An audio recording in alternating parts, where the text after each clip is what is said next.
guess the places that I've been. You never guess the places that I've been. 'Cause everything is like a dream, yeah, but only in that dream that I live in. I'm never gonna let the day begin. Never gonna let the day begin. 'Cause everything is like a dream, yeah, but only in that dream that I live in. Oh, don't wake me up before you go, and I'll just make this bed my home. Oh, darling, please just let me sleep. Give me my dreams.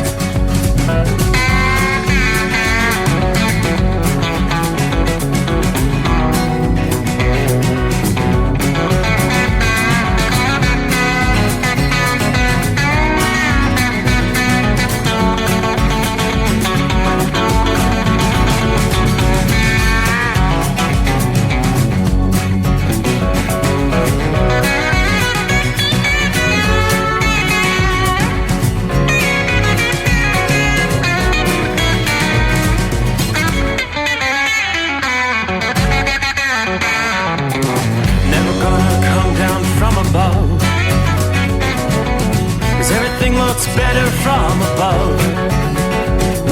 Nothing's ever as it seems, yeah, except in that world that I dream of. Never gonna lose the ones I love. Never gonna lose the ones I love. 'Cause everything is like a dream, yeah, but only in that world that I dream of. Oh, don't wake me up before you go, 'cause I can't face this day alone. Oh, darling, please just let me sleep. Give me my dreams. Give me my dreams. Give me my dreams.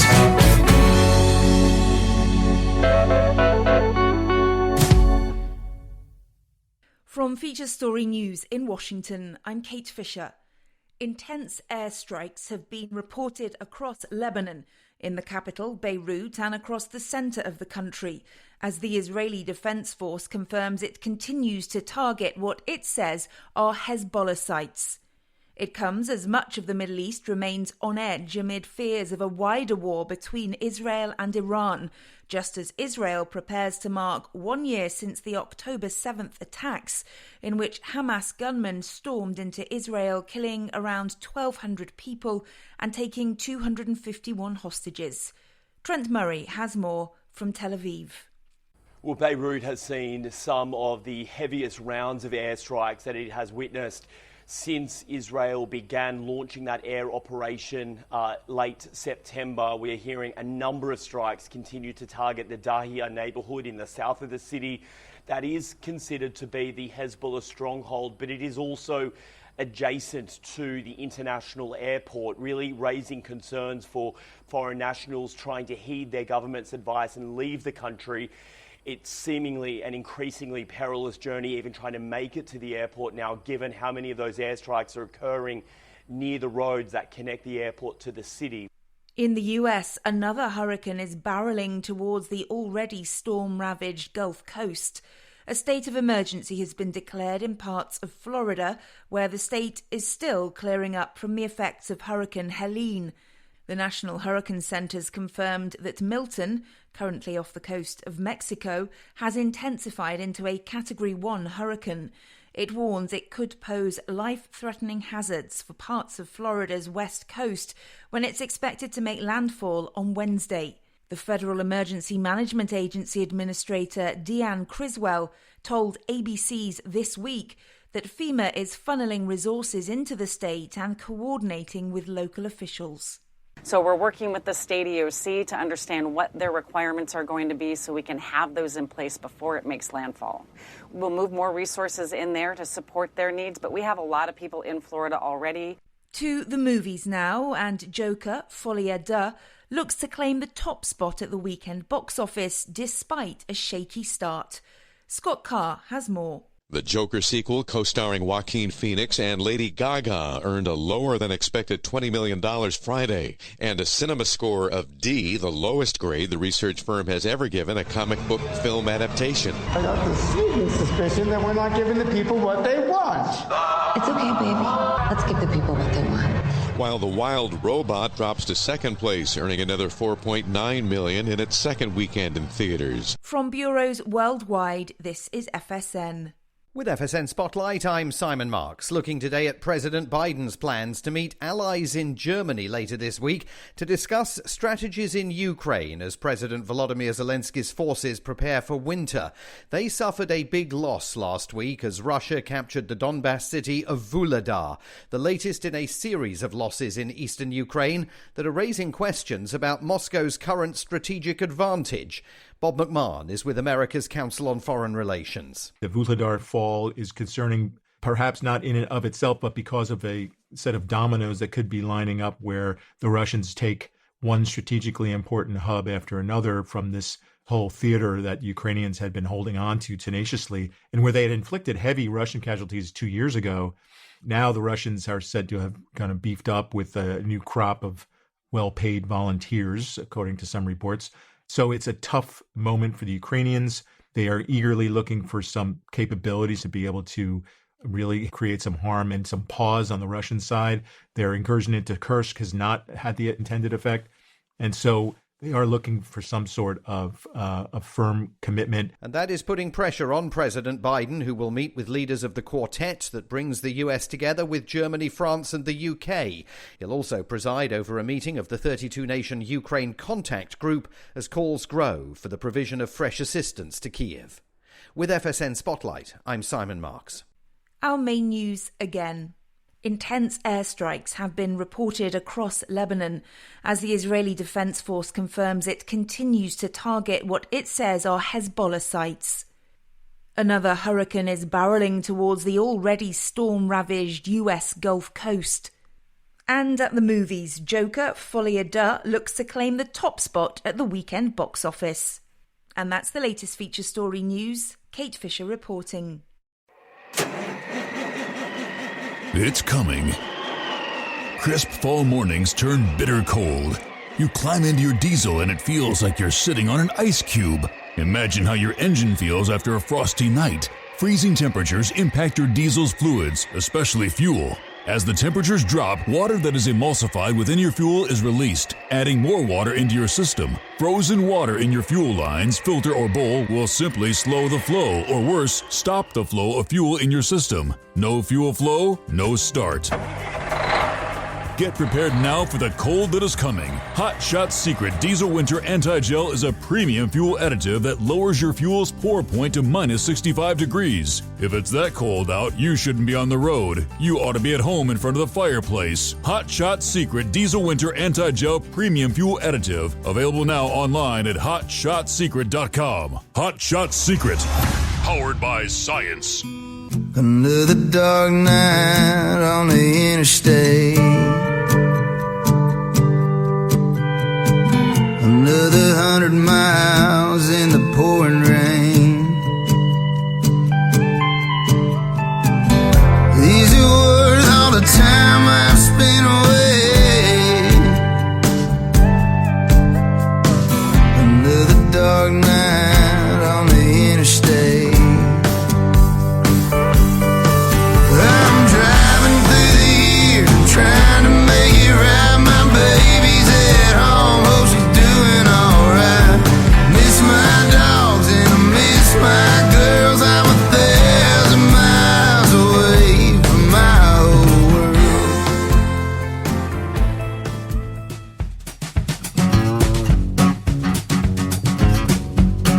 Alrighty, yes indeed. Josh Malloy had a big show at Atlanta over the weekend. Open it up for Cody Jinks. Way to go. Saw some of the photos there. What a crowd. Of course, with that sound, you know what that means. It's time to get back to the old grind. AKA the greatest day of the week. What do you think? Here comes a Monday.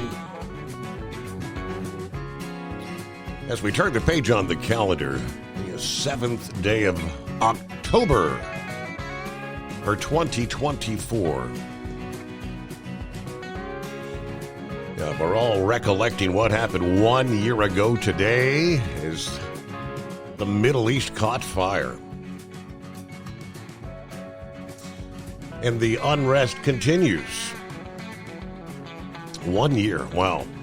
This date, when Hamas is storming into Israel. 1,200 fatalities on the Israeli side, and the numbers, of course, since then off the charts as both sides have continued to wage fierce battle. We'll get more on that coming up, though.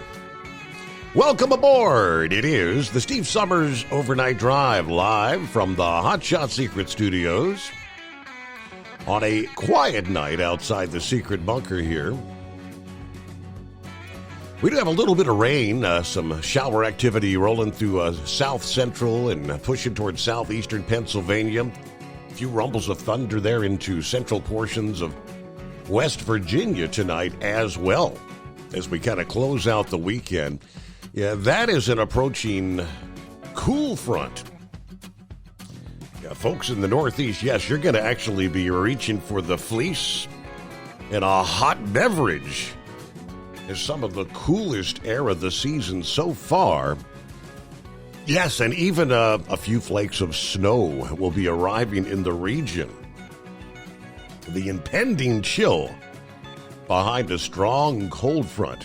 That's a cool Canadian air mass coming in. Not just impacting those out and about looking at fall foliage, but gardeners and those with agricultural interest. Temperatures for many across the interior may flirt with the freezing mark for the first time since spring. All right, so time to start bringing some of those sensitive plants indoors, covering things. Hopefully the harvest is all done by now. But here we go again. All eyes on the Gulf of Mexico as we have another hurricane. Milton becoming a hurricane this past day. And the models forecast not looking good for pretty much the entirety of central Florida. Latest advisory from the National Hurricane Center about an hour ago. Milton, a Category 1 hurricane, winds have increased to near 90 miles per hour with higher gusts. But the forecast is to intensify rapidly, becoming a major hurricane. That's Category 3 later today, Monday.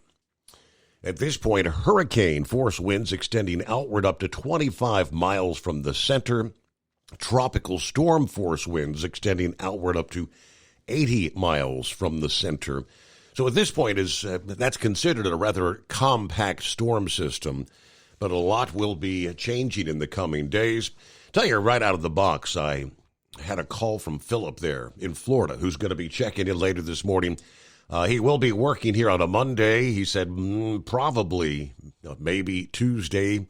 Obviously, he said folks at the parks all holding meetings this past day discussing when do we shut things down.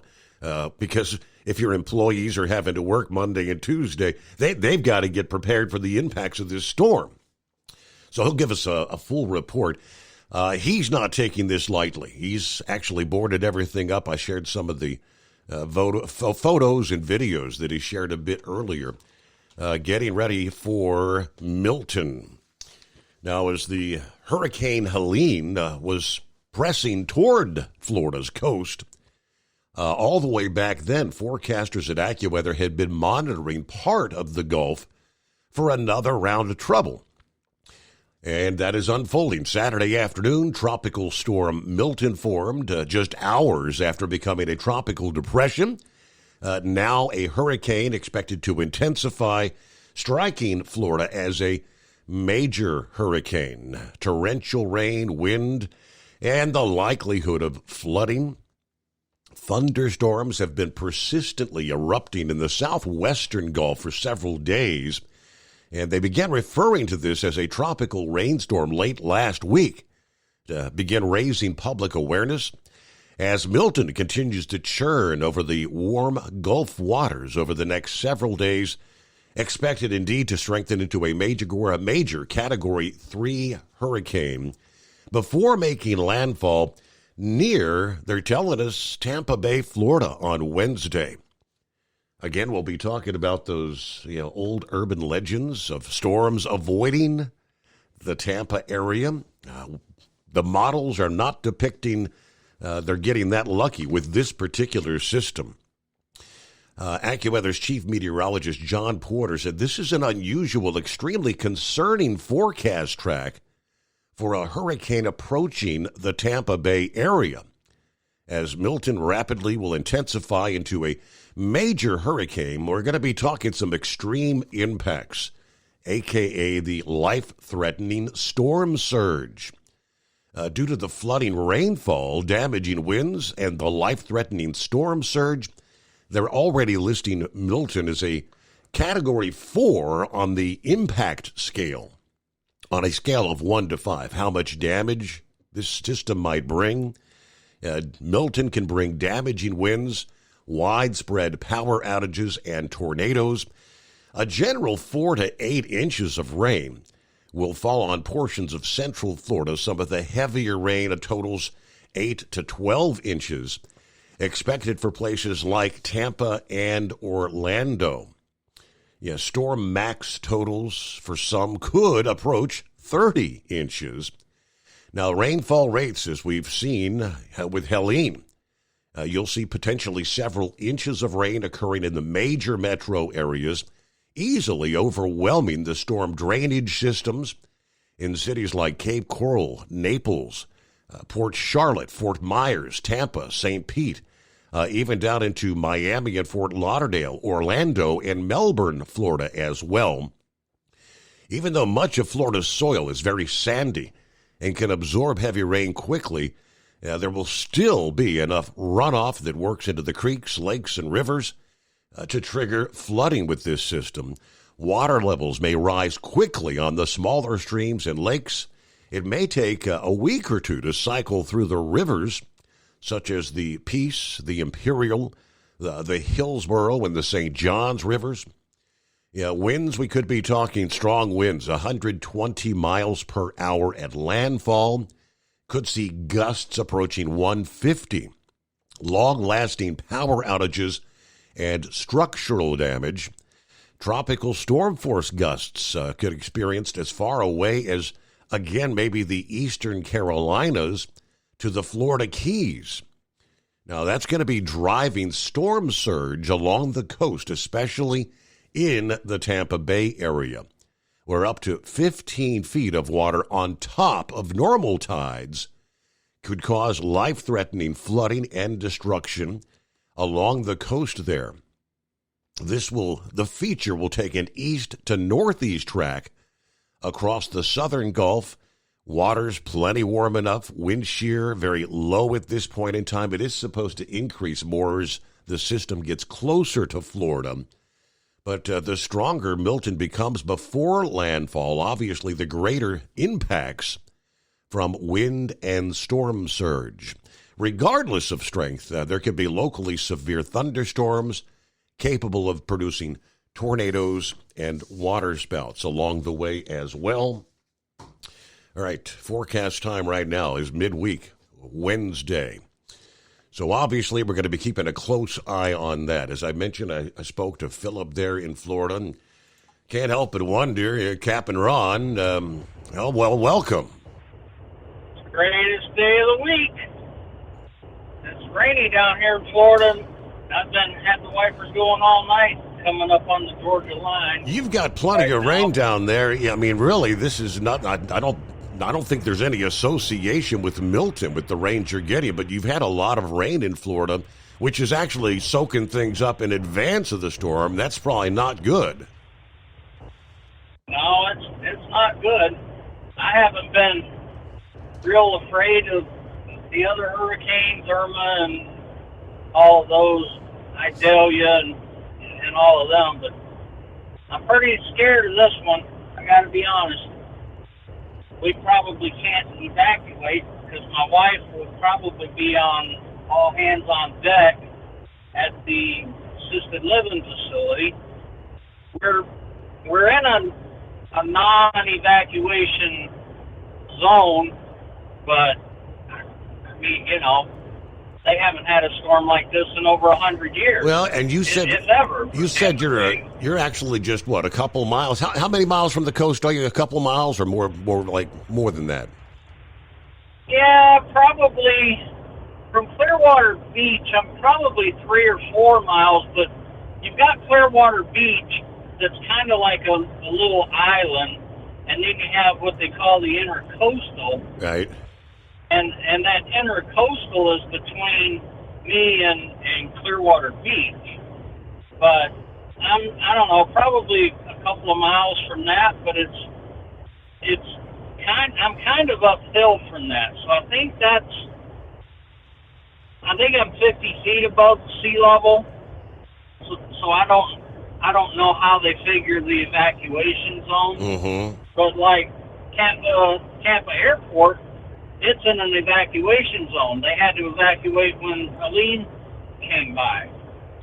I think it may even be an A, so I'm pretty sure it's going to shut down. I think that they're already telling some folks they're canceling flights for Wednesday there in places, I think, like Tampa and Orlando. I think those will probably be shut down.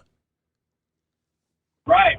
I expect them to shut down, Tuesday maybe? The gas lines, there were already insane people trying to get gas this morning when we were on our way to church. They were blocking up. I mean, it was that bad this far out from the storm. And, you know, I'm sure the port where we get our gas from is going to be closing at some point. So there's going to come a cutoff point where, you know, the gas stations won't even be getting any gas. Right. So what about, I guess, all your hardware stores, your Home Depots, your Lowe's, your Walmarts, everybody's stocking up, right? Getting ready for the storm? Yeah. I saw where Home Depot and Lowe's had cases and cases of water.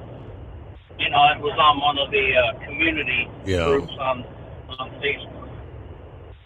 But my wife went to the store, Publix, I don't know, 7 o'clock this evening or right as I left, and she said it wasn't bad at all at the one near our house.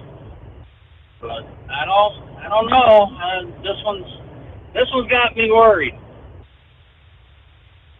But I live in a condo, so boarding up really isn't an option for me. Really? It's a block. No. And you're going to be in the zone where some of the heaviest winds with this storm are going to be right there in your area on the west side. Right. And I can't tell if the storm track is going to be Tampa Bay or if it's going to be slightly south. I mean, you know, 50 miles south makes a huge difference on any of it, you know. But my sister, she lives down by Venice and down that way in Inglewood. They evacuated to Melbourne, which you just brought up, flooding there also. So I don't know that it's going to be, it'll be bad over on the east coast of Florida too. Have you heard anything as far as affecting your cruise? At this point, no. I mean, Miami's far enough south. Right now, the forecast models are just 2 to 4 inches of rain, and we're flying down on Friday. So I think as far as the airport on Friday should be, I'm assuming they're going to be up and running. I am a little bit concerned because we have some of our friends and family that are planning to fly down on Thursday, and I don't know, the ripple effects of all the shutdowns they're going to have, obviously, on Wednesday and probably into Thursday. We're kind of just watching, sitting on pins and needles, waiting to see. I can't imagine what would happen I guess they would just cancel the cruise or postpone it, or I don't know. That'd be a pretty bummer deal. Well, I mean, that's I mean, if they moved the idea of having the insurance when you book the cruise, if the weather impacts you to where, like, if say your flight can't get you there, you can get a refund on your cruise or a credit, I believe, for another time, whatever. But yeah, we're just keeping our fingers crossed. Right. Yep. Well, I'll keep my fingers crossed for you. I don't guess I have anything else. I was just trying to give an update of what it's like on my side of the state. Philip's over there closer to the other side, but he boarded up already. But like I said, I don't have that as an option really. Some of the buildings in my condos have the hurricane shutters that they raised canopy. They're okay. Like a big canopy that they drop down over the windows and stuff. But as it would figure, mine doesn't have those canopies. It's got hurricane windows, so I don't know. We may have to ride this out. Like I said, my wife may have to be at that assisted living facility in case they've got to evacuate, all them residents. So they've got you moving freight tonight. I mean, here Monday morning, you're probably you'll be rolling Tuesday morning, but undoubtedly you'll be shut. You ain't gonna be driving Wednesday. I can't see us running. I can see us running Monday into Tuesday, but I can't imagine running Tuesday into Wednesday. Well, we have to get ready for the hurricane just as well. That's what I'm saying. Like exactly. You with Phillips' boss, and my bosses are just north of me in Ocala. So I mean, they kind of know what's coming. I'm sure they're watching it too. But I don't know. Just have to wait and see, I guess. I mean, I can hope that it goes a little bit south of us, but you're just hoping that it hits somebody else, unfortunately. Which is the problem with these things. It's going to hit somewhere. Correct. You know what I mean? And it's kind of cold to say, well, better them than me, and because if I get spared, then somebody else is going to get it. And that's just the way it works out, I guess. Wow. Yeah, I mean, and Other than that, I guess we appreciate you taking my call. All right. Well, good luck. I don't know. Maybe you can give us an update, maybe on as the system all comes together a bit more and see what we have by Tuesday morning. I mean, some of the outlets are saying, just like Helene, that Milton could actually intensify to Category 4. That's the headline from Fox Weather. Forecast to rapidly intensify. Again, could reach 4 as Florida braces for life-threatening storm surge. Let's see some of the other headlines. County by county, Northeast Florida begins preparation, sandbagging and things of that nature. South Florida residents scrambling to make preparations. That's across the board there in the state of Florida. I'll give you more coming up here. What do we have? Philly Dan joins us on a Back to Work Monday. It is that time again. Hope everyone had a great weekend. Let's go Phillies. All righty. Country Bumpkin, Jack from Waterford, Michigan. Good morning, the Overnight Drive family. Everybody be safe out there. Mary Ann said her weekend was okay. Good morning, Steve. And the Overnight family. Happy on board the midnight hour. Greatest day of the week. That means somewhere deep beneath the Earth's crust is the hotshot secret hidden bunker. Steve's throwing the breakers, raising the FR3 antenna. The Stiction Eliminator power mic is on. The Overnight Drive, hammer down. There we go, 59 degrees in southwestern Hamilton County, Ohio. Had another beautiful day here in what we call the tri-state.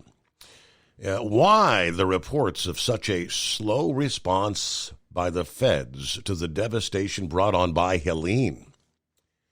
Give us your thoughts. 844-844-3388. That's the number for the overnight drive. Don't be a scarecrow. Call in, be a part of the show. Until then, snuggle up to whomever or whatever. Heat up that cup of joe. Crank up the volume, or you can be like Big Ed. You can't find them, grind them. Are you with me? Yeah, I'm with you, Ed.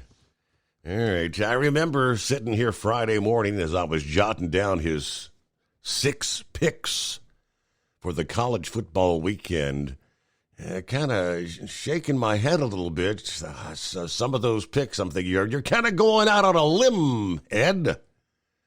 All right, so all said and done, the prognosticator of prognosticators did a 50-50 weekend.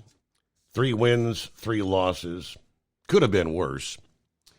We didn't even have second thoughts about Alabama. Yeah, Alabama, they were facing an unranked team. Nobody saw that coming, did they? Alabama losing to Vanderbilt. Shocker.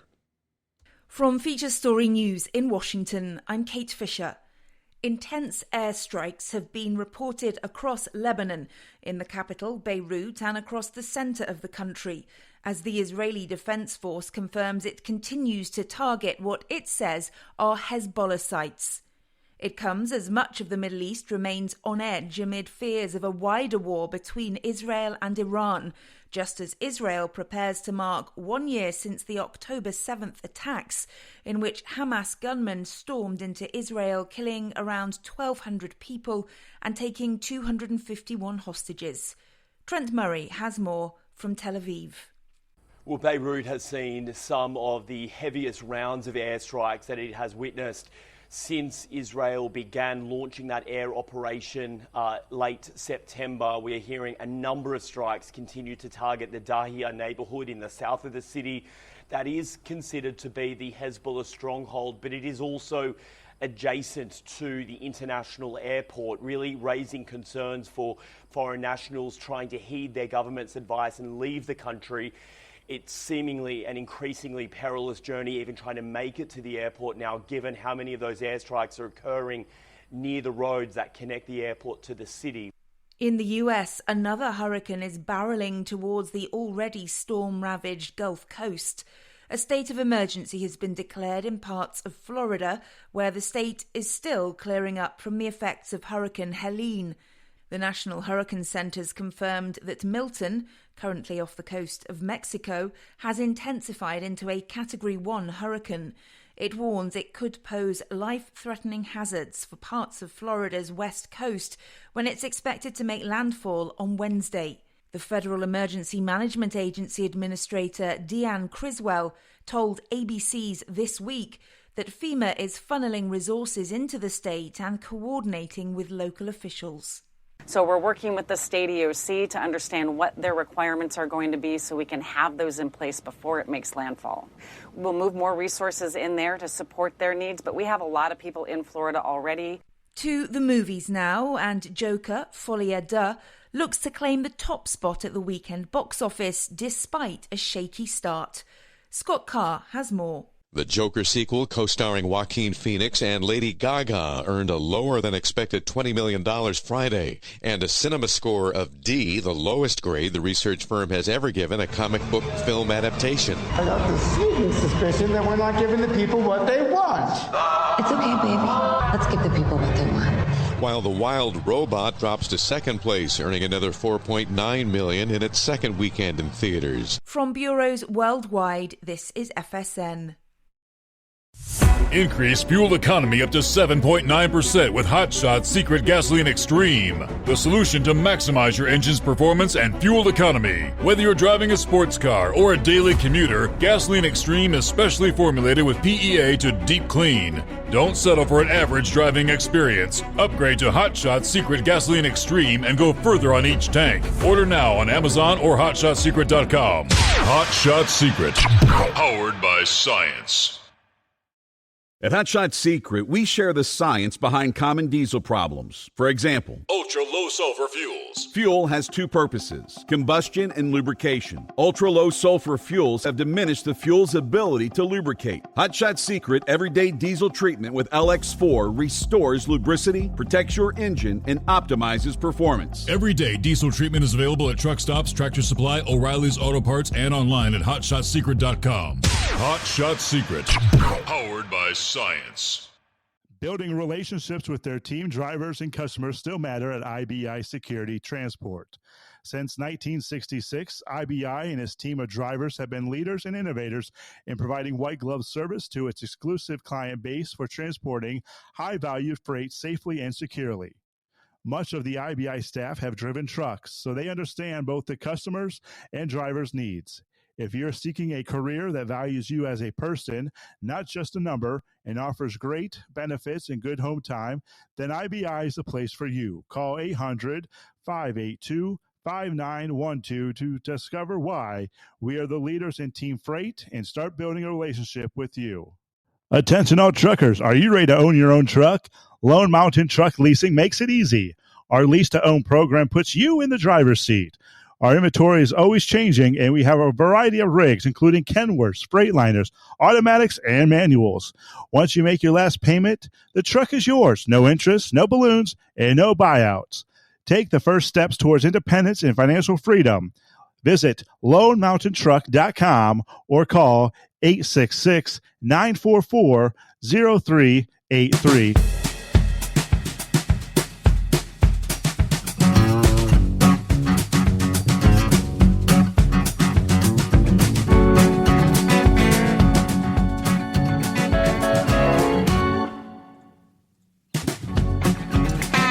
To the Florida Sun Sentinel. Is Milton rapidly organizing in the Gulf, casting an ominous shadow toward Florida?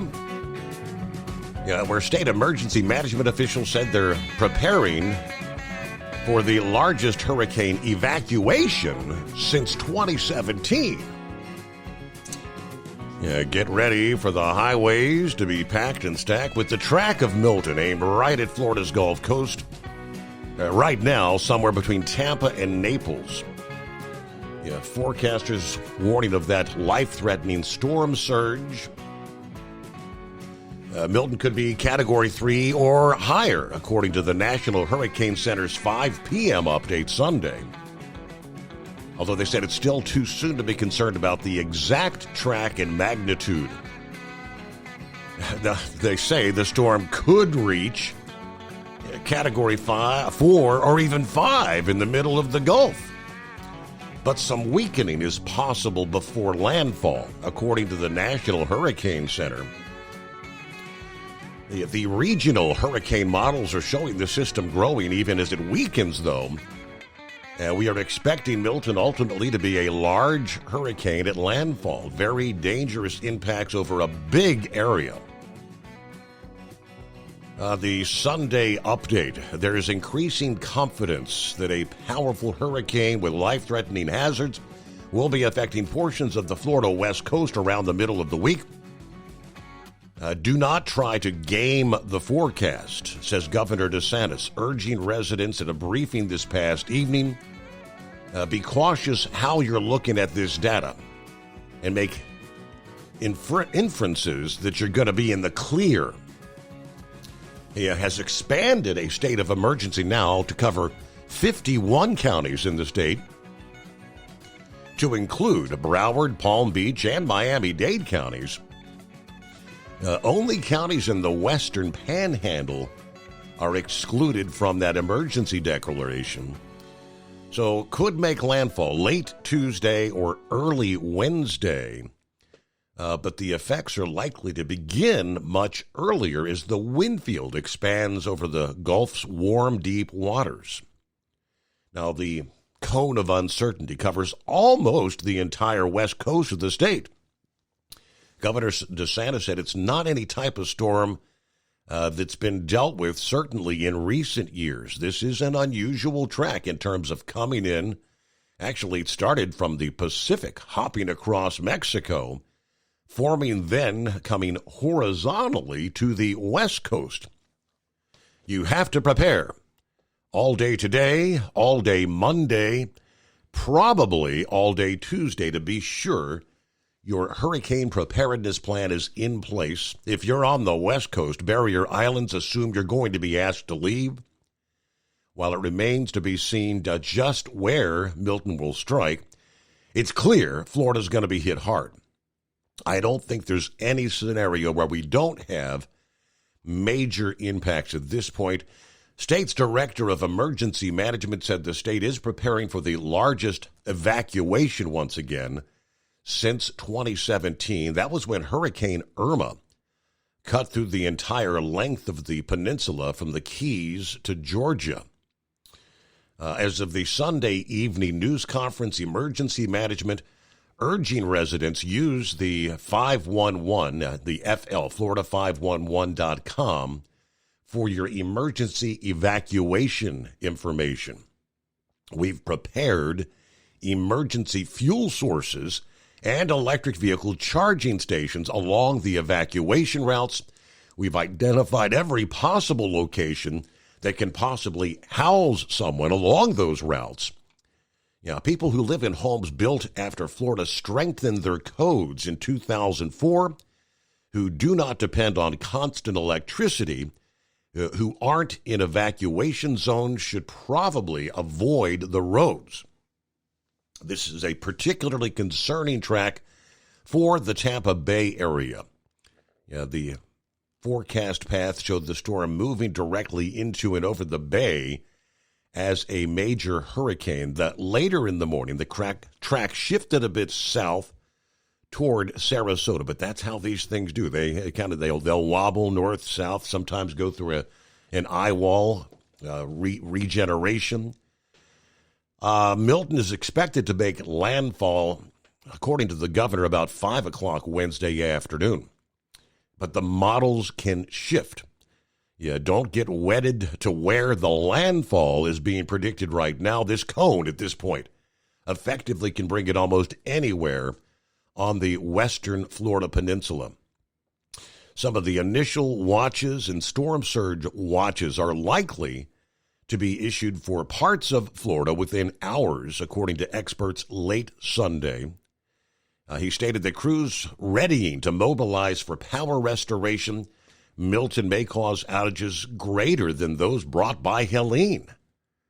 There is a massive amount of resources being marshaled as we speak. FEMA, meanwhile, coordinating with the governor, briefing the president Sunday on how they're staging life-saving resources. If the center of Milton tracks just to the north of Tampa Bay, the scope of potential surge is impossible to imagine. Think of Helene's surge and add another few feet. All right, Hurricane Center forecaster said Milton will encounter some rather complex atmospheric conditions that make this exact forecasting difficult to nail down, including what the intensity will be by the time it reaches Florida. The intensity guidance continues to show a significant spread in the forecast peak intensity over the next 3 days, possibilities ranging from Category 1 to Category 5. Rainfall, generally 5 to 8 inches, localized potential up to 12 across portions of the Florida Peninsula and even all the way down into the Keys through Wednesday night. Now that's coming on top of the moisture we've been seeing ahead of the hurricane that is technically flooding, saturating the ground in the state as we speak. They've got flood watches in effect for all of South Florida, lasting into Thursday morning at this point in time. So there you go, from the Florida Sun Sentinel, some of the very latest. Is that the CNI dog? No, it's Doug. Doug. Well, hello, Doug. How you been? Doing all right. Thanks for taking my call, Steve. Thanks for what you do. I don't want to appear grumpy, and feel free to chime in on anything I have to say, but I feel like all that you said, and I've heard more about the hurricane.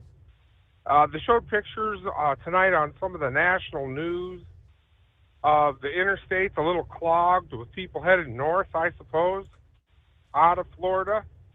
But trying to be careful here how I word this. I not trying to call anybody out, but it feels a little like some people are taking a blasé attitude toward this hurricane.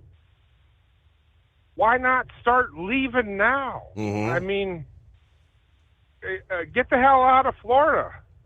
Am I ridiculous for thinking about that? Well, like they said, I just shared, they're talking probably the largest mass evacuation they've seen in many years, nearly 10 years. So I don't know when they hoist those mandatory evacuations, but obviously people along the coast, you need to be, you're going to have to move inland or move north, wherever you're going to go to get out of the heart of the storm. I just have this feeling like there's quite a few people that aren't taking this seriously. Right. Again, I don't live in Florida.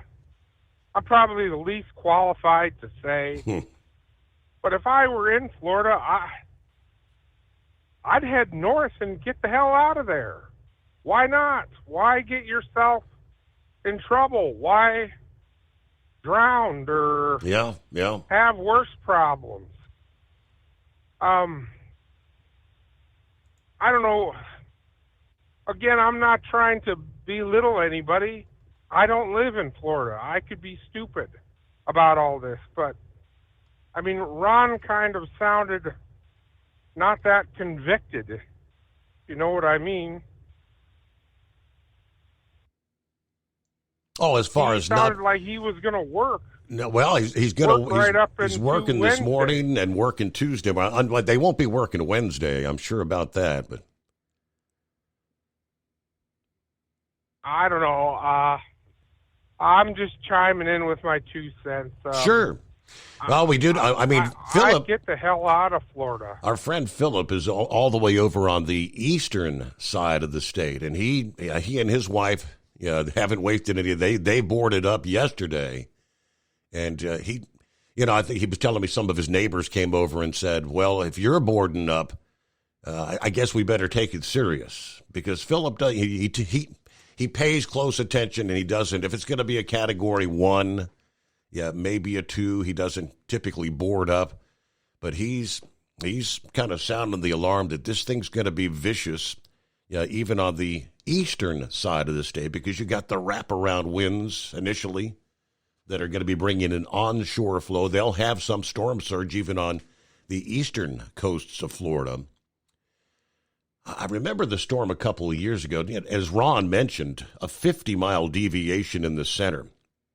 Some of the models were showing Tampa was in the crosshairs, right? And they were talking about all that water rushing into the bay and exponentially adding to the elevation of the storm surge. Ultimately, the storm came in a bit further south. So what they had was the offshore winds. Do you remember when it pushed the water out of Tampa Bay? There were people out there walking in the mud, in the muck in Tampa Bay because the water was pushed the opposite direction. So, yes, a 50-mile difference can mean a world of difference in who sees feet of storm surge versus those that end up with almost no storm surge. But all right, Big Ed, are you with me? Coming up. As an independent trucker, you work hard to meet your goals. The Owner-Operator Independent Drivers Association has been helping small business truckers for over 50 years with benefits, services, information, and discounts. You work hard, but OOIDA works even harder to give you advantages that large fleets enjoy. And all of our programs support our representation on your behalf in Washington, D.C. Become a member at OOIDA.com, making a difference in the lives of truckers. Fuel filtration is a big deal. Poorly filtered diesel fuel can damage injection systems, reduce efficiency, and rob horsepower, among other things. By removing the water, air, and debris from fuel, fast fuel systems can triple the life of your injection system while restoring power, optimizing fuel economy, and more. Not sure what your truck needs? Give us a call at 636-433-5410 or learn more at fastride.com.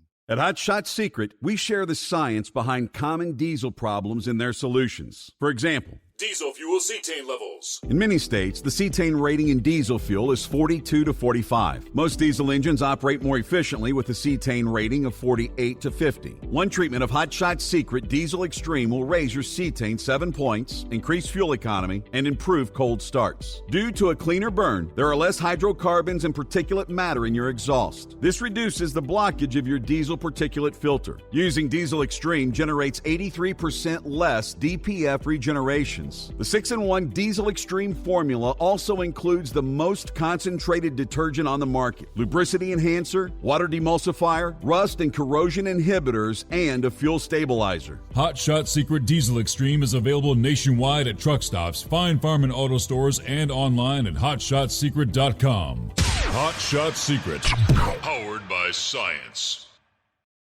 Doc's Diesel is your one-stop online shop for diesel filter maintenance. Genuine quality, third-party tested filters for Cummins, PowerStroke, Duramax, and EcoDiesel trucks. Doc's cuts out the middleman and those pesky markups you often find from OMEs, dealerships, and parts stores. We make ordering easy with filter kits, subscriptions, and even dealer sign-ups if you have a fleet. Purchase your filters at www.docsdiesel.com and receive 10% off when you use code SUMMERS10. Doc's Diesel, your one-stop shop for diesel maintenance.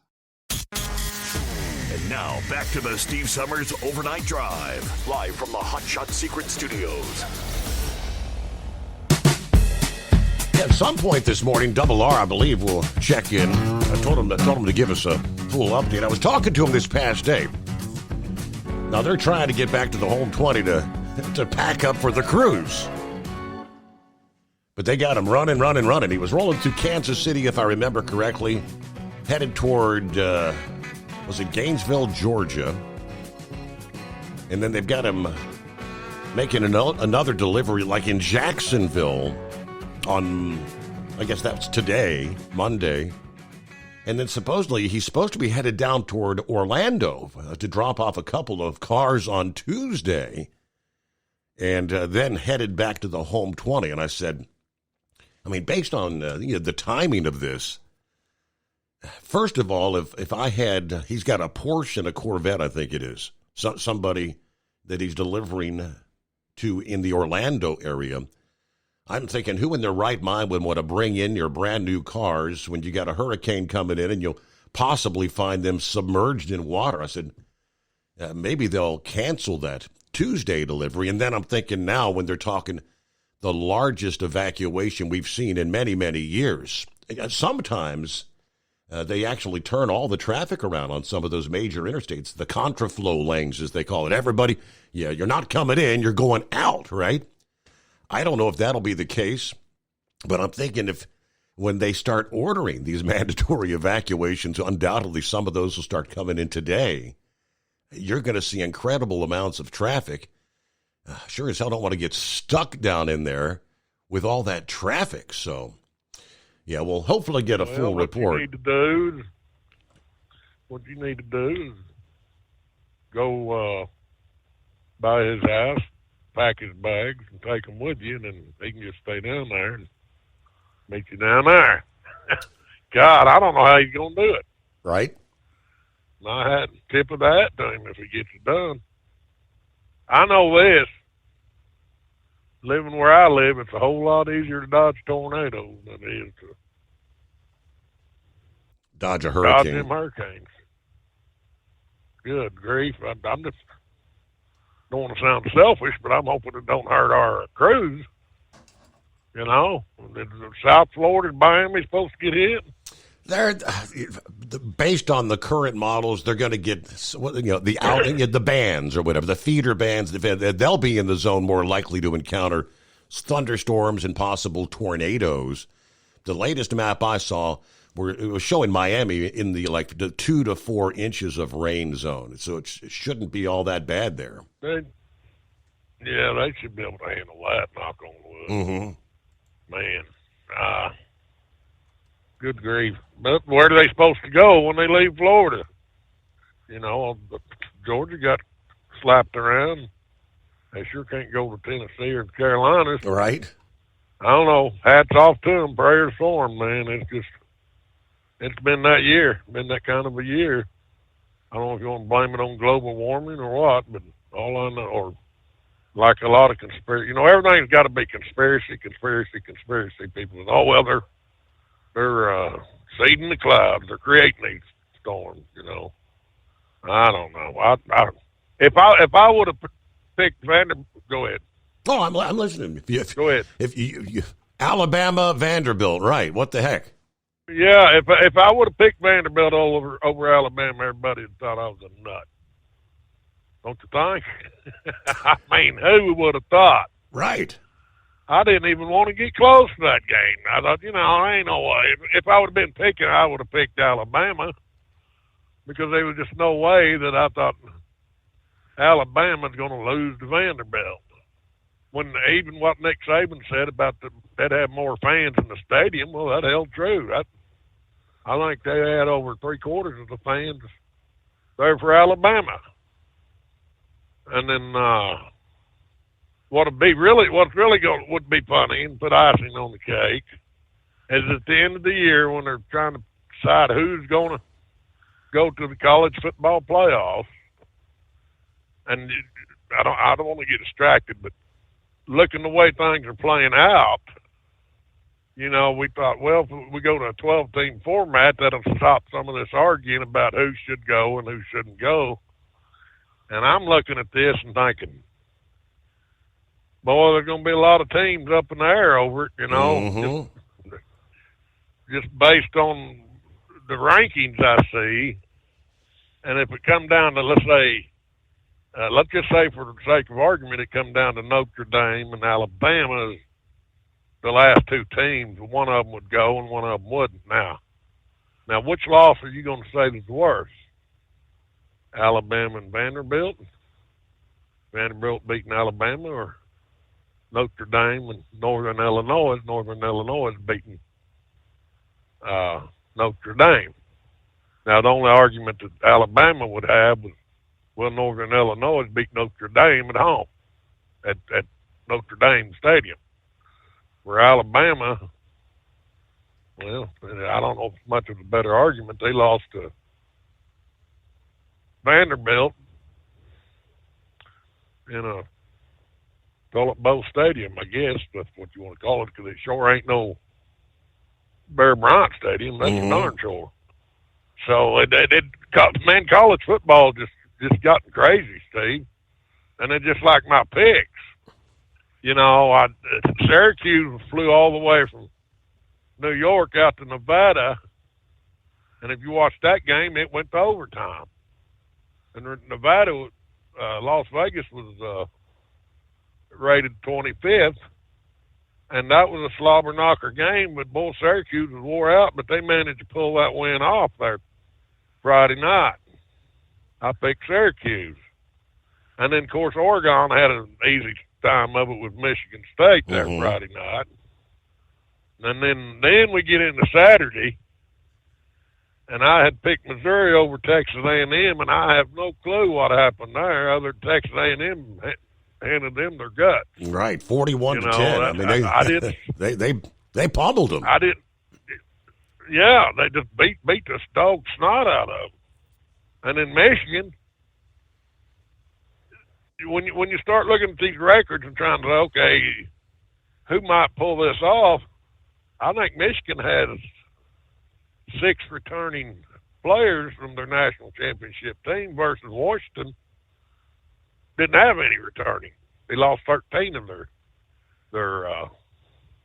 players that, played Michigan for the national championship. So you start weighing it, even though Michigan traveled to Washington, you think, well, Michigan still ought to pull this off. Well, they did. Washington beat them. And then you come down to the Ole Miss South Carolina game, and South Carolina has been playing good ball. I don't know what happened there. And the same team that throttled Kentucky, who beat Ole Miss, then Ole Miss goes into South Carolina and manhandles them. So I don't know. I don't know who's going to show up and who ain't. That was and then kind of like an upside down football weekend, right? Well, hold the thought there. You know, we got to pause. Close out hour number one. The Steve Summers Overnight Drive. Ultimate comfort on the road. That's the Bostrom difference. And why so many drivers are upgrading their seats to Bostrom seating.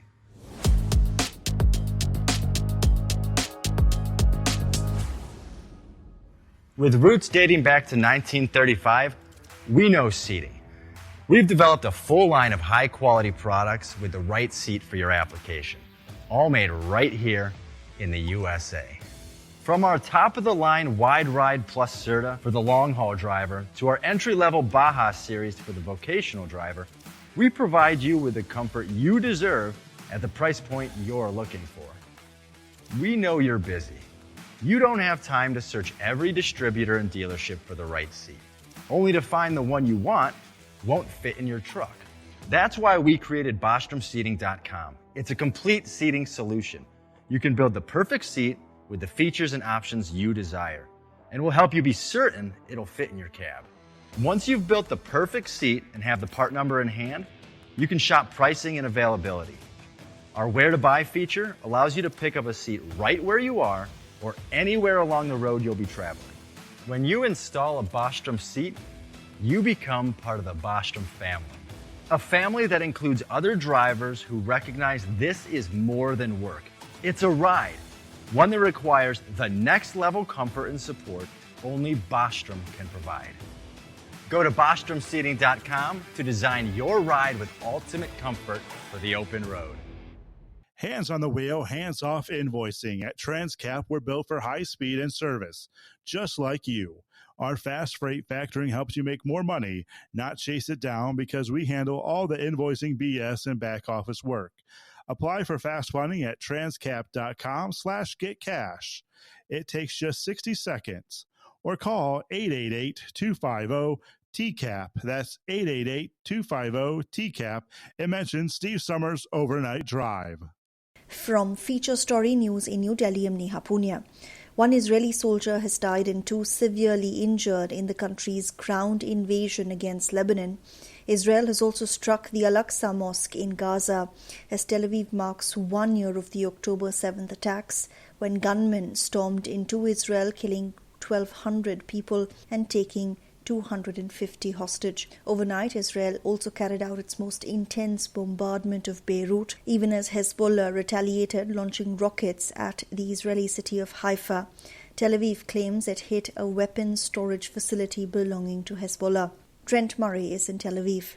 Well, Beirut has seen some of the heaviest rounds of airstrikes that it has witnessed since Israel began launching that air operation late September. We are hearing a number of strikes continue to target the Dahia neighborhood in the south of the city.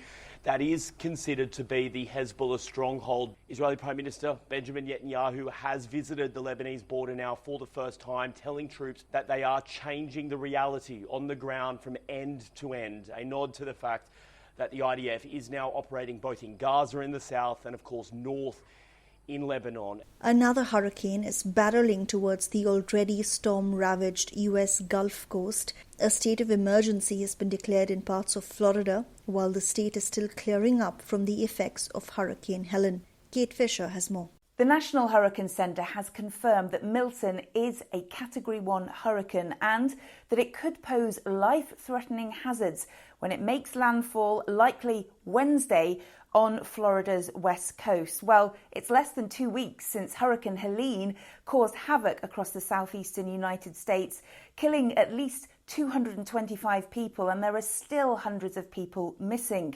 In Florida, where Helene left 14 people dead, there are now 35 counties under a state of emergency. A financial bailout could be top of the agenda for Maldives' President Mohamed Muizzu, who is on a 5-day visit to India. He's meeting Prime Minister Narendra Modi amid concerns about Malé defaulting on its sovereign debt, a possibility Muizzu has denied. Ahead of his India visit, Mohamed Muizzu said he expects India to ease the Maldives' financial burden.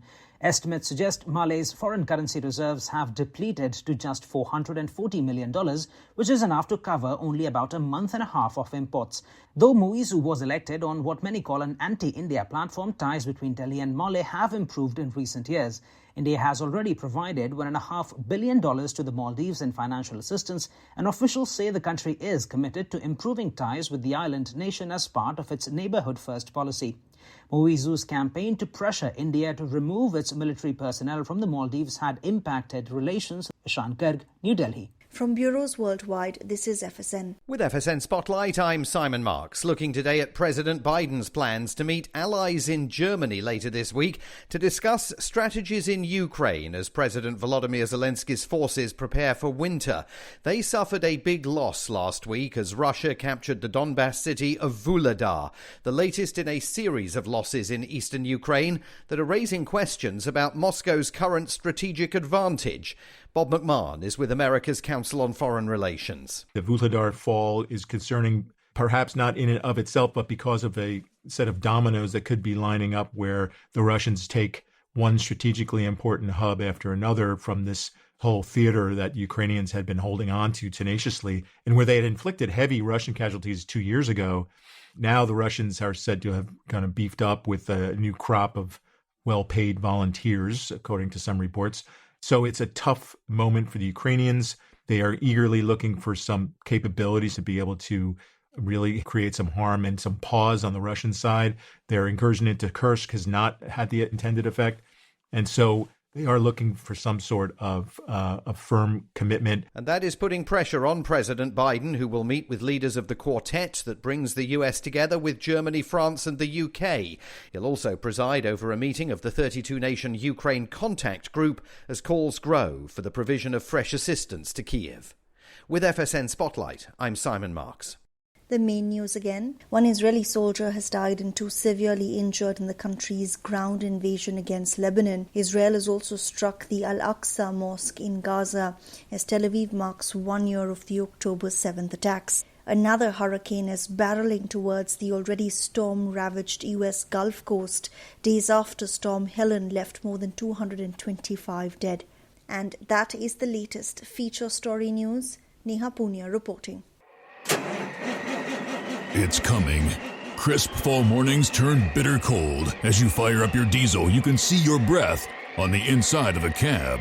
Imagine looking deep into your engine. Freezing temperatures impact your diesel's fluids, especially fuel. On a 23-degree morning, the paraffin wax in your untreated fuel starts to morph from fluid to large crystals. These crystals clump together and form a gel. At minus 10 degrees, your fuel hits the point where it no longer pours like a liquid. It's so dense that the flow through the fuel filter will slow, causing hard starts or no starts. Get prepared now for the cold that is coming. Hot Shot Secret Diesel Winter Anti-Gel is a premium fuel additive that lowers your fuel's pour point to minus 65 degrees. If it's that cold out, you shouldn't be on the road. You ought to be at home in front of the fireplace. Hot Shot Secret Diesel Winter Anti-Gel Premium Fuel Additive. Available now online at HotShotSecret.com. Hot Shot Secret. Powered by science.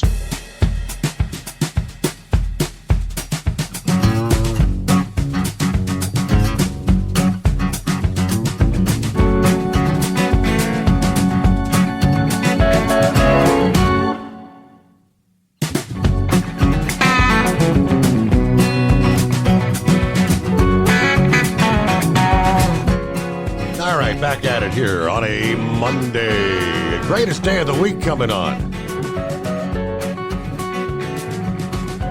Trust you had a good weekend.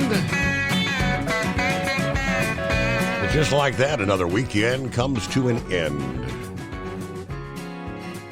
All right, so looking here at the numbers. Look, Michigan's about to drop out of the top 25. They're down to 24. Yeah, Michigan. let's say they finish the year out, they're just not impressing nobody, you know. And you think, well, okay, they finally got their act together, and then they turn around and lose to Washington. Yeah. And then, you know, it's just like the Tennessee-Arkansas game. Everybody thought I was crazy going to Arkansas. No, I use the same analytic. You know, I go look at the numbers, who they played before. Tennessee had an off, bye week. Now I look at the players, who might be injured. And Arkansas is just a better team than everybody's giving them credit for. This may not be the first big upset. They may knock off Georgia. They may knock off Alabama. And so it's not going to be beyond the scope of possibility. I don't think your playoff's going to be saturated with SEC teams. I just don't see it happening. Because Georgia's probably going to lose another one. Alabama's probably going to lose another one. Tennessee's probably going to lose another one. So then you're getting into all these two-loss teams. But when you stack up the strength of schedule, let's say Michigan's finished with just 2 losses, the teams on the Southeast side, one thing about it, and, everybody said, hey, Southeast Conference is probably one of the best conferences out there because, man, they're brutal. They decimate each other, and so it's tough scheduling. But, anyway, Arkansas beat Tennessee, and that was an upset. You can look at it. Okay, when I got home, I was watching football at 2 o'clock this morning. I was watching Texas Tech knock off a good Arizona team, and that was played late last night. That game didn't go off till about 1 o'clock this morning. And then I was keeping up with the Miami Hurricanes playing the California Golden Bears. And I felt like Miami had what it took to beat California, and given that with some thought, you got to remember Miami flew out to Northern California, and there's a 3-hour time difference. And when these teams are traveling like that, any truck driver will tell you when you start changing time zones that your body clock gets knocked out of whack. Just because I'm delivering at 8 a.m. in California, let's say I lived in California and I come out here and I have to deliver at 8 a.m., well, it's 6 a.m. out there in California, so my body clock's going to get knocked out of whack. Right. And so that's going to be difficult on some of these teams. But I'm happy with my picks. I went 3 wins and 3 losses, which takes me up to 26-12. Now, I can tell you right now that I'm going to be picking this week, but I'm going to tell you about 2 games that I've already got my mind made up on, and I'll tell you why if you want to know why. Okay. And that is, let's start with Oklahoma and Texas. Yeah, Texas is ranked number 1, I believe, on the polls this week. Yep. Yes, they're undefeated. But what you got to remember about Texas and Oklahoma, I don't care what their records are. I don't care how high they're ranked. If you got a bunch of Texas boys going against a bunch of Texas boys. And I don't care. That's always a slobber knocker of a game because Oklahoma gets plenty of talent out of Texas. And then, Texas, of course, they've got their own ingrown talent. So it becomes a grudge match, if you will. Some of these kids were playing against each other in high school. So just because the ball's falling right from Texas, don't give them an automatic win. And because of the emotions of the game, I'm going to go with my Sooners on that game. Wow. I'm telling you ahead of time, Oklahoma's going to beat Texas. That's going to be an upset. That will be an upset versus the rankings. Now, here's what's good about Oklahoma. Brent Venables is an outstanding defensive coordinator. He was at Clemson. He helped them win, 2 national championships because of his defensive coach team, correct? Mm-hmm. he's going to be able to, and this new young, hot, studded quarterback that we got that's two-dimensional, very good decision maker. His ally is going to be Coach Venables. Coach Venables, remember, they all got that little piece in their headset, right, where they can hear their coach.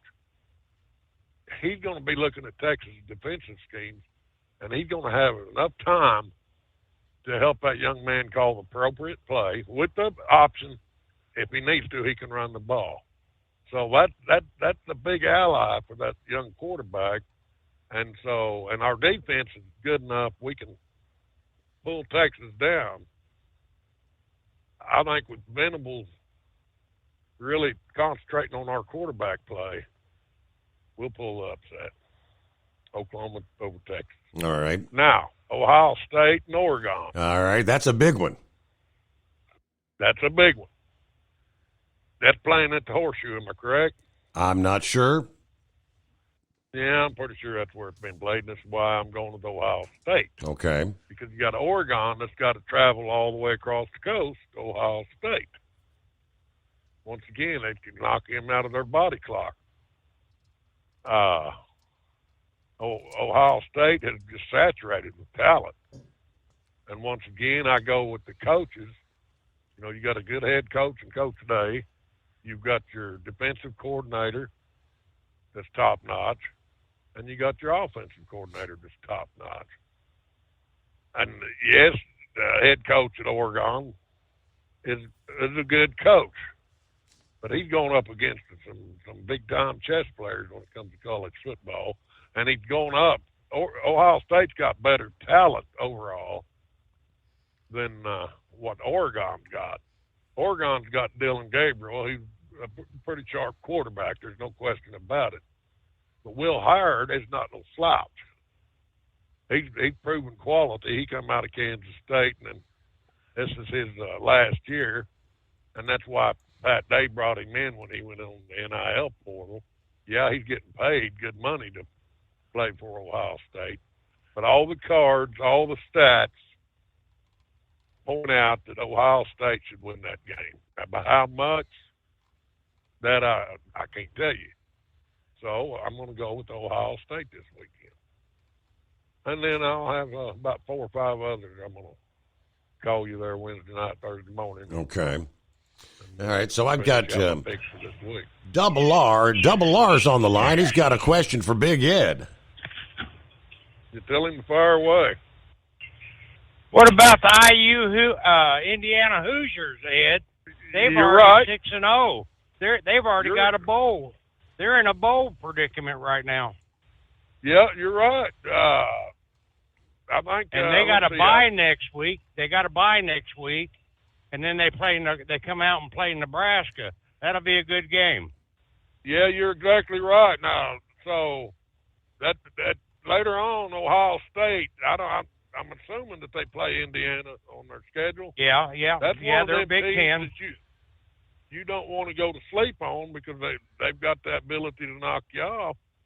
You got Indiana at 6-0. You got Iowa State in the Big 12 5-0. You got BYU 5-0. You got Miami 6-0. Penn State 5-0. Oregon 5-0. You got Texas 5-0 and Ohio State 5-0. So undefeated teams.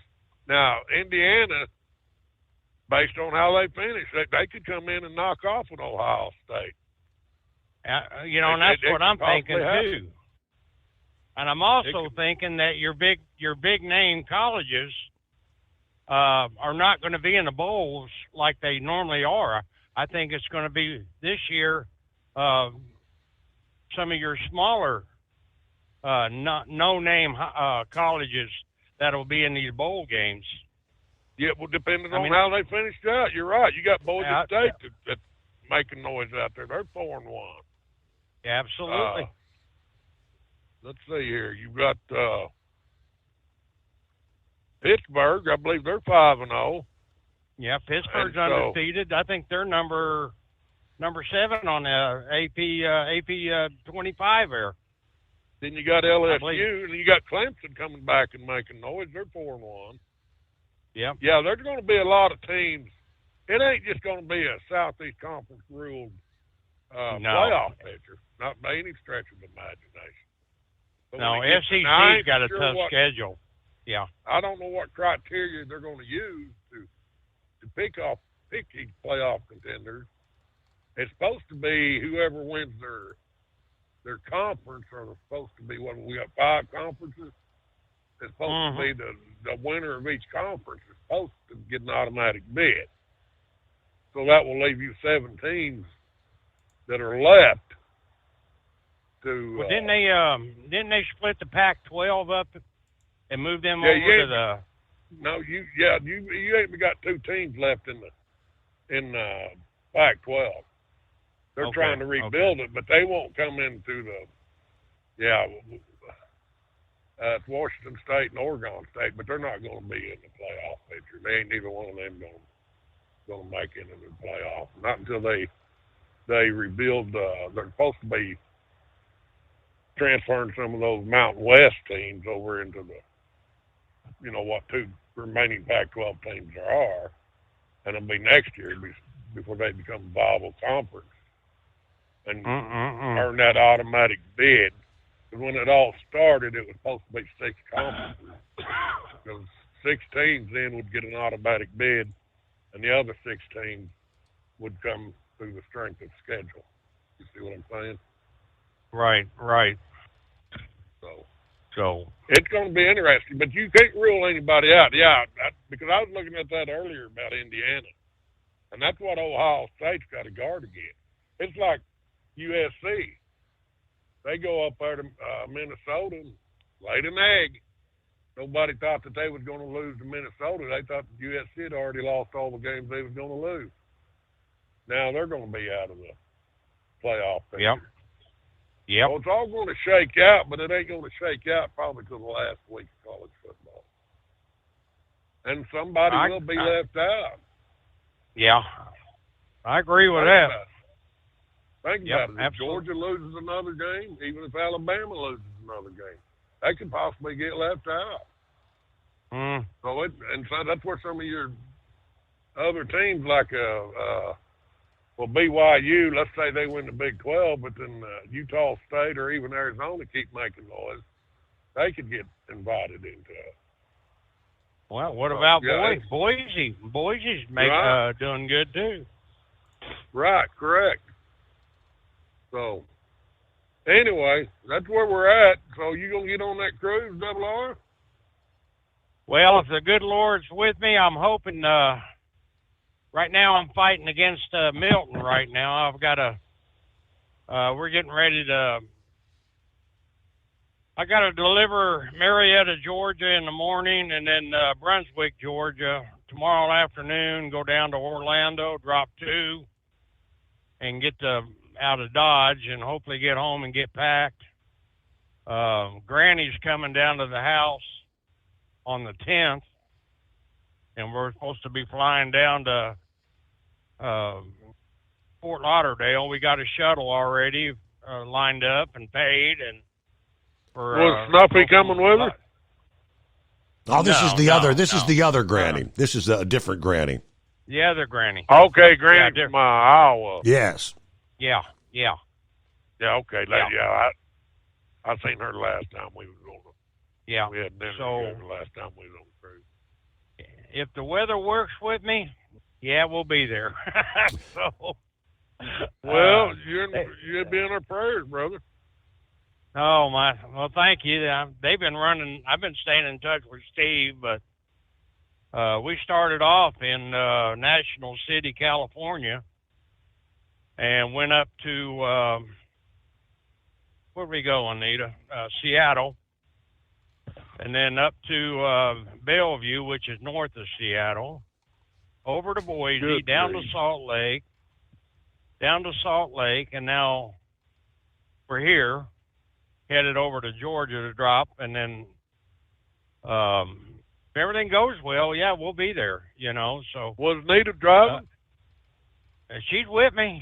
We had a lot of problems. We had a lot of problems with her because I don't really think she's healed all the way because we come over Eisenhower and she couldn't breathe. You know, because it's so high up in the air. You know, the altitude, and the air is so thin. She had a hard time breathing. And do you carry canned oxygen? You know, they got canned oxygen out there. Well, you know what, Ed? I didn't know that, but I'm glad you told me, and you know, I need to consider that. To be honest with you. Yeah, I'm serious. I mean, this trip here, we went over every pass you can think of: Shasta, Grapevine, Cabbage, Squamish, and Eisenhower and Vail. It's been crazy. Man. So I'm glad you said something like that. I'm going to look into that. I really am. I think that's a smart I've idea. seen it in the stores out there. Because I was sitting there looking at it. What is it? That's canned oxygen. Yeah, they sell it out there. So I'll be darned. Well, I'm going to have to check into that. Thank you very much. I appreciate it. All righty. Well, Steve and Paul, I'll let y'all go. Steve, I'll call you Wednesday night, Thursday morning. That is correct. Okay. Yep, that'll be our final live edition here before, knock on wood, heading out. I ain't going to make no picks. Oh, I will, Paul. And it's good talking to you, and prayerfully we'll see you this weekend. Yes, sir. All right, Steve, we'll talk to y'all later. Bye-bye. All righty. Thank you, Big Ed. Are you with me? So you don't think they're going to cancel that Orlando drop-off? Even in light that they're going to have all these evacuations and. You know what, Steve? You said something tonight that didn't even bother my brain at all. I mean, I didn't even think about it. You know, what am I going to do if, let's say, Tuesday morning, when I'm leaving out of Brunswick to head down to Orlando, you know, per se. And they turn the traffic around and head north. Right, the contraflow. I'm going to play absolute hell down there. Absolutely. Yep. And then I'm down there with all this traffic, having to deal with all these yahoos trying to get back to Nashville where I can get packed. It's going to be crazy. So I think tomorrow what I'm going to do is I'm going to call the main office, and I'm going to throw that at them, and because you know, they don't know nothing as of right now, and nobody does really, because Governor DeSantis ain't pulled the plug and told everybody, you know, let's turn this around and get them out of here. You know, we don't know. So, yeah, that's a good point. I'm going to bring that up. You know, so you would think. Are you still there? Oh yeah, yeah. Steve. Oh, okay. I'm sorry. You get quiet. Anyhow, you know. I forgot what I was going to say.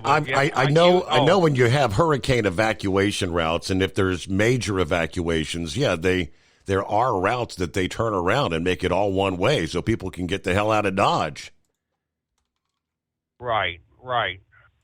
And I think most of your major highways, I know for a fact, Florida Turnpike, 75, and possibly 95 is over on your east side. Mm-hmm.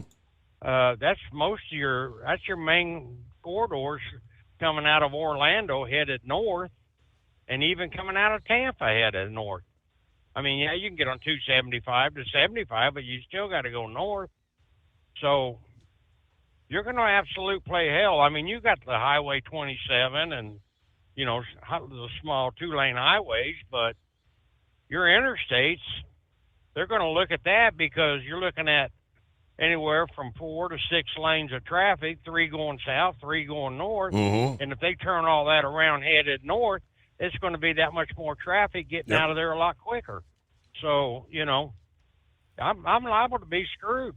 And I'm, you know, like I told Anita, you would think somebody in their right mind, you know, I've got a $235,000 car, just one car on here. Why would you want to take it down to Florida when it's in my trailer right now, good and dry, brand new, 5 miles? Wow. Down to Florida and take a chance of it Flooding out. being buried in water. Absolutely. You know, I just soon take it back to Nashville, back to my house. They could have somebody pick it up on Wednesday. I'll help them take it off my trailer, put it on their trailer, strap it in, do whatever they got to do, and then they can head south. And by then the hurricane will be out of the way, and they might be able to get down there and do their thing. I mean, that's me thinking, but I'm just a truck driver. I mean, it makes sense, but it is what it is. Well, I'm thinking Anyhow. things are going to get rather interesting for you down there, Double R. So. Yep. So, all right, brother. Well, listen, I'm going to back out of here and let somebody else get in. Thanks for getting me on with Ed, and nice talking with him. I enjoy talking to Ed. So, anyhow, I'm listening to you, Steve. I'll be up all night with you, and something else rings my brain, I'll give you a holler. So Very good. But all right, rolling down the interstate. Yeah, I'm looking at the latest, and there are some mandatory evacuation orders already coming in Manatee County. They said that they've called for evacuations, all persons in levels A and B, all residents or visitors in RVs, mobile homes, should evacuate beginning 2 p.m. today, Monday.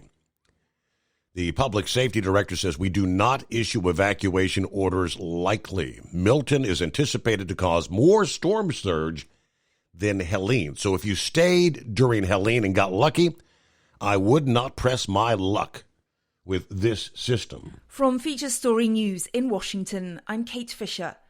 Intense airstrikes have been reported across Lebanon, in the capital, Beirut, and across the centre of the country, as the Israeli Defense Force confirms it continues to target what it says are Hezbollah sites.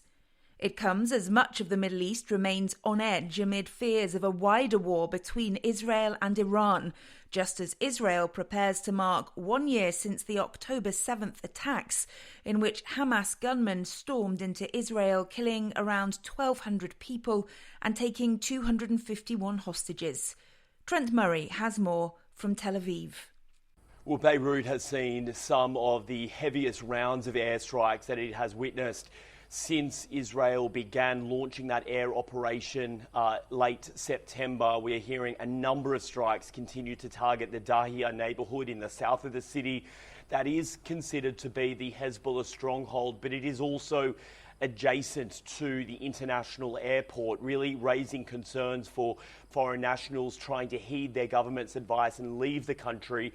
It's seemingly an increasingly perilous journey, even trying to make it to the airport now, given how many of those airstrikes are occurring near the roads that connect the airport to the city.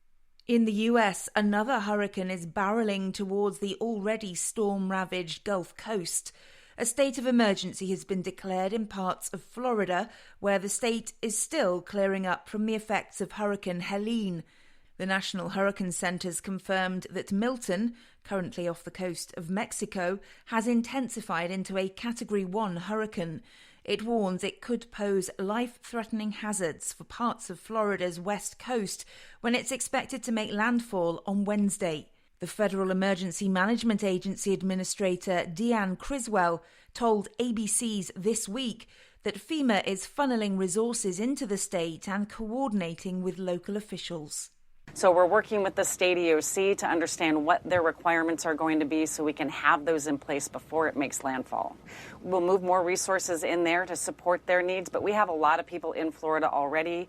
To the movies now, and Joker, Folie à Deux, looks to claim the top spot at the weekend box office despite a shaky start. Scott Carr has more. The Joker sequel, co-starring Joaquin Phoenix and Lady Gaga, earned a lower-than-expected $20 million Friday, and a cinema score of D, the lowest grade the research firm has ever given a comic book film adaptation. I got the sneaking suspicion that we're not giving the people what they want. It's okay, baby.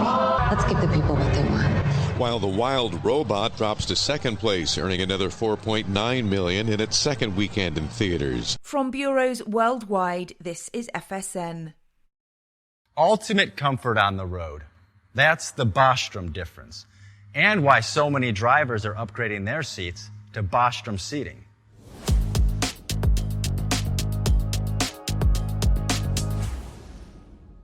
With roots dating back to 1935, we know seating.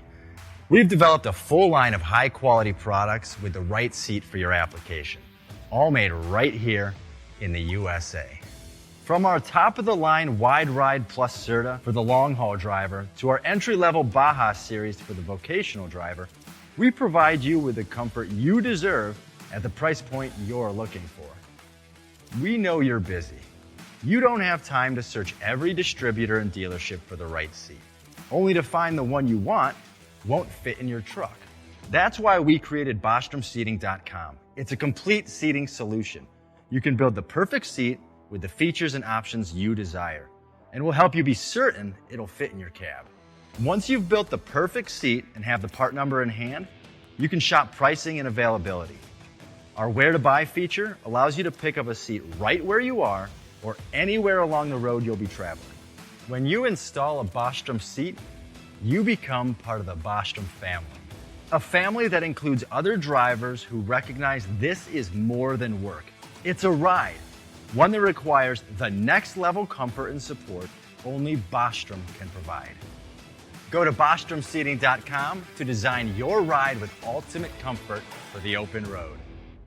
Hands on the wheel, hands off invoicing. At Transcap, we're built for high speed and service, just like you. Our fast freight factoring helps you make more money, not chase it down, because we handle all the invoicing BS and back office work. Apply for fast funding at transcap.com/getcash. It takes just 60 seconds. Or call 888-250-TCAP. That's 888-250-TCAP. And mention Steve Summers Overnight Drive.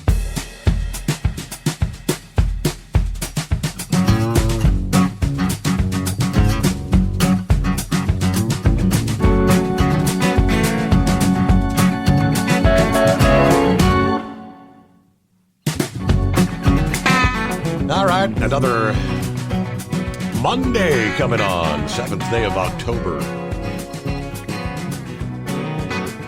I was looking at some of the other evacuation orders, and these numbers are going to grow. Pasco County, they say, is under a local state of emergency.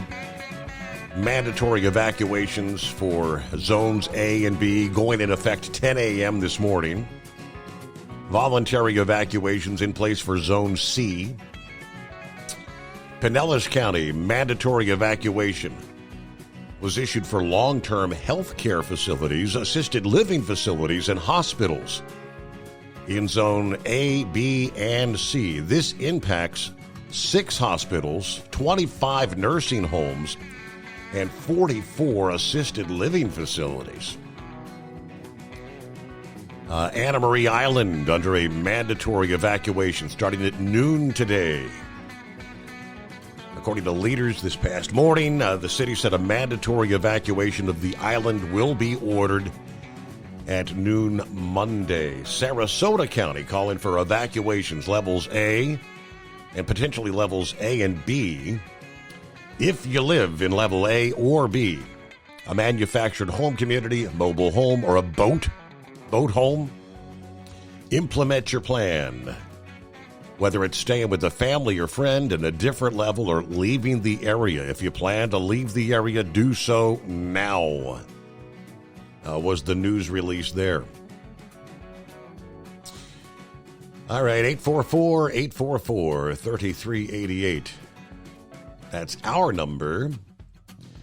It's been a while since we've heard from High Tech. What's happening? It's been a while since I checked in with you, so I figured I'd check in.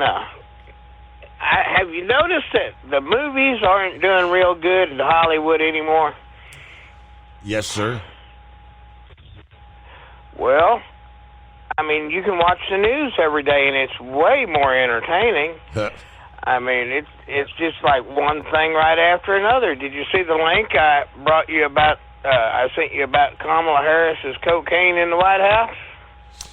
I did. I hadn't got to that yet. No, is that what they're saying? It was Kamala's?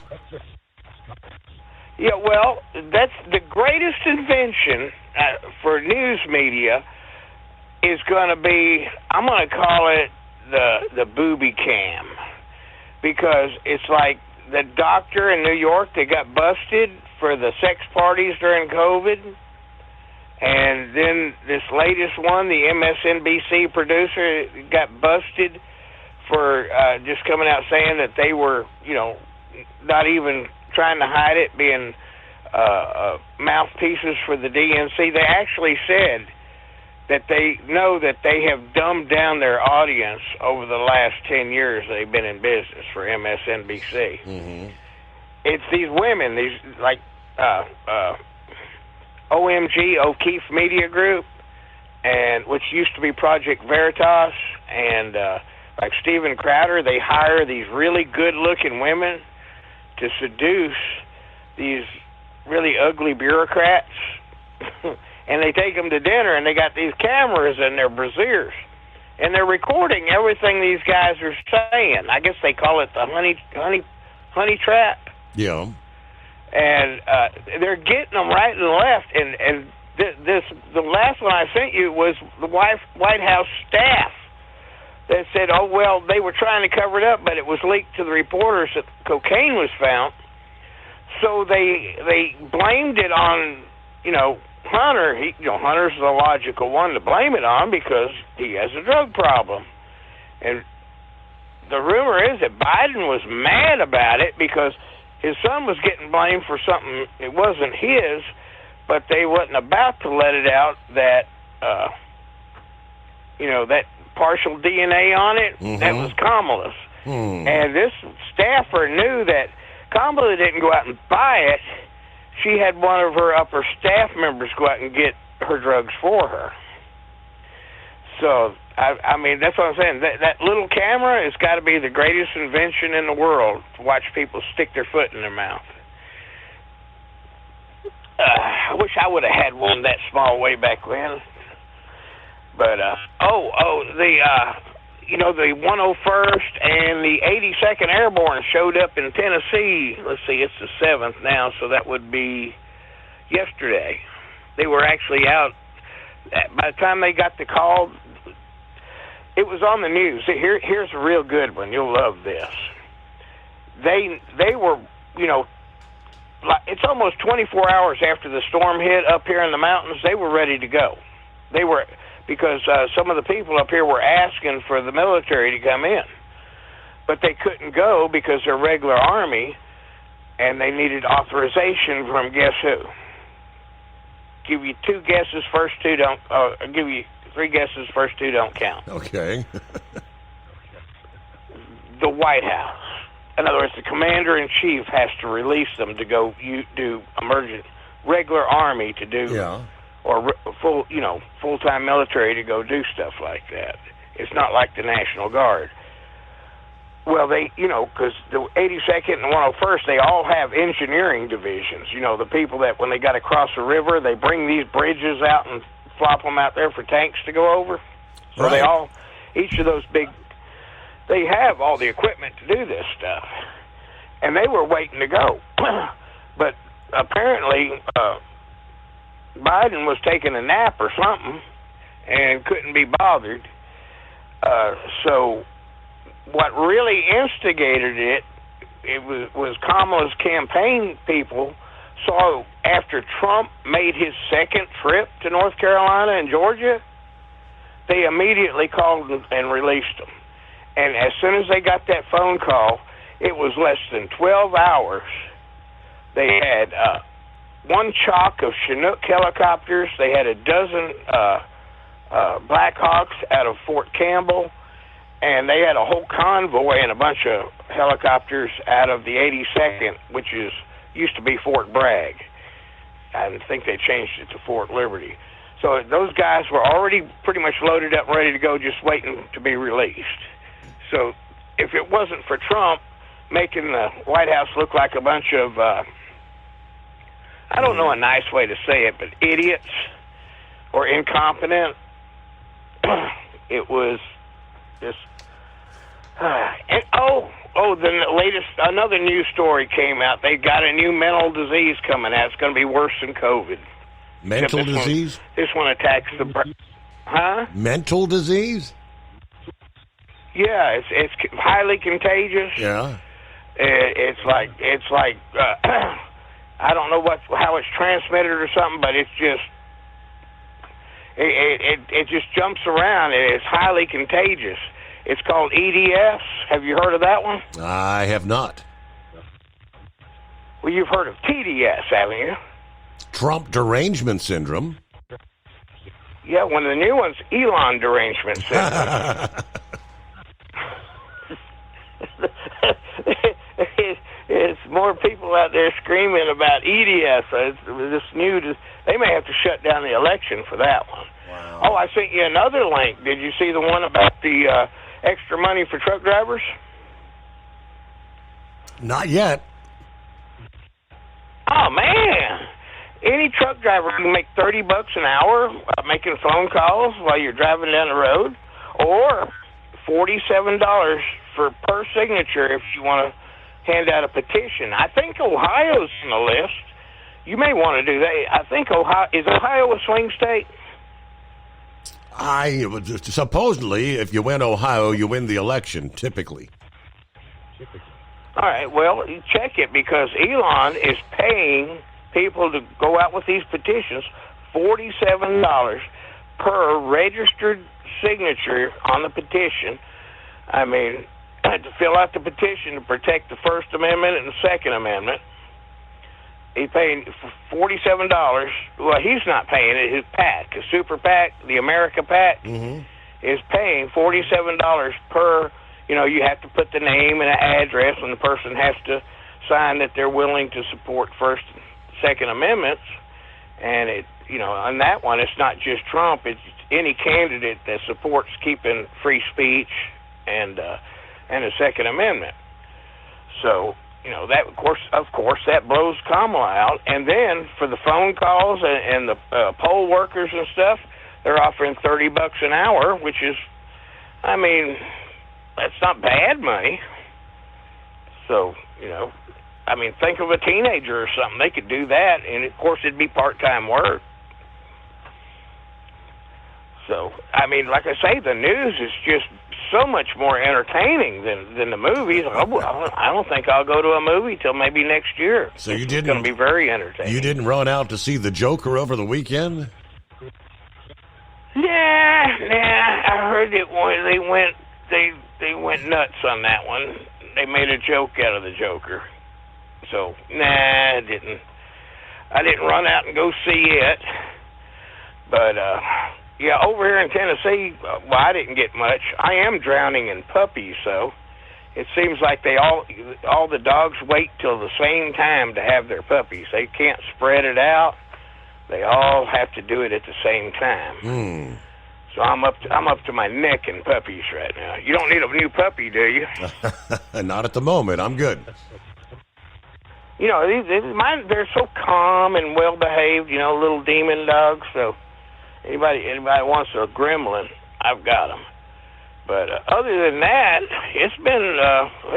I didn't get much of. Of course, I'm on top of the mountain. I'm not in the valleys. So if it ever floods up here where I'm at, it's going to be a whole lot worse than what we just had, because it would take like maybe 100 feet, 1,000 feet of water to get up here where I'm at. So what else is new in the trucking industry? I haven't been listening in a while. Oh, it's pretty much the same old, arguing about everything. I did see, I forgot what show it was on. I think it was Glenn Beck. And they were talking, and truck drivers were specifically mentioned as, it's like, well over 60% didn't vote. 40% of Christians don't vote. And I think it was almost the same amount, 30 or 40% of gun owners don't vote. So, when you lose your rights and they say, well, I don't vote, Well, that's why you lose your rights. That's why truck drivers get stomped on all the time because, truck drivers need not throw those CB radios away because when the cell phones went out, you know what? The ham radios and CBs and all that stuff still worked. And there's a whole lot of people there. There's a whole lot of people in eastern Tennessee and North Carolina that are still unable to communicate. Looks like just over the weekend, seeing as he brought that up, the Federal Communication Commission just yesterday, Sunday, I guess gave the green light allowing Elon Musk's SpaceX and T-Mobile to enable their Starlink satellites with direct-to-cell capability so they can have coverage for cell phones in areas of North Carolina hard hit by Helene. It says the FCC often grants these emergency temporary approvals during disasters to help restore wireless and internet services in badly impacted areas and to allow for testing. FCC spokesman said that the agency is committed to helping with recovery efforts in states affected by Helene. We stand ready to do all that's necessary to return connectivity. Now, SpaceX said the satellites have already been enabled and started broadcasting emergency alerts to cell phones on all networks in North Carolina. The company said they may test basic texting capabilities for most cell phones on the T-Mobile network in North Carolina. On September 28th, more than 74% of cell towers were out of service due to the devastation caused by Helene. Now, the FCC said this past day that number is down to 17% as crews continue to restore service there. While SpaceX's direct-to-cell constellation has not been fully deployed, we felt getting even this early test version into the hands of people on the ground might be able to provide some vital support as teams work to get the infrastructure and services back online and help the first responders with rescue efforts.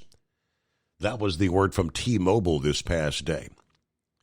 Now, they added their network is almost fully restored along some of the affected regions. Less than 1% of network sites in specific areas where conditions remain particularly challenging are not connected.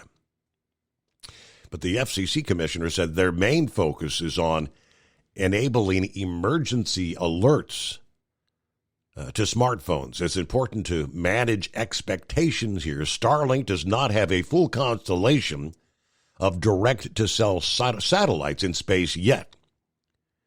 Starlink is given this a shot nonetheless to help try and address the serious needs for connectivity in those disaster areas. And I believe SpaceX is actually slated for a launch today, as a matter of fact, from Port Canaveral. I think somewhere about 10 o'clock later this morning, they're slated to launch another batch. It's not Starlink. I think this is something for the European space. I'll have to pull that up for you. Let's get a quick time out. The Steve Summers Overnight Drive. Hey, Kenworth owners, is your AC and heating performing poorly with little airflow in the cab? Soaring Eagle HD Truck Parts is here to solve your worries. Offering aftermarket replacement HVAC boxes and stainless steel with high output blowers receiving 50 to 100% better airflow, guaranteed.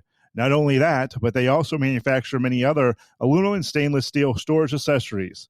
Check out their website at www.soaringeaglehd.com or call toll-free 1-833-455-2473.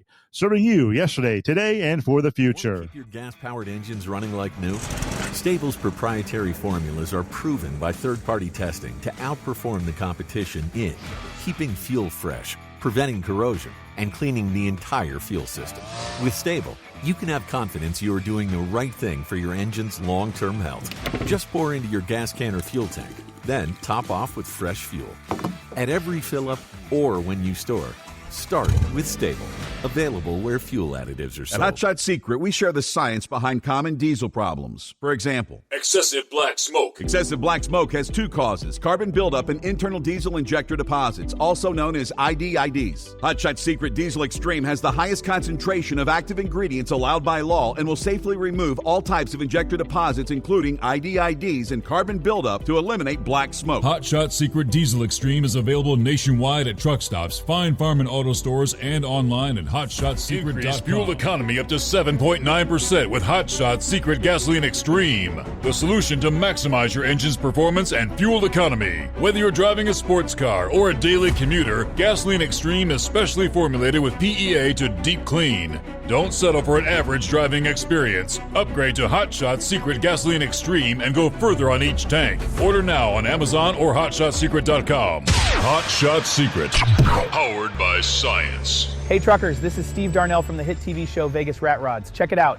Industrial Injection has been a leader in the diesel heavy-duty industry since 1985. Whether you are looking to keep your truck on the road, you are a hard-working farmer feeding America, an over-the-seas mariner, a miner, or a construction craftsman, Industrial Injection can help keep your heavy-duty rigs and equipment running so you can keep America thriving. Get all your turbochargers, injection pumps, injectors, and engine parts at industrialinjection.com.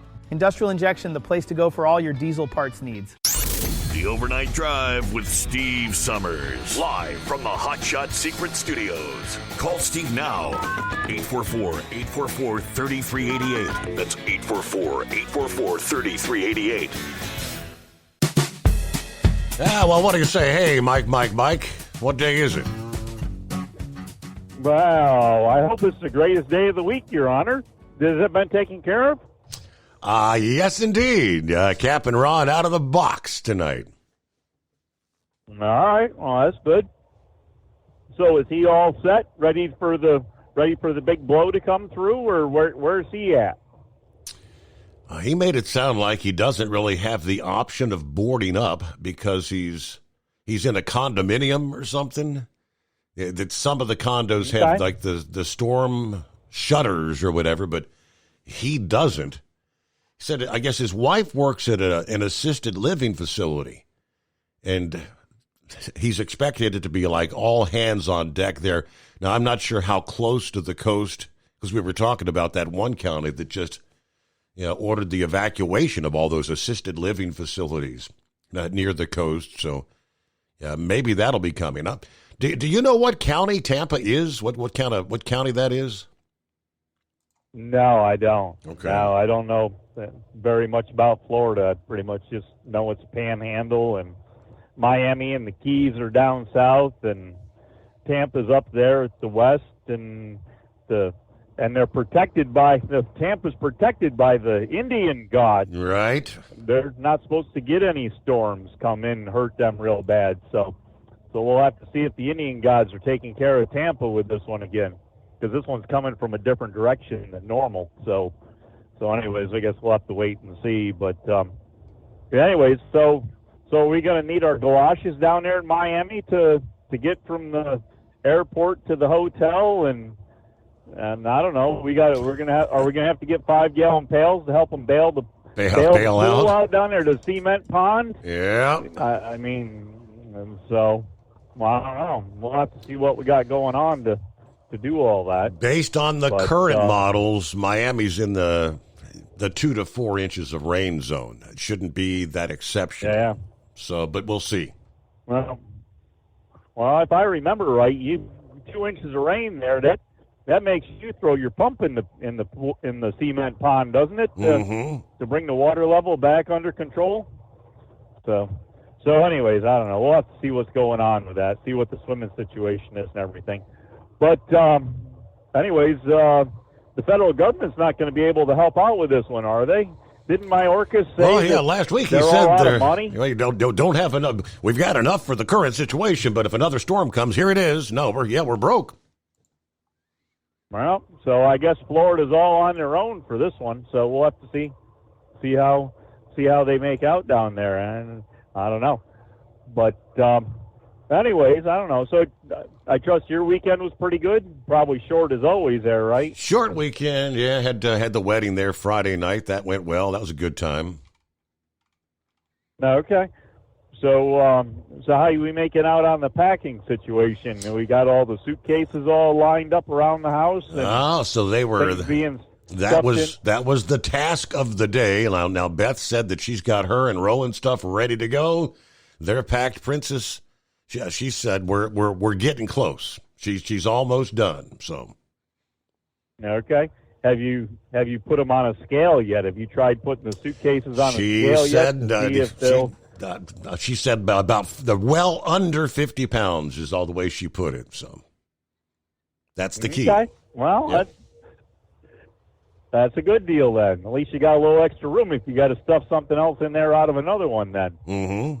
But anyways, so I don't know. It's all kind of quiet around us here in Maryland there. So weather seems to be drying out. I sent you an email link to a reel that was on Facebook there, had a whole bunch of space stuff on it there. I guess while we're either out on the ship or maybe getting off the ship, we're supposed to have the Hunter moon.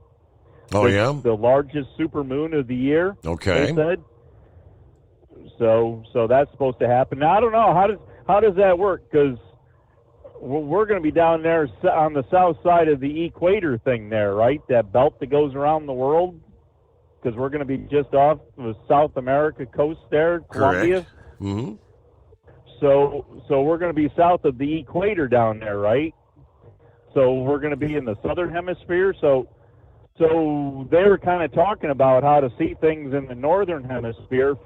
There's a couple of meteor showers that are supposed to be coming through, and I guess the one there is actually the remnants of Halley's Comet that we're going to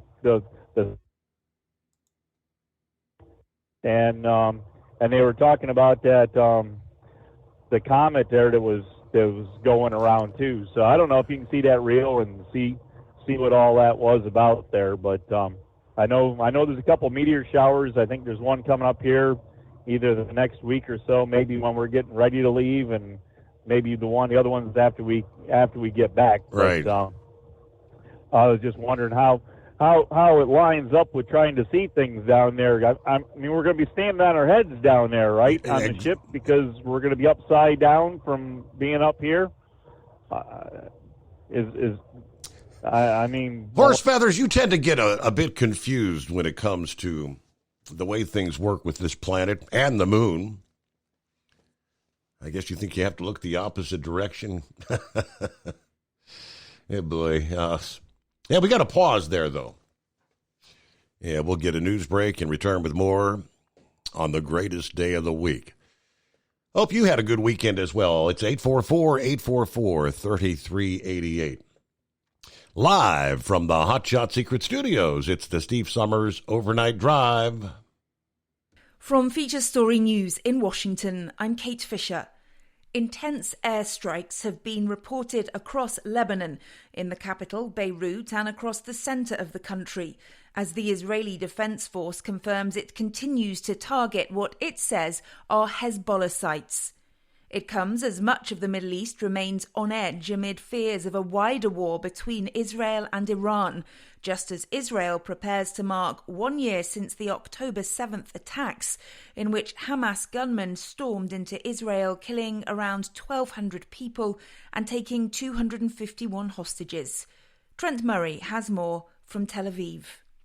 Well, Beirut has seen some of the heaviest rounds of airstrikes that it has witnessed since Israel began launching that air operation late September. We are hearing a number of strikes continue to target the Dahia neighborhood in the south of the city.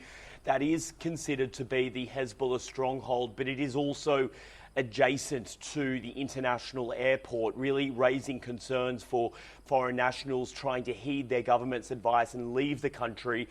It's seemingly an increasingly perilous journey, even trying to make it to the airport now, given how many of those airstrikes are occurring near the roads that connect the airport to the city. In the US, another hurricane is barreling towards the already storm-ravaged Gulf Coast. A state of emergency has been declared in parts of Florida, where the state is still clearing up from the effects of Hurricane Helene. The National Hurricane Center's confirmed that Milton, currently off the coast of Mexico, has intensified into a Category 1 hurricane. It warns it could pose life-threatening hazards for parts of Florida's west coast when it's expected to make landfall on Wednesday. The Federal Emergency Management Agency Administrator Deanne Criswell told ABC's This Week that FEMA is funneling resources into the state and coordinating with local officials. So we're working with the state EOC to understand what their requirements are going to be so we can have those in place before it makes landfall. We'll move more resources in there to support their needs, but we have a lot of people in Florida already. To the movies now, and Joker, Folie à Deux, looks to claim the top spot at the weekend box office despite a shaky start. Scott Carr has more. The Joker sequel, co-starring Joaquin Phoenix and Lady Gaga, earned a lower-than-expected $20 million Friday, and a cinema score of D, the lowest grade the research firm has ever given a comic book film adaptation. I got the sneaking suspicion that we're not giving the people what they want. It's okay, baby. Let's give the people what they want. While The Wild Robot drops to second place, earning another $4.9 million in its second weekend in theaters. From bureaus worldwide, this is FSN. With FSN Spotlight, I'm Simon Marks, looking today at President Biden's plans to meet allies in Germany later this week to discuss strategies in Ukraine as President Volodymyr Zelensky's forces prepare for winter.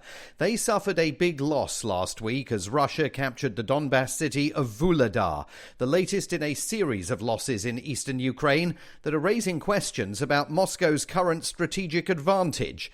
Bob McMahon is with America's Council on Foreign Relations. The Vuhledar fall is concerning, perhaps not in and of itself, but because of a set of dominoes that could be lining up where the Russians take one strategically important hub after another from this whole theater that Ukrainians had been holding on to tenaciously, and where they had inflicted heavy Russian casualties 2 years ago.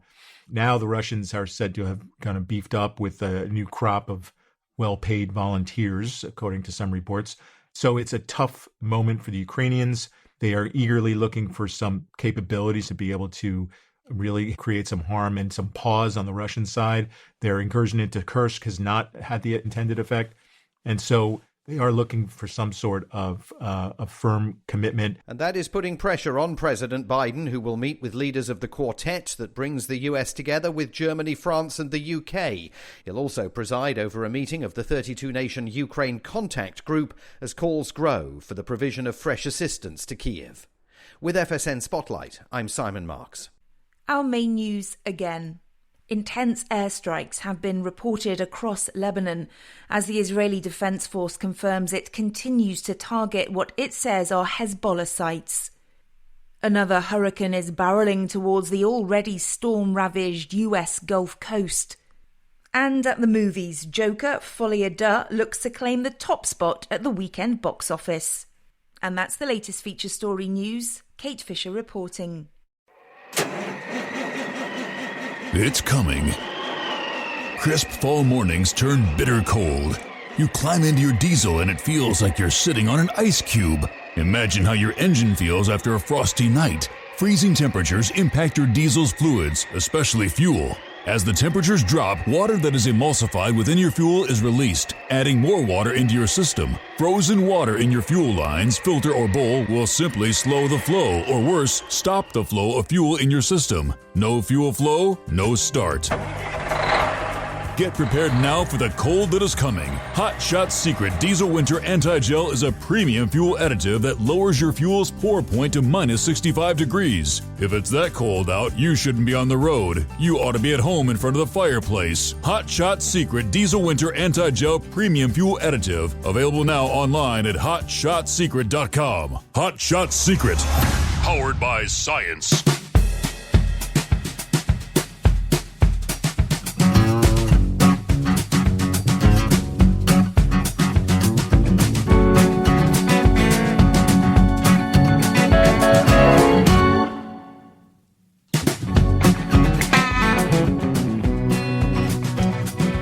Yeah, it's a big question. Is FEMA ready for another strike? I don't know how many personnel FEMA actually has, but in light of the struggling with the headlines, a lot of criticism of the response to Helene, and now you got another potentially big system ready to hammer Florida. I mean, a lot of folks in Tampa Bay, I mean, you saw extreme storm surge, flooding with helling. There's debris piles already everywhere. And I'm just guessing a lot of that debris may become flying projectiles, sitting out by the curb, It's from the Tampa Bay Times. It says hundreds of thousands of Tampa Bay residents could receive evacuation orders today, Monday, October 7th. Pinellas residents in evacuation zones A, B, and C, about half the residents of the county, are likely to receive evacuation orders Monday, according to the sheriff, Bob Gultiari.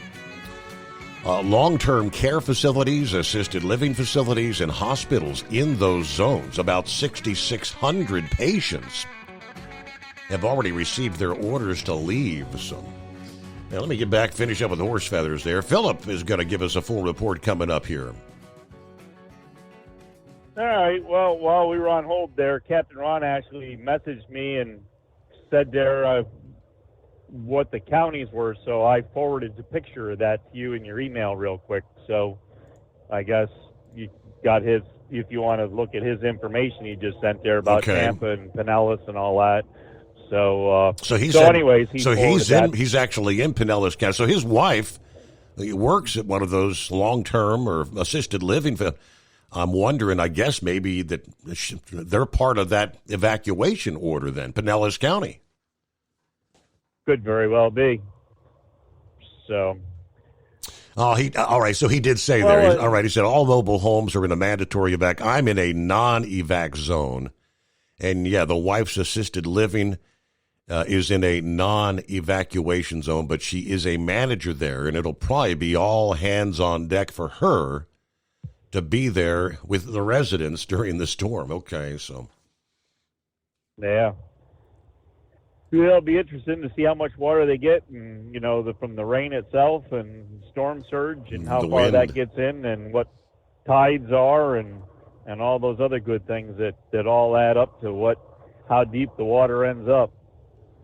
But anyway, I don't know. So not a whole lot different going on here. So we're just getting a few things packed. We've got Amazon people busy for the last minute things we're trying to come up with. Every time we turn around, it's like, well, we got this, and it's like, well, no, probably not. Well, should we get this? And it's like, well, let's see how many days it takes. Mm-hmm. Decide whether we're getting it or not. So few odds and ends, and I guess this cruise here is another day or two longer than what the other one was. So just a little bit more packing, finagling, trying to figure out what we're wearing, and possibly could be worn an extra time, or if we have to figure out the laundry service on the ship. You said there was a laundering service you could use there on the ship, so I don't know. We'll have to see if we're going to do that. And all the nights for dinner, if we're going to dinner all the nights in the the regular dining, or if we're going to do the buffet for some, or what. I don't know. Tell you the truth, I personally wasn't real impressed with doing the buffet stuff too much there. I actually preferred to sit down in the dining room and have a good meal. And yes, of course I did see a thing there to remind me that you don't have to order just one entree or one appetizer when you're sitting there in the dining room. You can order as much as you want. So if you want, if they got chicken and steak, you can order both meals. Yeah, or you can. If you want a second appetizer, you can order an extra appetizer, or if you want a couple extra desserts, because they got that. What's that lava mud cake thing? Right. They got yes, the lava cake. Phew. Yeah. I'll tell you what, buddy. Just get a 6-pack of them to go. But anyways, so yeah, we gotta get that all figured out, what we're doing for dinner and stuff. So are you bringing just the one fancy dress clothes for both formal nights, or are you got two sets of clothes you're bringing for that? Because I know the princess has to bring two different. Absolutely. The princess has to bring two different dresses, right? Two different dresses. You can't wear the same dress twice. Right. I'll be in the same suit both formal nights. All right. Yeah, I think that's where I'm at too. So, I mean, the wife was asking me, what am I bringing for shoes? Because I have shoes for the suit, and says I'm like, no, I'm using the same shoes for everything when we go down to dinner. Nobody's looking at my feet. Heck, I'd be lucky if I don't walk in there in flip flops with a suit on or something. I wouldn't doubt it. Your feet. But anyways, I don't know. So I think we're all in decent shape. We're not totally packed yet, but we got an organization of stuff going on. So I guess we're getting ready, and so I hope everybody makes out all right with the storms and the weather, and hopefully Double R and Anita there, they get back to where they got to be to get out to go, and everybody else has kind of been affected by the storms there. I hope they're doing all right, and if anybody's coming from the area, I hope they're able to get out okay. So anyways, I don't know. Other than that, that's about what we got going for you. Looking up, we did see a little bit of a crescent moon out there to the west when we started here last night, so I think that's all gone away. I don't know where it all went to, but it's dark out here now. So dark, and that's called probably clouds. If you can't see the stars or the moon. All right, hello to Zorro. Everybody, be safe, be blessed. Steve Summers, keep up the great work. Thank you very much. Hillbilly Tex chimed in there. Dirty Harry, gooder morning, Steve, and the trucking family. Well, as of Thursday, I was accepted to receive radiation. They're going to do radiation plus chemo. I go in later today about 2 o'clock for my lineup and my tattoo. Then I'm 2.5 weeks. They'll do radiation 5 days a week for 6 weeks and chemo treatment in the middle one once a week. Steve, I think we're lucky, and they're going to get this all. God bless everybody, and thank you for your prayers and answered prayers. Buckeye Boy, Huntington Beach, California this morning, 61 degrees. My sister that lives in Auburndale headed out to near Jacksonville to go stay with her aunt. She was in rain all day, up to almost Brunswick, Georgia. She's not taking a chance. But I am kind of concerned about my friends in Clearwater Beach. I'll text them tomorrow to see what they're going to do. I don't deliver in Dana Point till Wednesday evening, so I may get my truck loaded tomorrow if I can get in. It's got the check engine symbol and not much power going uphill, but no warning or information on the digital display. I hate these electronic trucks. Yeah, what do you think about Elon showing up at the Trump rally there in Pennsylvania? That was big. I thought it was awesome. And Elon really stressed that people register to vote. I believe the deadline in Georgia is actually today. All right, have a great night, everybody. Be careful out there. Thank you very much, Buckeye Boy. Safe travels. Philip, so I see you're all boarded up, brother. Yeah, I got her boarded up yesterday. I still got some small stuff to do. I got to take the downspouts and the drain tiles off of the gutters, that kind of stuff, not downspouts, but actually the drain lines out on the end so that we don't have those flying around. But before I get started, I want to thank somebody who's been putting a lot of hours in on this, and he's going to put a lot more in before it's even done, and that's Dr. Michael Brennan. Steve, do you know who he is? Does not ring a bell. He is the head guy at the National Hurricane Center. He's the guy, if any of you guys want to see what's going on with this storm or what's going on with us down here, get on to the nhc.gov, and he puts a broadcast on through the day. They don't do it through the night, but they'll do it through the day. When the storm gets here, he'll be doing it through the night. He's going to be there until it's over with. So we got to thank Dr. Brennan for doing what he's doing. He's even keeping the governor enlightened on what's going on with it. We had a press conference yesterday with the governor, and there's something, Steve, I never thought about, and I think this happened down in Treasure Island down there by Captain Ron.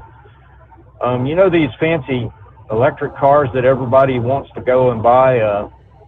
You know, they're having problems with them with these hurricanes because of the saltwater intrusion. And the governor made it clear yesterday, if you have an electric car, please park it out on the outside of your car, on outside of your house. You do not want that car in your garage, because if you have saltwater intrusion, it could cause it to catch fire.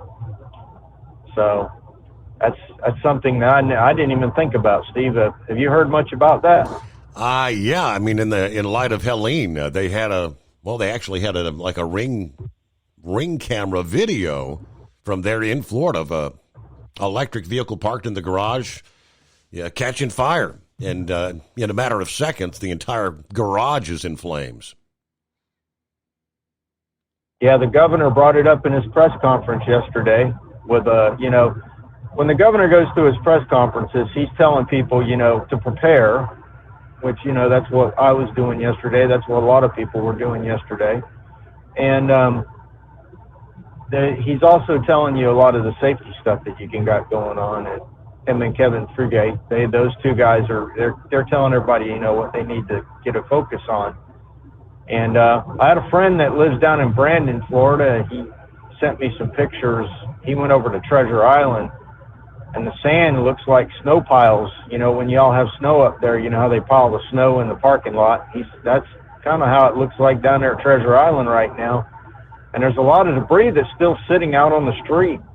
The governor said yesterday that they were going to try to get every FDOT dump truck in the state as close as they can to Tampa and try to get some of this debris out of the way, because they had so much of it sitting out on the street. They don't want the stuff flowing around. That's what I said. That's all going to become projectiles in 120 mile an hour winds. Yeah. Absolutely. I mean, realistically, I might not have 120 mile an hour winds. I might. You never know. It depends on how bad this thing is when it hits the West Coast and comes over to us. I know when it exits our coast, it's going to be wraparound, so we got to be very careful with that. But I knocked the fence down yesterday, just 2 sections of fence in between our houses, just because I wasn't sure that it was going to stay up in the wind.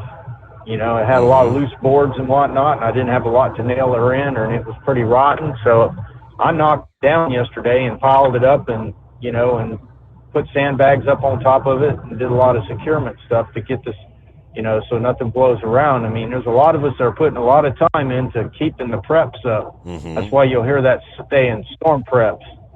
You just want to get everything prepped up as best as you can. You do the best you can, then you close the door and lock it and hope you can hang on, But it's been a long 2 days for me, Steve. I'm, between working at Walmart Saturday, we started getting our trucks in about 11 o'clock in the morning, because everybody was coming in Saturday afternoon getting its stuff. And between that and getting the house prepped up yesterday and Saturday afternoon after work, man, I'm about damn tired. I tell you, I think I lost 10, 15 pounds in the last 48 hours.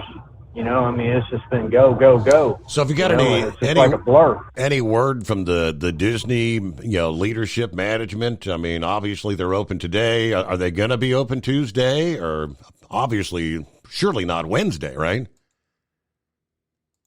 Well, I look at it this way. This is my opinion. I'm not saying it's going to happen or whatever, but if it comes over, so I'm pretty sure they're going to shut down Wednesday. I'm not sure about that. I can't say that. That's just my opinion. That's my opinion, folks.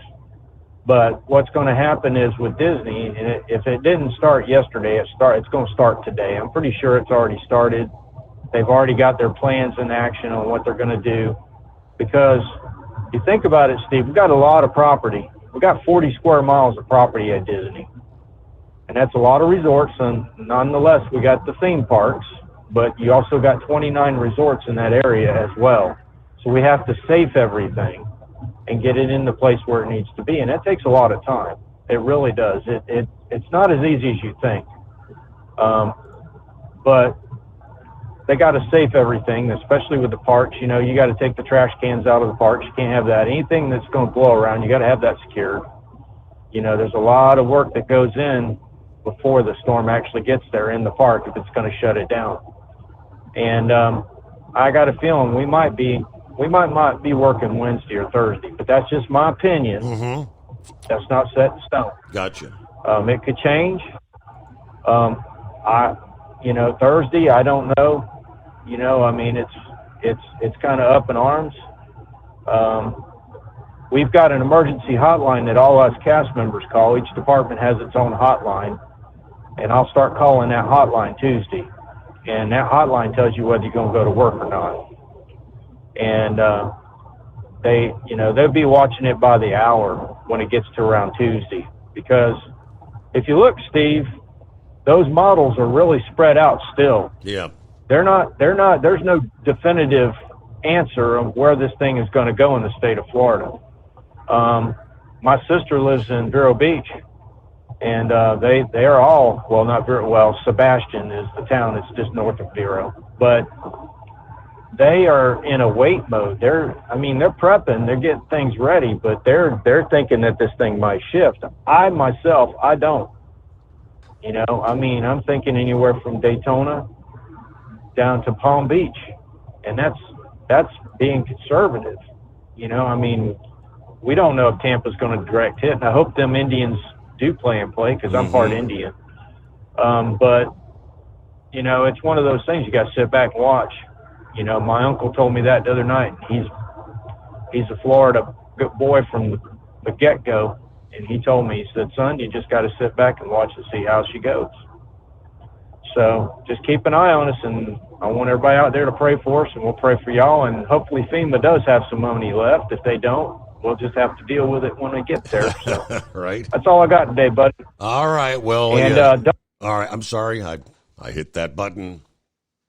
I did a quick search here, and this was posted within the hour in regards to Universal Studios. Is Universal Studios closing for Milton currently? Both of the Orlando parks have issued notices that they are currently operating as normal, but closely monitoring the storm as it develops.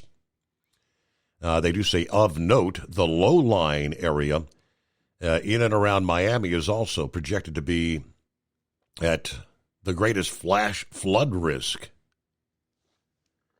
Let's see, there was one other post from several hours ago. Will Milton affect Disney? Officially, it's currently business as usual at Disney World. The company has not announced any closures, cancellations, or substantive operational impacts due to Milton. If you're simply wondering what will be closed or changing at the resorts, water parks, restaurants, at this moment, it's nothing. That's hard to imagine. Yeah, like you said, they're watching all the prediction models. Where's this going to go? What's the strength going to be? I mean, if this thing blossoms into a strong 3 or category 4, as some of the models are depicting, it'll still be at least a Cat 1 by the time it gets over toward the big parks, depending on the actual landfall zone. So things we'll have to pay attention to. All right, thanks for the update there, Philip. Hello, is that Buckwheat? Yeah, good morning, Steve. I'm here trying to race the cold front heading to New York City. The rain's at my back door, but yeah, I was sort of had a good weekend. My Penn State won, my Eagles didn't lose, and my Phillies won. They made it a little scary for me, but you know, it was a good game. I did catch a story on FEMA, their response there in North Carolina, and how it don't seem like FEMA's really putting in a lot of effort. There was a town, I forget what the town name was, but FEMA hasn't got there yet, and they said they did everything they could to get to this town, but it was not possible. And the people in the town said, well, we can drive there with a car, but all you have to do is go around the road closed sign. And it just seems to me like FEMA is an organization that they just follow the rules, and nobody wants to be a hero and stretch the limit a little bit. And I was thinking, if we ever get in a world war again, like we did World War II, World War I, we as Americans don't learn how to get a backbone and learn how to take risk and make things happen. It's not going to be too good for us. But that's just my opinion. But it's just sometimes we need people to stand up and make things happen.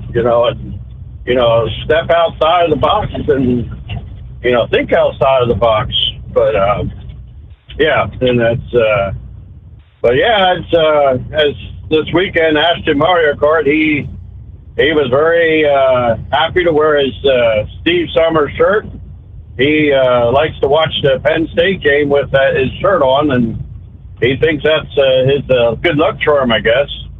Cool. And I had also put in the application to get him register him to vote. And so you'll probably want to wear a Steve Summers shirt to do that. Hopefully we can get some pictures of him, and and it's he really likes your program. I'm not sure why. Maybe it's because I do, but he keeps life exciting. I'm heading to New York City, and we'll have 4 or 5 stops to deliver and a couple pickups, and we'll head back then to Lancaster County. But rolling into a Monday. All right. Well, hey, we've got to pause there. It's news break. From Feature Story News in Washington, I'm Kate Fisher. Intense airstrikes have been reported across Lebanon, in the capital, Beirut, and across the centre of the country, as the Israeli Defense Force confirms it continues to target what it says are Hezbollah sites. It comes as much of the Middle East remains on edge amid fears of a wider war between Israel and Iran, just as Israel prepares to mark 1 year since the October 7th attacks, in which Hamas gunmen stormed into Israel, killing around 1,200 people and taking 251 hostages. Trent Murray has more from Tel Aviv.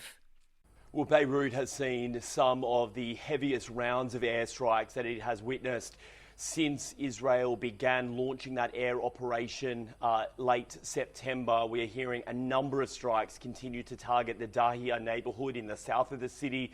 That is considered to be the Hezbollah stronghold, but it is also adjacent to the international airport, really raising concerns for foreign nationals trying to heed their government's advice and leave the country. It's seemingly an increasingly perilous journey, even trying to make it to the airport now, given how many of those airstrikes are occurring near the roads that connect the airport to the city. In the US, another hurricane is barreling towards the already storm-ravaged Gulf Coast. A state of emergency has been declared in parts of Florida, where the state is still clearing up from the effects of Hurricane Helene. The National Hurricane Center's confirmed that Milton, currently off the coast of Mexico, has intensified into a Category 1 hurricane. It warns it could pose life-threatening hazards for parts of Florida's west coast when it's expected to make landfall on Wednesday. The Federal Emergency Management Agency Administrator Deanne Criswell told ABC's This Week that FEMA is funneling resources into the state and coordinating with local officials. So we're working with the state EOC to understand what their requirements are going to be so we can have those in place before it makes landfall. We'll move more resources in there to support their needs, but we have a lot of people in Florida already. To the movies now, and Joker, Folie à Deux, looks to claim the top spot at the weekend box office despite a shaky start. Scott Carr has more. The Joker sequel, co-starring Joaquin Phoenix and Lady Gaga, earned a lower-than-expected $20 million Friday, and a cinema score of D, the lowest grade the research firm has ever given a comic book film adaptation. I got the sneaking suspicion that we're not giving the people what they want. It's okay, baby. Let's give the people what they want. While The Wild Robot drops to second place, earning another $4.9 million in its second weekend in theaters. From bureaus worldwide, this is FSN. Increase fuel economy up to 7.9% with Hot Shot Secret Gasoline Extreme. The solution to maximize your engine's performance and fuel economy. Whether you're driving a sports car or a daily commuter, Gasoline Extreme is specially formulated with PEA to deep clean. Don't settle for an average driving experience. Upgrade to Hot Shot Secret Gasoline Extreme and go further on each tank. Order now on Amazon or HotShotSecret.com. Hot Shot Secret. Powered by science. At Hot Shot Secret, we share the science behind common diesel problems. For example, ultra-low sulfur fuels. Fuel has two purposes, combustion and lubrication. Ultra-low sulfur fuels have diminished the fuel's ability to lubricate. Hot Shot Secret Everyday Diesel Treatment with LX4 restores lubricity, protects your engine, and optimizes performance. Everyday diesel treatment is available at truck stops, Tractor Supply, O'Reilly's Auto Parts, and online at HotShotSecret.com. Hot Shot Secret. Powered by science. Building relationships with their team drivers and customers still matter at IBI Security Transport. Since 1966, IBI and its team of drivers have been leaders and innovators in providing white glove service to its exclusive client base for transporting high-value freight safely and securely. Much of the IBI staff have driven trucks, so they understand both the customers' and drivers' needs. If you're seeking a career that values you as a person, not just a number, and offers great benefits and good home time, then IBI is the place for you. Call 800-582-5912 to discover why we are the leaders in team freight and start building a relationship with you. Attention all truckers, are you ready to own your own truck? Lone Mountain Truck Leasing makes it easy. Our lease-to-own program puts you in the driver's seat. Our inventory is always changing, and we have a variety of rigs, including Kenworths, Freightliners, automatics, and manuals. Once you make your last payment, the truck is yours. No interest, no balloons, and no buyouts. Take the first steps towards independence and financial freedom. Visit LoneMountainTruck.com or call 866-944-0383.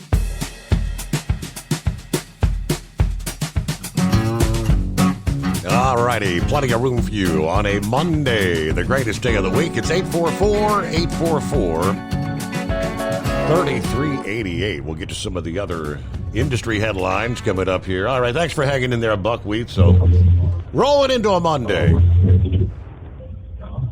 Yeah, where do we get cut off at? I was busy yakking and didn't know watch the time. Well, we left off. You were making that delivery and then headed back to wherever it was. Yeah, heading back to Lancaster, heading back through. But yeah, another point about registering Aston Mario Kart to vote, I was really debating about doing that, because I didn't want to be like a Democrat and, just go campaign and just fill in somebody's ballot. And at our local fairs, I was talking to the Republican committee, and they said, well, one lady gave me an idea, you just tell him, he can write, and, mark where I tell him to, and just say, well, you want to vote for Donald Trump, or, and just sort of spoon feed him that way. And I was, some people came to our church that work with disabled children, and one lady said that, down in, she was down in Philadelphia, she said, these people come in and into these homes, where people can't, old people's homes and, people that are disabled and that, and they just vote for them, and they have no connection to the people, and they don't care. And she said it's a lot better for a parent to vote for a child because they have an interest, a help a child vote because they have an interest in the child and they, care for the child to, they're looking out for the best interest for the child. And so, after I heard that, I said, all right, I'll put my application in, put his application in the vote and sign up as a person that I can help him vote. So I'm not sure how it's going to go, but, hopefully we can, allow him to experience that and, we can make a difference in society around us. But, so, anyhow, that's basically all I have, and I'll continue to listen to you on the way to New York City. Very good. All right. Stay ahead of that rain, right? Somewhere down the line, it'll probably catch up with him, but... All right. Marjorie Taylor Greene demanding that the FEMA administrator, Deanna Criswell, resign over the agency's response to Helene, and said the House Oversight Committee will be grilling her for answers. A post via X, FEMA Director Deanna Criswell will be coming before the Oversight Committee and will receive the full Kimberly Cheadle treatment, probably worse. Cheadle, of course, was the director of the Secret Service who resigned after a congressional hearing concerning their failure in connection with the assassination attempt on Trump in Butler, PA. But now the response to the hurricane has become politically charged, with Republicans, including Trump, blasting FEMA and the Biden administration for their response to Helene. Greene further claimed in her post that FEMA is confiscating supplies, blocking help to Helene survivors, and using disaster relief funds to house illegals. Resign, Deanne. The Congresswoman also, in another post, shared a video with a FEMA employee expressing concerns that transgender migrants are being misgendered in faith-based shelters. Greene said these are unqualified idiots using FEMA disaster relief funds to house migrants and failing Western North Carolina Hurricane Helene victims. FEMA, meanwhile, launched a website to respond to what they are referring to as rumors and misunderstandings, and that false or misleading information can harm survivors, while keeping people from getting the help they need. Among some of the rumors claiming that FEMA lacks money to provide disaster assistance for Helene, and that FEMA is only providing $750 for disaster survivors. That money, the $750, they say, is an upfront flexible payment that covers essentially urgent needed items like food, water, and other supplies, while applications for other funds are being approved. As your application continues to be reviewed, you may still receive additional forms of assistance for other needs, such as support for temporary housing, personal property, and home repair costs. They also rejected rumors that they only want cash donations and that they've been turning away volunteers, saying they've never accept donations or volunteers, but they encourage people to work with reputable volunteer organizations or donate to them. They also rejected claims that they've been seizing donations and insisted that rumors that they're conducting vehicle stops are false. So a lot of this harkens back in my mind to the debacle of a response to Hurricane Katrina. I try to realize, you just look at the scope, the breadth of the devastation, how widespread. It's not like it's one confined area that may be hit by a tornado and you can get relief efforts and supplies in. It's such a wide spread, and in many cases, cut off to vehicles on the ground. The only way into some of these places is by air. They did over the weekend kind of explain a bit of the topic. It was at High Tech brought up, all these rumors and rumblings about cloud seeding during Helene, making the rains worse. Sundance brought that up last Friday. The incredible rainfall amounts ahead of and during Helene. They say were enhanced by a process known as upsloping, which helped lead to the extreme flooding. There were a number of factors that came together to produce the extreme rainfall that began Wednesday night and Thursday, September 25th. One significant factor was what meteorologists refer to as upsloping. There was a cold front that had stalled over the southeast and actually produced over 6 inches of rain in the mountains before Helene even arrived. Something that may have been what we call a predecessor event. Predecessor events bring heavy rain inland before tropical storms and hurricanes, and it's kind of a new type of phenomenon that meteorologists are just really beginning to research. Next, fueled by the rich Gulf of Mexico moisture, Helene was already producing heavy rain as it began to move over the same area. As Helene tracked into Tennessee, not a typical track for a tropical storm. Tropical air was forced to move up the mountains.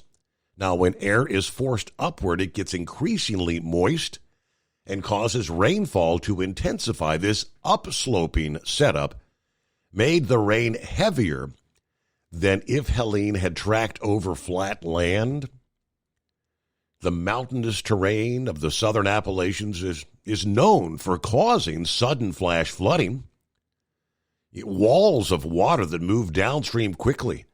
It's hard to escape, and obviously quickly became deadly once roads were washed out over a wide area. And it took utility, a communication infrastructure with them. People were cut off from travel. The relief organizations are cut off from getting in, medical assistance. All those things kind of came together, a confluence of impacts that caused that rain. And if you think these tropical systems, typically when they come in, whether it's on the Gulf Coast from Texas to the Florida, the Big Bend area, they normally would pick a northeasterly path and head out over the Atlantic once again. This system kind of took the backward path, moving northward and then jogging westward the further north it got. That seldom, if ever, really happens. All right, nonetheless, Dave says, hey, we sent several trailers of supplies up the road to North Carolina from here in Lumpkin County, Georgia this weekend. Several private folks also took loads up. Keep that stuff coming, folks. They need it. Russell, good morning, Steve. Hope all's going well at the secret bunker. Truckers, keep it between the ditches. May God bless you safely to your destinations. Back to the old grind once again, listening to another great show. May God bless all who are sick and afflicted. Steve, you all have a great morning on this greatest day of the week. Right. Jeffrey checks in from Florida. All right, so I guess you're gearing up once again for the potential of power outages. Yeah, he got kind of lucky there with Helene. Let's hope the same holds true for Milton here. Norman checks in from the west coast of Washington, getting ready to head home in a few days here. The Big Tipper's loaded. Flatbed is loaded. RGN is loaded, all ready for my return. All right, everybody, have a good morning. Hello to Roki. He said ESPN's College Game Day, I guess next weekend, will begin in Eugene for the showdown between Ohio State and Oregon. Big Ed was under the impression it was going to take place there in Columbus at the Shoe, and I wasn't sure. So apparently No. Big Ed was actually, he picked Oregon because they're going to make that long journey, and they would screw up their circadian rhythm and their sleep schedule. So it's actually going to be Ohio State that's going to be doing the travel to Eugene, Oregon next weekend. Dennis says Illinois will knock off both Ohio State and Oregon. Now back to real life. And no, NASCAR isn't real life. Okay. It was Talladega yesterday, though, Dennis. I didn't get an opportunity to tune in. All I know from the highlights reel is 5 laps remain at Talladega in what they described as one of the biggest big ones to ever occur took place. 28 vehicles taken out in that single crash. 20. I mean, that's damn near the whole field taken out in that crash. All right, hello to Gary this Monday. Good to have you on board. Hope you had a good weekend. Who else we got checking in? You're kind of chatting back and forth. Let's see, Governor DeWine, speaking in Ohio, says Haitians here legally under the TPF, Temporary Protected Status Act of 1990. I wondered why Springfield, Ohio, city's population has grown about 25% over the past 3 years. It's actually 2 years. And here's why. October of 2022, 470 citizens from Haiti, Venezuela, Cuba, Nicaragua entered the U.S. Then it jumps with Biden's Fly 'em In plan. Since January of 2023, 25,000 per month through May of 2024. That's 530,000 money recipients, according to the numbers from Homeland Security. All right, there's Rick in Columbus. Good to have you on board as well. See what's happening with Pappy. Morning, Pappy. Wait a minute. All right, click the mouse again. Take 2. There we go. You got to hit the button, Steve. You got to hit the button, Steve. Sometimes you got to hit it twice. What's going on, man? Well, how's your weekend? Listen, man. You had a working weekend, didn't you? Yeah. Sitting here in the cruiser. We got 57 degrees on the cruiser dash here. Steve, I wasn't going to bring this up, but what the heck? It's been several months ago.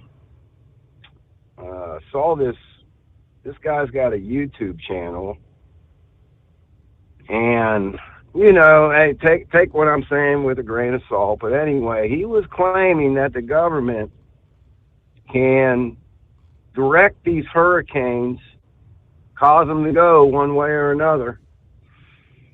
It's been a while since I've seen it.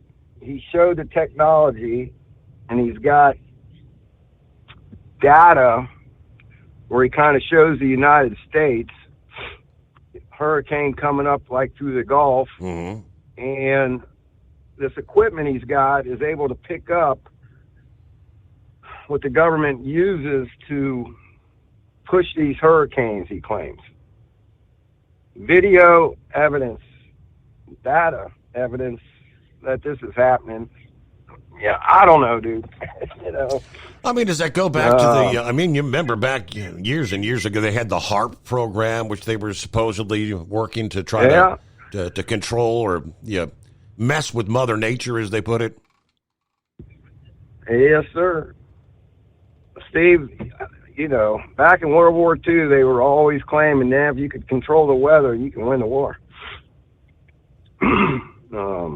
So there's no doubt in my military mind that they have been doing some weather modifications here. There's just no doubt in my mind. There was a video scene, I think it was like down in NASA, where they lit like these engines. They weren't like lighting engines, but they put all this moisture, dumped it out of this like engine, I guess, really. Looked like a space shuttle being launched, but they weren't launching anything. Created all this moisture, and they said, watch, about 45 minutes it's going to start raining over here in this next area about 10 miles away. And sure enough, it started raining, man. But hey, the main reason I called here, I'll try to get this out so you can get to the top of the hour. I'll get off of here. But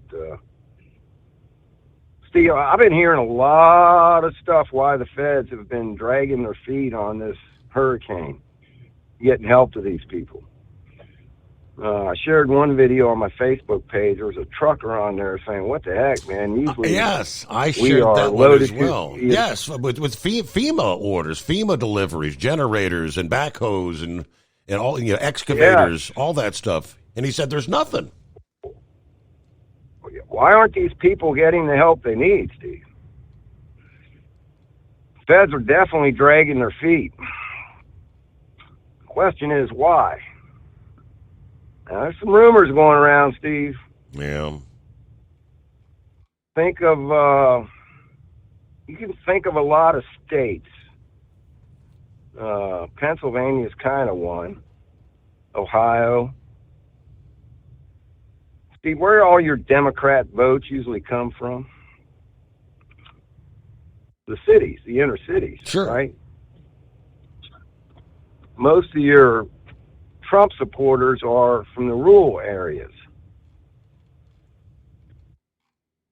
See, there's some rumors going around, and not maybe just rumors. There's maybe some evidence that they do not want to get the help there, especially in North Carolina. Be a shame if they couldn't vote, Steve, because there's no power on yet. Okay. You know what I'm saying? Be a shame that power don't come on till November the 6th. I think the inner cities are fine. It's the rural area where most of these people are Trump supporters. And Steve, I don't know. Are they going to be able to vote? Think about it. How are they going to vote, man? If there's no power on, they can't even leave the small town. And I got an email. Email was in reference to possible swatting taking place on Election Day. Warning about voting polls being swatted.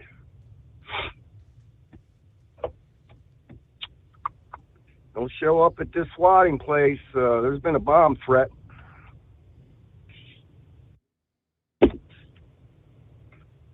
I don't know, Steve. Shenanigans, man. Shenanigans. We'll have to see what happens here, but keep a close eye on this when we start getting closer to Election Day. We're only 30 days out, 29 days out, whatever the heck it is. Yep. We start getting a week or two out from Election Day. I'm really curious to see if these people that got hit by this hurricane, if there's going to be a lot of areas that are going to be able to vote or not. What happens if they can't vote? What happens if you got half a state that says, hey, our power's still off. We don't have the means to be able to facilitate this election on this Election Day. Do they postpone it? What are they going to do, Steve? And I'm guessing for most of the people that are cut off from the real world, that's probably the last thing they're concerned with right now. Their concern is daily survival. Yeah.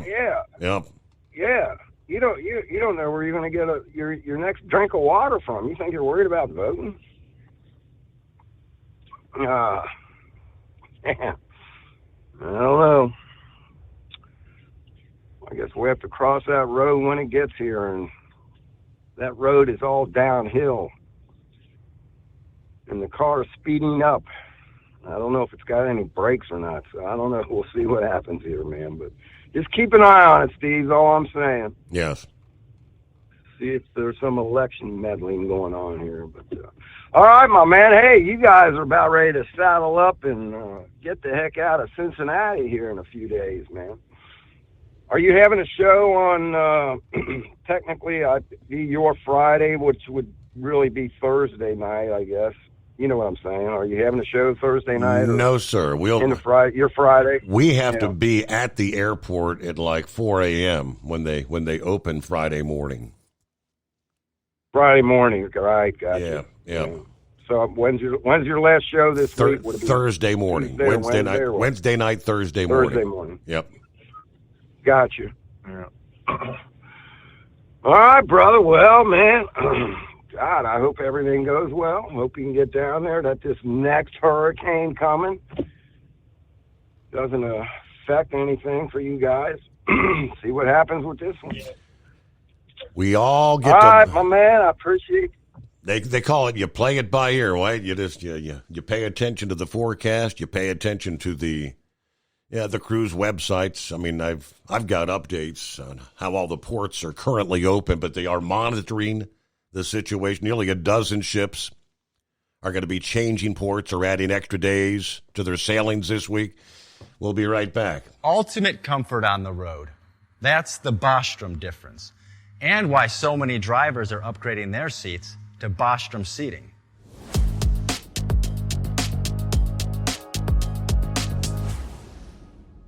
With roots dating back to 1935, we know seating. We've developed a full line of high-quality products with the right seat for your application, all made right here in the USA. From our top-of-the-line Wide Ride Plus Certa for the long-haul driver to our entry-level Baja series for the vocational driver, we provide you with the comfort you deserve at the price point you're looking for. We know you're busy.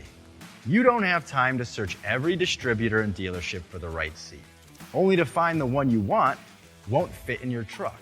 That's why we created BostromSeating.com. It's a complete seating solution. You can build the perfect seat with the features and options you desire, and we'll help you be certain it'll fit in your cab. Once you've built the perfect seat and have the part number in hand, you can shop pricing and availability. Our Where to Buy feature allows you to pick up a seat right where you are or anywhere along the road you'll be traveling. When you install a Bostrom seat, you become part of the Bostrom family. A family that includes other drivers who recognize this is more than work. It's a ride, one that requires the next level comfort and support only Bostrom can provide. Go to BostromSeating.com to design your ride with ultimate comfort for the open road. Hands on the wheel, hands off invoicing. At Transcap, we're built for high speed and service, just like you. Our fast freight factoring helps you make more money, not chase it down, because we handle all the invoicing BS and back office work. Apply for fast funding at transcap.com/getcash. It takes just 60 seconds. Or call 888-250-TCAP. That's 888-250-TCAP. And mention Steve Summers Overnight Drive. From Feature Story News in Washington, I'm Kate Fisher. Intense airstrikes have been reported across Lebanon, in the capital, Beirut, and across the centre of the country, as the Israeli Defense Force confirms it continues to target what it says are Hezbollah sites. It comes as much of the Middle East remains on edge amid fears of a wider war between Israel and Iran, just as Israel prepares to mark 1 year since the October 7th attacks, in which Hamas gunmen stormed into Israel, killing around 1,200 people and taking 251 hostages. Trent Murray has more from Tel Aviv. Well, Beirut has seen some of the heaviest rounds of airstrikes that it has witnessed since Israel began launching that air operation late September. We are hearing a number of strikes continue to target the Dahia neighborhood in the south of the city. That is considered to be the Hezbollah stronghold, but it is also adjacent to the international airport, really raising concerns for foreign nationals trying to heed their government's advice and leave the country.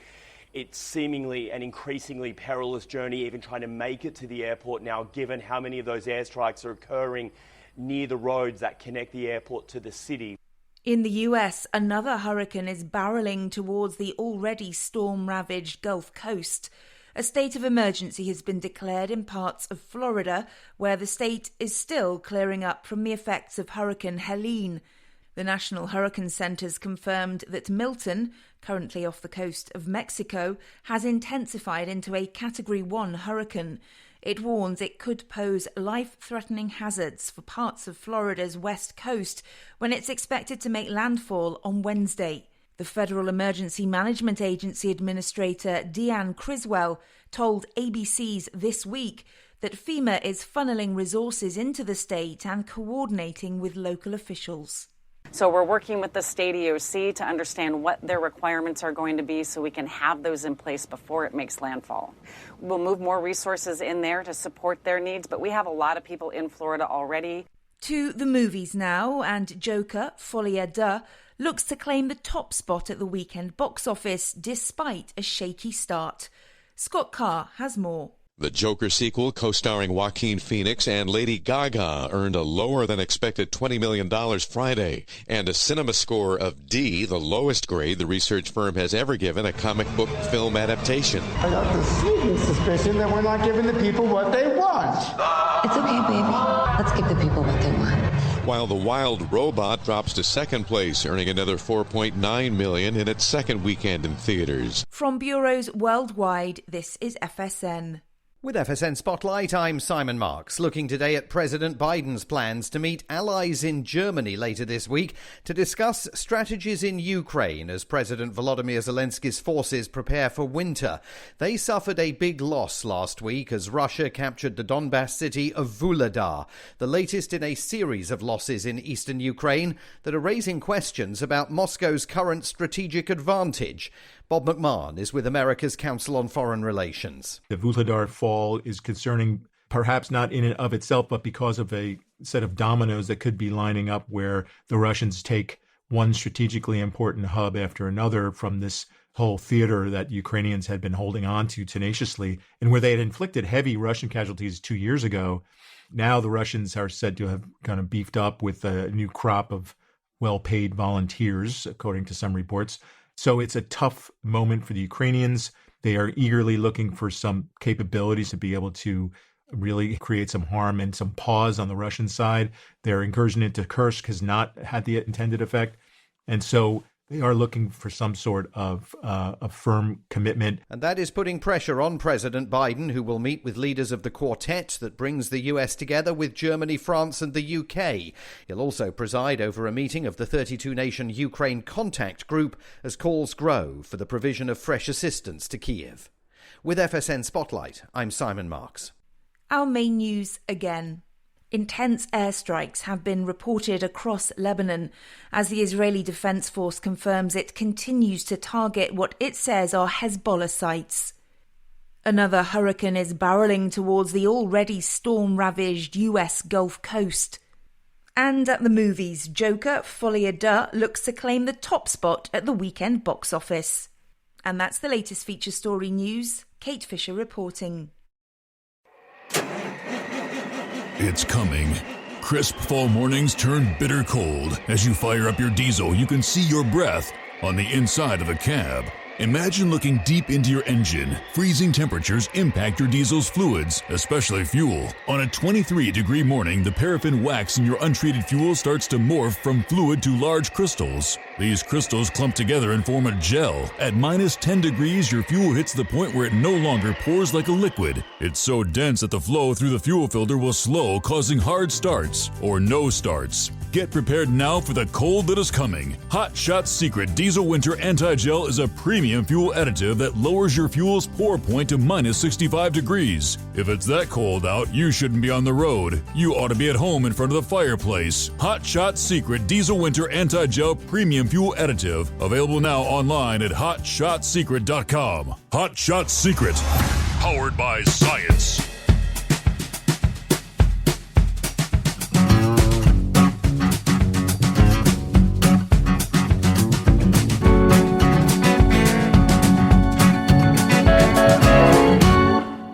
Well, we cross over the midnight hour on the West Coast. And your weekend's over. Welcome into a Monday, 7th of October. Trust you had a good weekend. And thank you for spending some time with us here on the Steve Summers Overnight Drive. All right, Double R. Yes, sir. Hey, I got a question I wanted to ask you. First of all, I just got passed by a bunch of trucks that said Convoy of Hope. I'm getting ready to go through now. I'm at the foot of Nashville right now, getting ready to go through Nashville, but I thought that was pretty cool. Quite a few trucks headed east. And then Horse Feathers was talking about his shoes. Now, I'm going to bring back a memory with you here real quick, Steve, if I may. Mm-hmm. You remember on one of our cruises, Little John? Yes. He had on that real nice-looking suit jacket. Yep. And then he had on a pair of flip-flops with his swimming trunks. Yes, he did. Well, anyhow, to make a long story, Horse Feathers brought that up, and that's the first thing that hit my mind was Little John, and God rest his soul. And I busted a gut. I couldn't help from not laughing. That was a funny moment, but and that was on a formal night, right? Yes, it was. Yeah, It sure enough was. He had on them flip-flops with the big flowers on them. So I'll never forget it. Anyhow, didn't the people from Katrina hit Louisiana, correct? Yes, New Orleans. Yeah, that's okay. Didn't they get left out high and dry because of FEMA? I mean, what was that dude's name? I can't even think of that guy's name. That governor at the time. Anyhow, he left them out hanging high and dry. Took them a couple of years, and they still haven't even got things back together from Katrina. And what I'm saying is I was listening to Judge Jeannie. Is that her name? Judge, Mm-hmm. I think Yeah. that's it. Mm-hmm. She was talking on a program, and maybe it was the wrong amount, but she said FEMA had $630 billion that the taxpayers paid into FEMA. I mean, she said that's our tax money, but she said they turn around and spend it on these illegals. And she goes, you bet that they had formula down there at the border for the babies down there. Why can't they? She said that's our money. Mm-hmm. And I mean, she went off the wall. It was on TikTok. I was watching it. It was showing a Fox program of the program The Five. I think that's what they call it. But and she was talking. She was talking about that. Is that is our tax money, correct? FEMA money. Well, that is our tax money, sure. correct? Absolutely. Well, why not? Why? And Pappy made a good point. I'm not trying to change subjects here. Pappy brought up a damn good point. Maybe they're dragging this crap. I almost said the wrong word. Why are they? They're going to drag it out.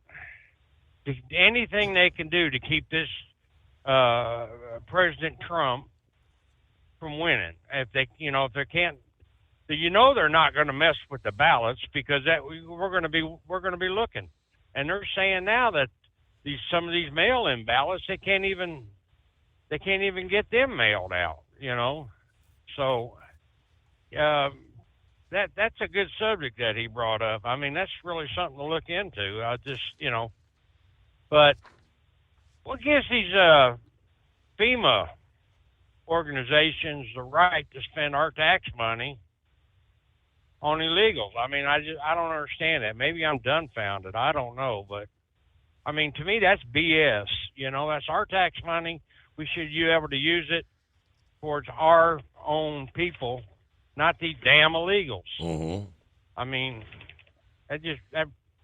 illegals is a bad word to me, Steve. It just really burns my rear end because, you know, they're grabbing VA rights from the veterans and all that, and it absolutely burns my ass. I'm going to say it anyhow. I'm sorry, but I don't know. I just I'm getting kind of hot under the arms. Right, here, so right. Yeah. I just, you know, I don't understand it. I really don't. And these young people, I'm not telling them how to vote, but these damn young people, I mean, my God, they need to open their eyes. I'm sorry. Everybody that I've talked to that's young, that's able to vote, you know, it's their prerogative, but they really need to step back out of the circle and look at this world and what's going on. I mean, I talked to a girl and she said, "Oh, I'm going to vote for Kamala because she'll be the first woman president." Yep. Is that the only damn reason why you're going to vote for her? Well, yeah, that's history. BS. You know, and I just turned around and walked away. But, you know, anyhow, that's all I got, Steve. I just wanted to run my mouth, and I'm going through Nashville here, so. But it just aggravates me that $630 billion, and they put it on these damn illegals down there, and then they want to offer $750. You know, that ain't going to buy crap with the food prices and everything today. I mean, that's crap, you know. But anyhow, I'm listening, brother. I'm going to back out, and we'll holler at you later on.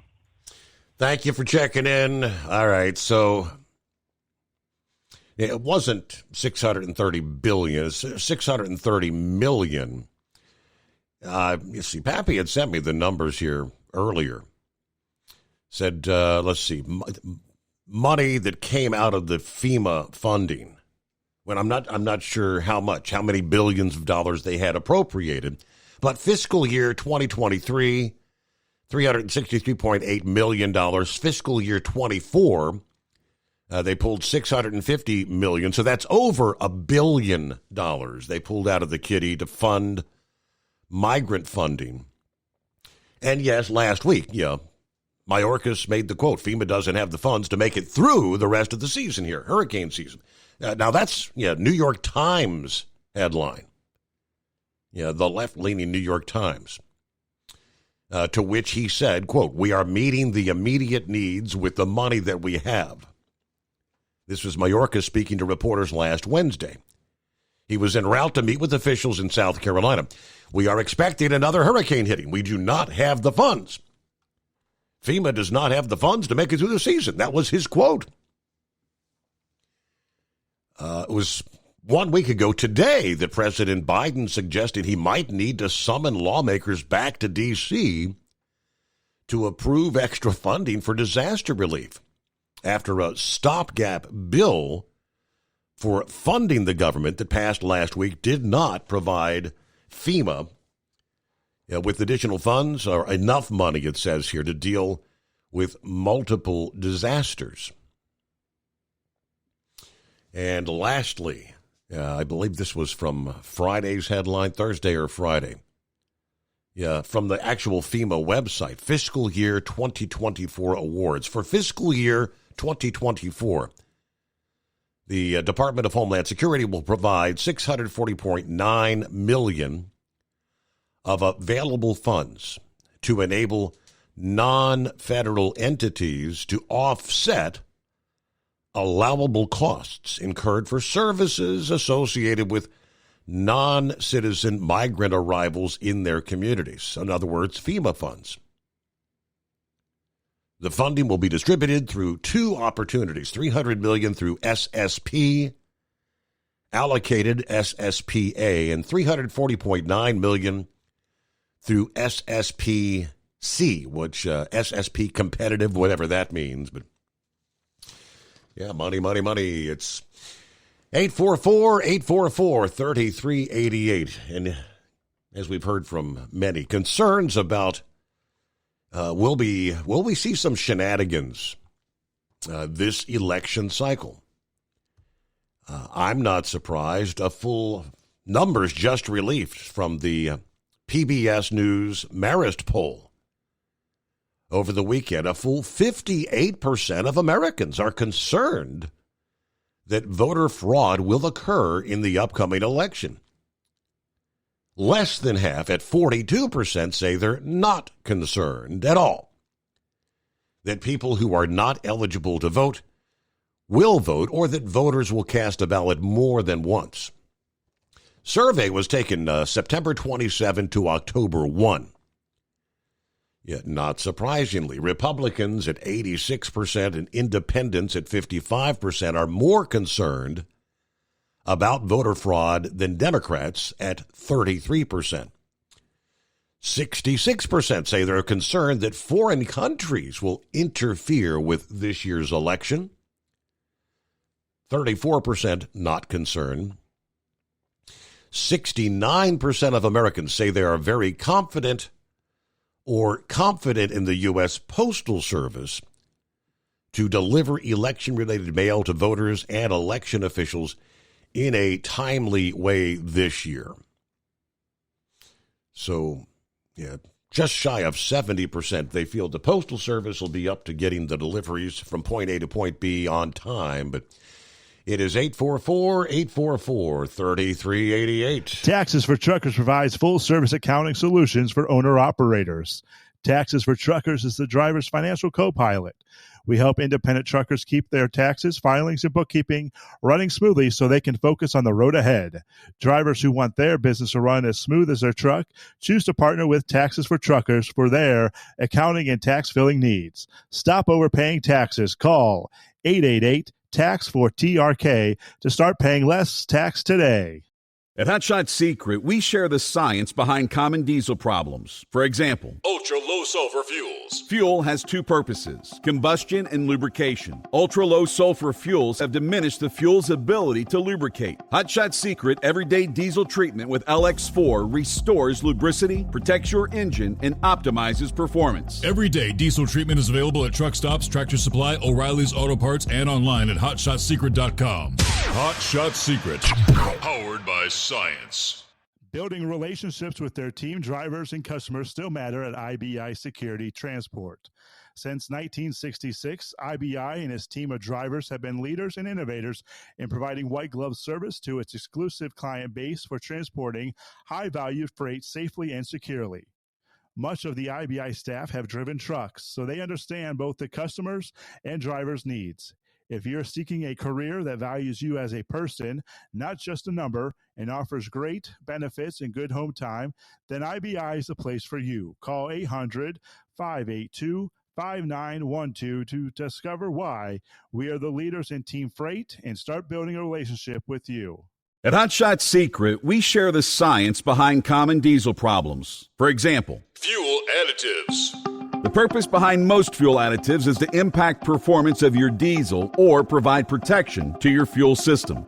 Hot Shot Secret Everyday Diesel Treatment provides both performance enhancement and protection with 6 key components. This fully formulated premium fuel treatment includes the performance-enhancing cetane boost, injector cleaner, and LX4 lubrication, as well as protection against water with a demulsifier and rust inhibitor, plus a stabilizer that minimizes fuel filter clogs. Everyday Diesel Treatment delivers a 6-in-1 premium fuel treatment for every fill-up, every time. Everyday Diesel Treatment is available at truck stops, Tractor Supply, O'Reilly's Auto Parts, and online at HotShotSecret.com. Hot Shot Secret, powered by science.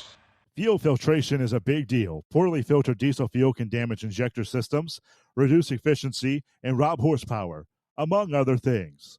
By removing the water, air, and debris from fuel, fast fuel systems can triple the life of your injector systems while restoring power, optimizing fuel economy, and more. Not sure what your truck needs? Give us a call at 636-433-5410 or learn more at fastride.com.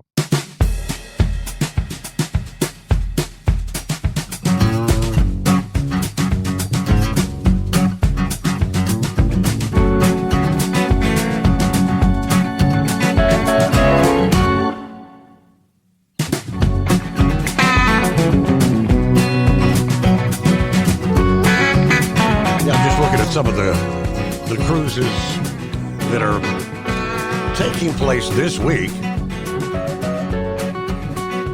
Yeah, some folks ended up. How about this? I guess they call them a cruise to nowhere, where you set sail and you end up not stopping anywhere.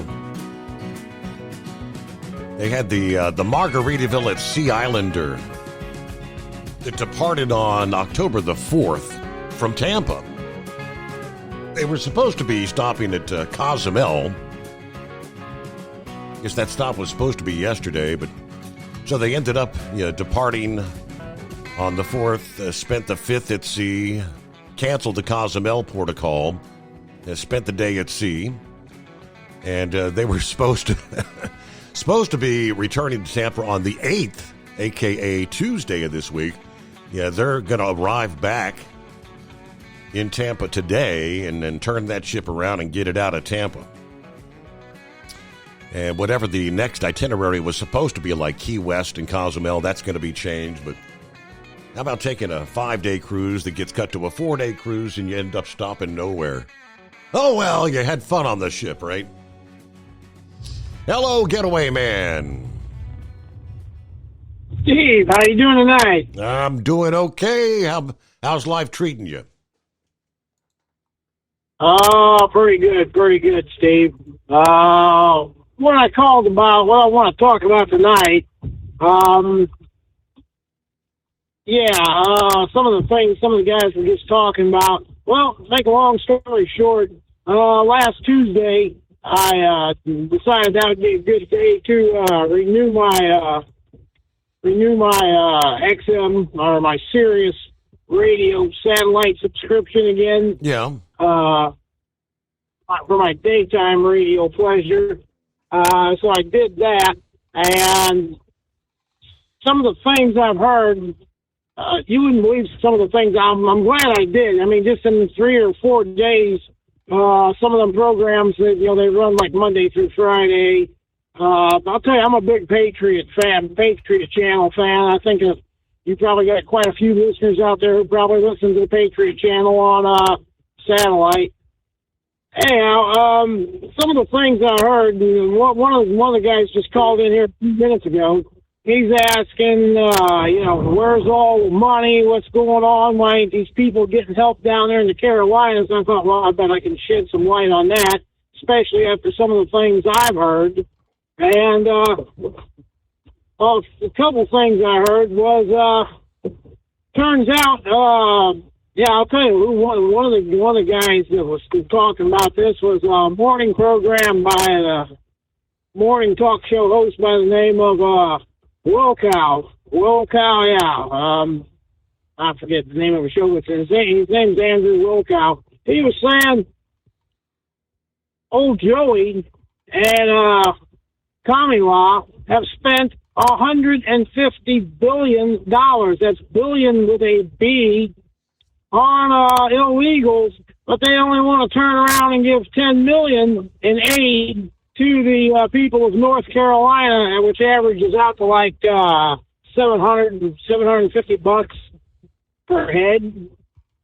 Yeah, that was one of the things I thought, and that was just appalling right off the bat. They spend $150 billion housing, feeding, and paying illegals. Yeah, some of these illegals are getting. Yeah. I know one person they were talking about, she's getting $350 a week for doing nothing, sitting on her room.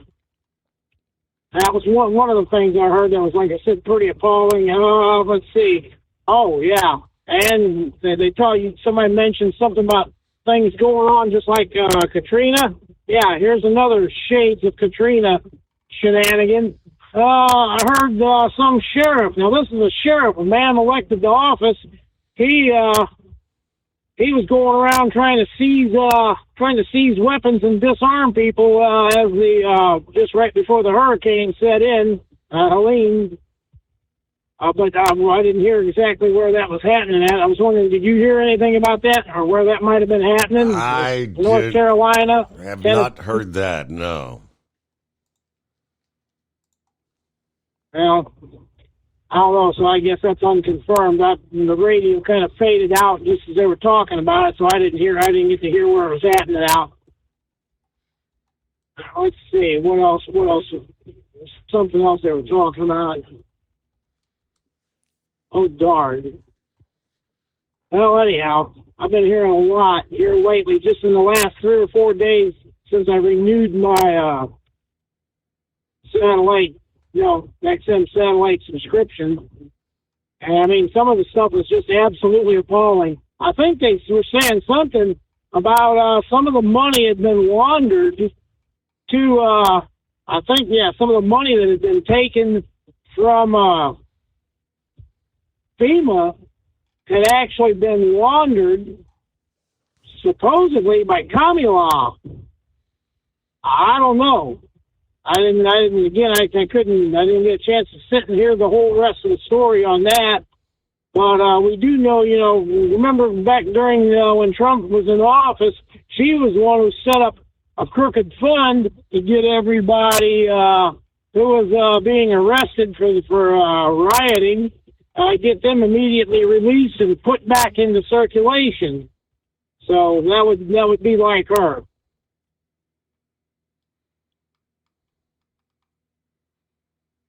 I know that the headline from the New York Times was that some of the FEMA funds are going to what they call NGOs, non-governmental organizations. It was legislation with the last however many billions of dollars of FEMA appropriations, the funds that were divvied to FEMA, that relaxed what FEMA was legally allowed to use the funds for, made it much easier for them to use funds, which obviously they had been doing. And now when a true major disaster occurs, suddenly we need more money. And that's pretty much where they're at right now. From Feature Story News in Washington, I'm Kate Fisher. Intense airstrikes have been reported across Lebanon, in the capital, Beirut, and across the centre of the country, as the Israeli Defense Force confirms it continues to target what it says are Hezbollah sites. It comes as much of the Middle East remains on edge amid fears of a wider war between Israel and Iran, just as Israel prepares to mark 1 year since the October 7th attacks, in which Hamas gunmen stormed into Israel, killing around 1,200 people and taking 251 hostages. Trent Murray has more from Tel Aviv. Well, Beirut has seen some of the heaviest rounds of airstrikes that it has witnessed since Israel began launching that air operation late September. We are hearing a number of strikes continue to target the Dahia neighbourhood in the south of the city. That is considered to be the Hezbollah stronghold, but it is also adjacent to the international airport, really raising concerns for foreign nationals trying to heed their government's advice and leave the country. It's seemingly an increasingly perilous journey, even trying to make it to the airport now, given how many of those airstrikes are occurring near the roads that connect the airport to the city. In the US, another hurricane is barreling towards the already storm-ravaged Gulf Coast. A state of emergency has been declared in parts of Florida, where the state is still clearing up from the effects of Hurricane Helene. The National Hurricane Center's confirmed that Milton, currently off the coast of Mexico, has intensified into a Category 1 hurricane. It warns it could pose life-threatening hazards for parts of Florida's west coast when it's expected to make landfall on Wednesday. The Federal Emergency Management Agency Administrator Deanne Criswell told ABC's This Week that FEMA is funneling resources into the state and coordinating with local officials. So we're working with the state EOC to understand what their requirements are going to be so we can have those in place before it makes landfall. We'll move more resources in there to support their needs, but we have a lot of people in Florida already. To the movies now, and Joker, Folie à Deux, looks to claim the top spot at the weekend box office despite a shaky start. Scott Carr has more. The Joker sequel, co-starring Joaquin Phoenix and Lady Gaga, earned a lower than expected $20 million Friday, and a cinema score of D, the lowest grade the research firm has ever given a comic book film adaptation. I got the sneaking suspicion that we're not giving the people what they want. It's okay, baby. Let's give the people what they want.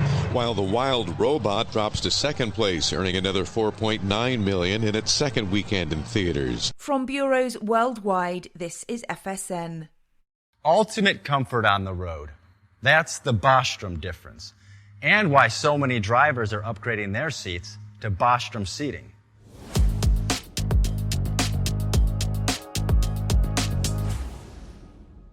With roots dating back to 1935, we know seating.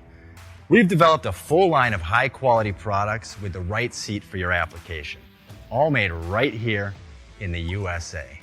From our top-of-the-line Wide Ride Plus Certa for the long-haul driver to our entry-level Baja series for the vocational driver, we provide you with the comfort you deserve at the price point you're looking for. We know you're busy. You don't have time to search every distributor and dealership for the right seat, only to find the one you want won't fit in your truck. That's why we created BostromSeating.com. It's a complete seating solution. You can build the perfect seat with the features and options you desire, and we'll help you be certain it'll fit in your cab. Once you've built the perfect seat and have the part number in hand, you can shop pricing and availability. Our Where to Buy feature allows you to pick up a seat right where you are or anywhere along the road you'll be traveling. When you install a Bostrom seat, you become part of the Bostrom family. A family that includes other drivers who recognize this is more than work. It's a ride. One that requires the next level comfort and support only Bostrom can provide.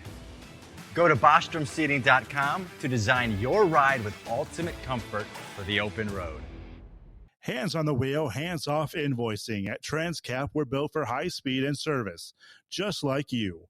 Our fast freight factoring helps you make more money, not chase it down, because we handle all the invoicing BS and back office work.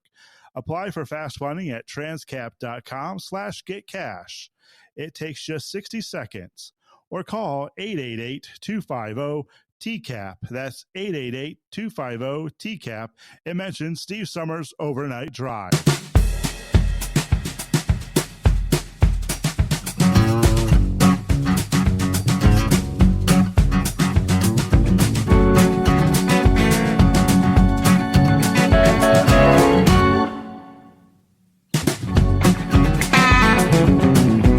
Clear lines at 844-844-3388. On a Monday. There were no changes from 11 p.m. Eastern to the 2 a.m. update. In Milton, still at 90 mile per hour sustained winds. Category 1. But some of the key messages from the Hurricane Center: it is forecast to be a major hurricane when it reaches the west coast of Florida by midweek. Do not focus on the details of the forecast, as there remains significant, they tell us, uncertainty in the eventual track and intensity. Yeah, the headline said Milton is moving rather erratically. It's kind of juggling around. It's too soon to specify the exact magnitude and location of the greatest impacts. But there is increasing risk of a life-threatening storm surge and damaging winds. Beginning early Wednesday, storm surge and hurricane watches will likely be issued early today. So in a matter of hours, residents in Florida should follow any advice given by the officials. Obviously, as far as evacuation orders, a bunch of them will be coming down. Areas of heavy rain will impact portions of Florida today, Monday, well ahead of Milton, with heavy rain more directly related to the system later on Tuesday through Wednesday night. This rainfall brings the risk of considerable flash urban and aerial flooding, along with the potential of moderate to major river flooding. So tropical storm conditions are expected with hurricane conditions possibly beginning today across portions of the northern Yucatan Peninsula of Mexico, where they do have tropical storm warnings and a hurricane watch in effect. So the Yucatan today, but yeah, rain well in advance of Milton's arrival. Would have been nice to have got the word prior to the weekend, but was anybody out there rolling along Interstate 70 over the weekend, where multiple state police agencies had joined forces for a high-visibility traffic enforcement campaign? Obviously, yes, a major truck traffic corridor. It started on Friday at midnight and continued through this past evening, Sunday night at the midnight hour. We had Indiana State Police, Pennsylvania State Police, and the Ohio State Highway Patrol all participated in a targeted traffic enforcement detail along Interstate 70. During a similar I-70 enforcement effort last fall, troopers issued 388 citations for speed, 31 for safety belt violations, and made 5 OVI arrests in Ohio alone. This I-70 blitz is part of the larger, what they call the Six State Trooper Project, which during other enforcement activities includes the Kentucky State Police, Michigan, and West Virginia State Police. So again, that's what was taking place over the weekend. Now you know.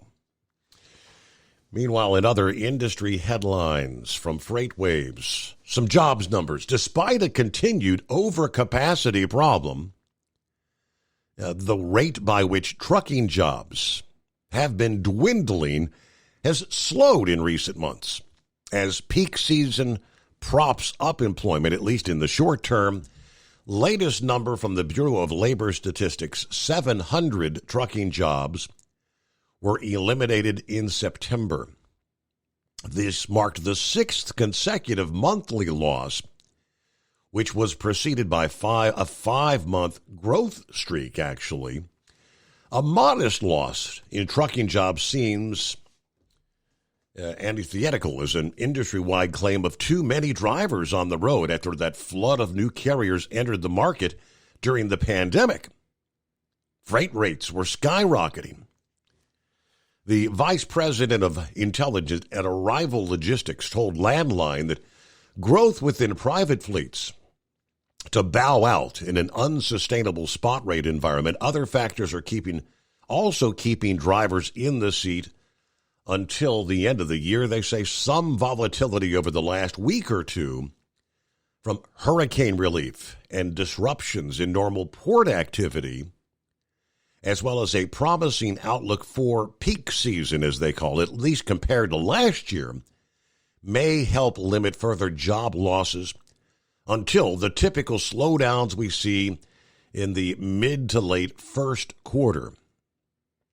A larger sustained recovery still seems a ways off.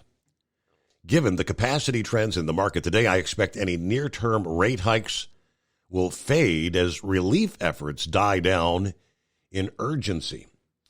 But actually, we're going to see another surge in relief effort rolling into Florida later this week. Revised numbers revealed fewer trucking job losses than expected, with a decrease of 700 jobs in August compared to the previously reported decrease of 1,400. A decrease of 1,900 jobs in July compared to the previously reported decrease of 2,000. Closing out the third quarter of 24, trucking jobs were down by more than 8,000 for the year, with a net loss of nearly 13,000 during this current 6-month losing streak, and a loss of 7,500 compared to last September. Accounting for all transportation sector jobs, employment dropped by nearly 9,000 jobs. It is 844-844-3388. More on Helene and the fallout. Transportation Secretary Buttigieg ordering a suspension of private drone flights in North Carolina's flood zone, which sparked fury and a backtrack amidst intense backlash. We know this storm left the trail of destruction. As the death toll continues to rise, hundreds are still unaccounted for, and residents are desperate for help, they tell us. However, instead of expediting rescue efforts, FEMA and the Biden administration seem more focused on suppressing the efforts of private citizens who have stepped up where the federal response has faltered. Buttigieg, the DOT secretary, took to social media to announce drone pilots do not fly your drone near or around rescue and recovery efforts for Hurricane Helene. Interfering with emergency response operations impacts search and rescue operations on the ground. Many on social media rightfully pointed out the absurdity of such a ban. One says, the U.S. Department of Transportation and the FAA don't know drones are saving lives and aiding rescue efforts by flying things like insulin into inaccessible regions, locating trapped and isolated individuals, providing some imagery to the world. Another pointed out, this is so damn stupid. People are getting baby formula, insulin, and food this way after being wiped out from our federal government for 6 days. Buttigieg and FEMA's mishandling of this disaster is not just an issue of bureaucratic red tape. It's a deliberate attempt to control the narrative. FEMA's lies and obfuscations have left North Carolinians in the dark, both figuratively and literally. The federal government, rather than empowering the people, the citizens, to help, are taking unprecedented steps to stifle their efforts. Adding insult to injury, Buttigieg's order was followed by a weak clarification from the Department of Transportation after that backlash became so loud to ignore. The DOT sent a tweet yesterday was referring to temporary flight restrictions that were in place, but that they lifted them suddenly. Okay. Yeah, the spokesperson went on to say the FAA is not banning drones from providing hurricane disaster relief and recovery assistance. At times, local authorities and law enforcement may request the FAA to issue a temporary flight restriction in order to ensure safety for aircraft or drones operating in certain areas. These restrictions occur at the request of local authorities or law enforcement. The FAA does not put these in place without request. So moving on, with proper authorization, drones and other aircraft are permitted to operate within a temporary flight restriction. These are only for limited areas identified by law enforcement and local authorities. Relief operations, including civilian operations and volunteers that are coordinating with emergency responders, can still access the airspace during these restrictions. So they really went from one extreme to the other. They flip-flopped. Anyone looking to use a drone or other aircraft to assist in disaster relief and recovery should coordinate with first responders and law enforcement on the scene to ensure they do not disrupt life-saving operations. It's about 15 before the hour. So I did say, yes, SpaceX, the workhorse Falcon 9 rocket. They're going to return to flight later on this morning to launch the European Space Agency's Hera spacecraft from Florida.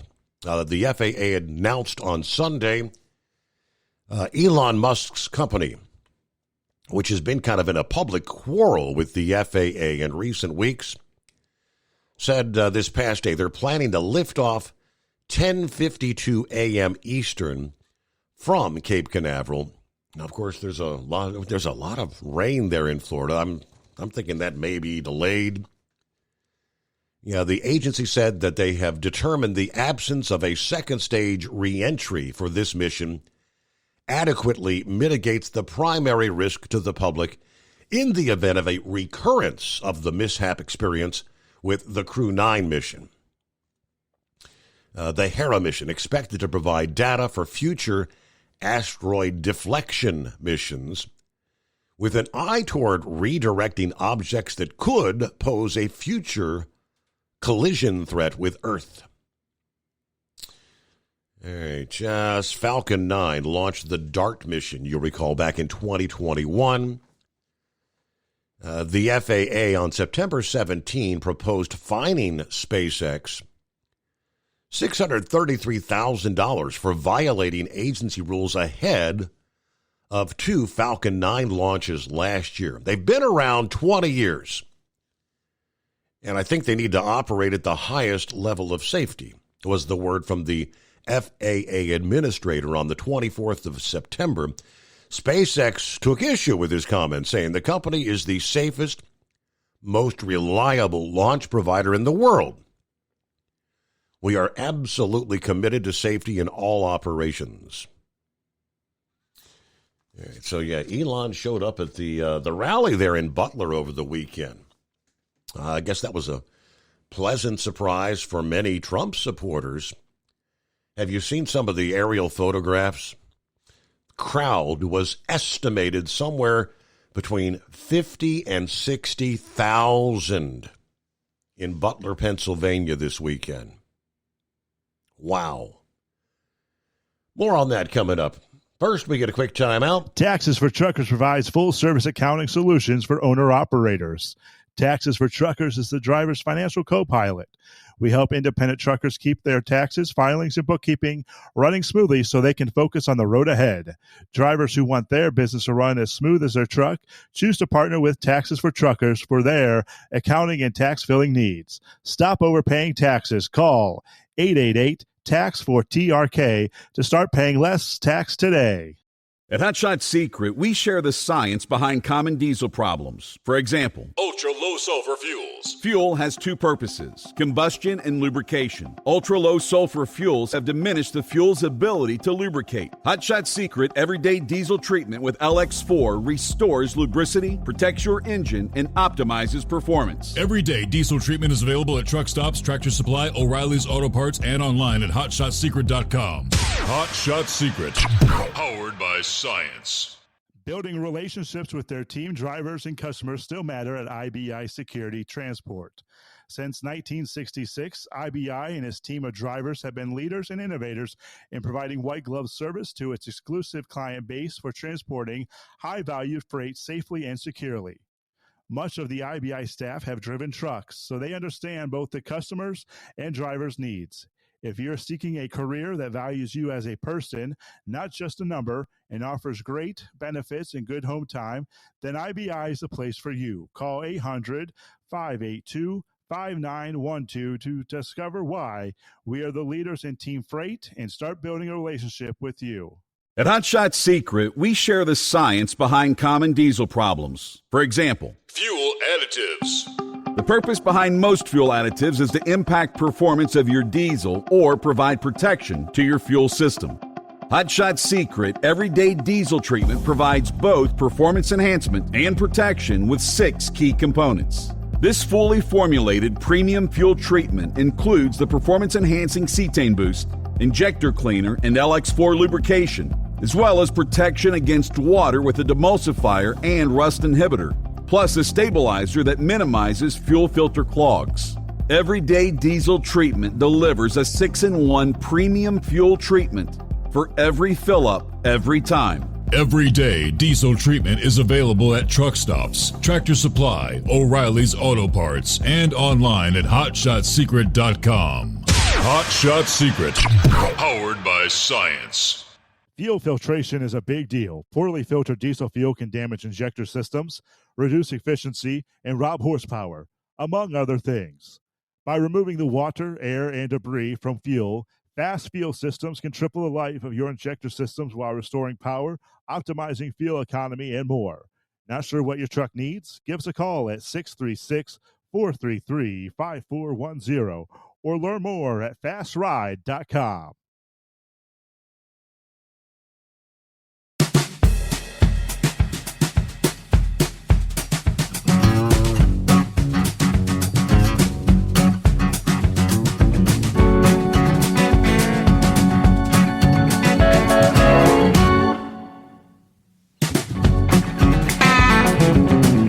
So, yeah, it was Elon Musk. What they're referencing as a memorable appearance with former President Trump at the rally in Butler, PA Saturday. A rare appearance for the tech entrepreneur. Wearing his black Make America Great Again hat and a T-shirt reading Occupy Mars. He appeared on stage shortly after Trump made his own remarks before a massive crowd of 60,000 supporters. And yes, it was held at the same site where Trump was shot by Thomas Matthew Crooks on July 13. Musk kind of joking, as you can see, I'm not just MAGA, I am dark MAGA. Kind of a nod to the Dark Brandon meme. But he called the upcoming election the most important election of our lifetime. This is no ordinary election. The other side wants to take away your freedom of speech. Although Elon has become a vocal Trump supporter, this speech marked the first time that he's stumped at a major presidential rally. He previously confirmed that he would be at the rally on social media last week, stating, I want to say that what an honor it is to be here with you. The true test of someone's character is how they behave under fire, right? And we had one president who couldn't climb a flight of stairs and another who was fist pumping after getting shot. Elon, of course, considered one of the most influential people in the world. Also encouraged the audience to vote. Vote. Be a pest to everyone. People on the street everywhere. Vote. Fight, fight, fight. Vote, vote, vote. Trump's speech was opened with a roaring start by his thanking the people of Pennsylvania, kind of making a light joke about the attempt on his life in July, with the opening line, and as I was saying, he kind of picked up right where he left off when he was pointing to the chart referencing illegal immigration into the country when the shots rang out there on July 13. Largely positive, uplifting, a departure from his normally acrid criticisms of his opponent, Kamala Harris. All right. Above all, you deserve leadership in Washington that does not answer to the lobbyist, to the bureaucrats, or the corrupt special interest, but answers only to you, the hardworking citizens of America, of which there are a lot of them, as he put it. But yeah, the numbers, according to the Butler County Sheriff's Office, they spoke to WPXI TV. They were fully anticipating 50 to 60,000 to attend that vastly beefed up security from the July 13 rally. So people came, some made a pilgrimage to be there to, in their words, honor a man of courage. One gentleman from Buffalo, Ohio said, it's gutsy. It shows strength to the people. He's there. He's not hiding. If anyone else got shot at, they would duck away. Rather than running off, he got his composure, pulled himself together to show us he was all right on that date. Another 44-year-old Tom Bai and his 19-year-old daughter said Trump is showing courage with his return to Butler. He's not afraid. He's doing it for us. He doesn't have to. He speaks for the people the way people speak, which to me, according to Tom, speaks volumes. He's not going to run and hide. All right, so they interviewed a lot of folks there. Big rally, probably the biggest rally that he's ever held. I don't know that he's had a crowd of 50 to 60,000 in the past. All right, lines available at 844-844-3388. I think Eagles going to join us here on a Monday morning coming up here. Meanwhile, get ready for the big cool-off in the Northeast. Some chilly Canadian air moving your way. Ahead of the cooler air that arrives this week, you had a pretty nice weekend. Yeah, temperatures actually a few degrees above average for this time of year. But forecasters warn that there could be some feisty thunderstorms as this system moves through the Northeast here on Monday. All right, it's 844-844-3388. Final hour just ahead. Ultimate comfort on the road. That's the Bostrom difference. And why so many drivers are upgrading their seats to Bostrom seating.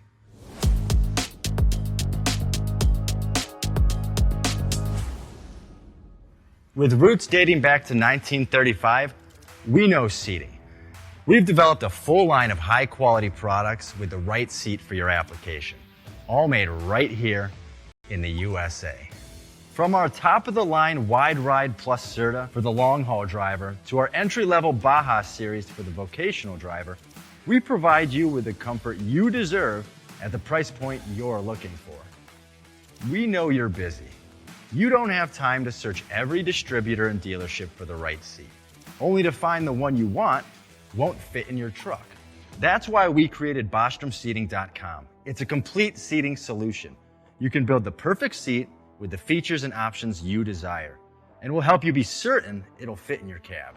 Once you've built the perfect seat and have the part number in hand, you can shop pricing and availability. Our Where to Buy feature allows you to pick up a seat right where you are or anywhere along the road you'll be traveling. When you install a Bostrom seat, you become part of the Bostrom family. A family that includes other drivers who recognize this is more than work. It's a ride, one that requires the next level comfort and support only Bostrom can provide. Go to BostromSeating.com to design your ride with ultimate comfort for the open road. Hands on the wheel, hands off invoicing. At Transcap, we're built for high speed and service, just like you. Our fast freight factoring helps you make more money, not chase it down, because we handle all the invoicing BS and back office work. Apply for fast funding at transcap.com/getcash. It takes just 60 seconds. Or call 888-250-TCAP. That's 888-250-TCAP. And mention Steve Summers' Overnight Drive. From Feature Story News in London, I'm Ollie Barrett. Israel's marking a year since the October the 7th attacks by Hamas. Services are taking place across Israel and the world. Around 1,200 people were killed and over 250 taken hostage.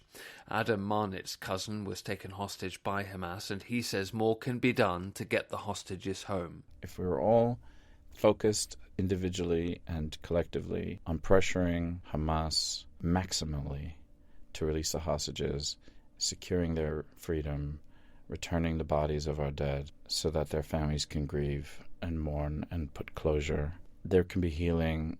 Pathways can be unlocked for the suffering to end. This war will not end with Hamas until that's done. 2 Chinese nationals have been killed and at least 10 people injured after an explosion near Jinnah International Airport in Karachi in Pakistan. The Chinese embassy in Pakistan describes it as a terrorist attack. Laura Westbrook reports. The Chinese embassy said the explosion targeted a convoy of Chinese engineers working on a power project in the country's Sindh province. The separatist Balochistan Liberation Army has claimed responsibility for the attack using a vehicle-borne improvised explosive device. The group has regularly targeted Chinese nationals over claims local residents are not receiving their share of wealth extracted from foreign investors. The engineers were part of a Chinese-funded enterprise aiming to build 2 coal power plants. Laura Westbrook, Hong Kong. Rwanda says it will start vaccine trials against the Marburg virus, which has killed at least 12 people in the country. There have been at least 46 cases of the highly infectious disease, which is similar to Ebola. Another hurricane's barreling towards the already storm-ravaged U.S. Gulf Coast. A state of emergency has been declared in parts of Florida while the state is still clearing up from the effects of Hurricane Helene. Kate Fisher reports. The National Hurricane Centre has confirmed that Milton is a Category 1 hurricane and that it could pose life-threatening hazards when it makes landfall, likely Wednesday, on Florida's west coast. Well, it's less than 2 weeks since Hurricane Helene caused havoc across the southeastern United States, killing at least 225 people, and there are still hundreds of people missing. In Florida, where Helene left 14 people dead, there are now 35 counties under a state of emergency. New Zealand's Navy has lost its first ship to the sea since World War II. HMNZS Manawanui ran aground off the coast of Samoa and then caught fire before capsizing. From bureaus worldwide, this is FSN. With FSN Spotlight, I'm Simon Marks, looking today at President Biden's plans to meet allies in Germany later this week to discuss strategies in Ukraine as President Volodymyr Zelensky's forces prepare for winter. They suffered a big loss last week as Russia captured the Donbas city of Vuhledar, the latest in a series of losses in eastern Ukraine that are raising questions about Moscow's current strategic advantage. Bob McMahon is with America's Council on Foreign Relations. The Vuhledar fall is concerning, perhaps not in and of itself, but because of a set of dominoes that could be lining up where the Russians take one strategically important hub after another from this whole theater that Ukrainians had been holding on to tenaciously, and where they had inflicted heavy Russian casualties 2 years ago. Now the Russians are said to have kind of beefed up with a new crop of well-paid volunteers, according to some reports. So it's a tough moment for the Ukrainians. They are eagerly looking for some capabilities to be able to really create some harm and some pause on the Russian side. Their incursion into Kursk has not had the intended effect. And so they are looking for some sort of a firm commitment. And that is putting pressure on President Biden, who will meet with leaders of the quartet that brings the US together with Germany, France and the UK. He'll also preside over a meeting of the 32-nation Ukraine Contact Group as calls grow for the provision of fresh assistance to Kyiv. With FSN Spotlight, I'm Simon Marks. To recap the top stories, Israel's marking a year since the October the 7th attacks by Hamas. 2 Chinese nationals have been killed and at least 10 people injured after an explosion near Jinnah International Airport in Karachi in Pakistan. Rwanda says it'll start vaccine trials against the Marburg virus, which has killed at least 12 people, and another hurricane is barreling towards the already storm-ravaged US Gulf Coast. That's the latest feature story news. Ollie Barrett reporting. As an independent trucker, you work hard to meet your goals. The Owner-Operator Independent Drivers Association has been helping small business truckers for over 50 years with benefits, services, information, and discounts. You work hard, but OOIDA works even harder to give you advantages that large fleets enjoy. And all of our programs support our representation on your behalf in Washington, D.C. Become a member at OOIDA.com, making a difference in the lives of truckers. Fuel filtration is a big deal. Poorly filtered diesel fuel can damage injection systems, reduce efficiency, and rob horsepower, among other things. By removing the water, air, and debris from fuel, fast fuel systems can triple the life of your injection system while restoring power, optimizing fuel economy, and more. Not sure what your truck needs? Give us a call at 636-433-5410 or learn more at fastride.com.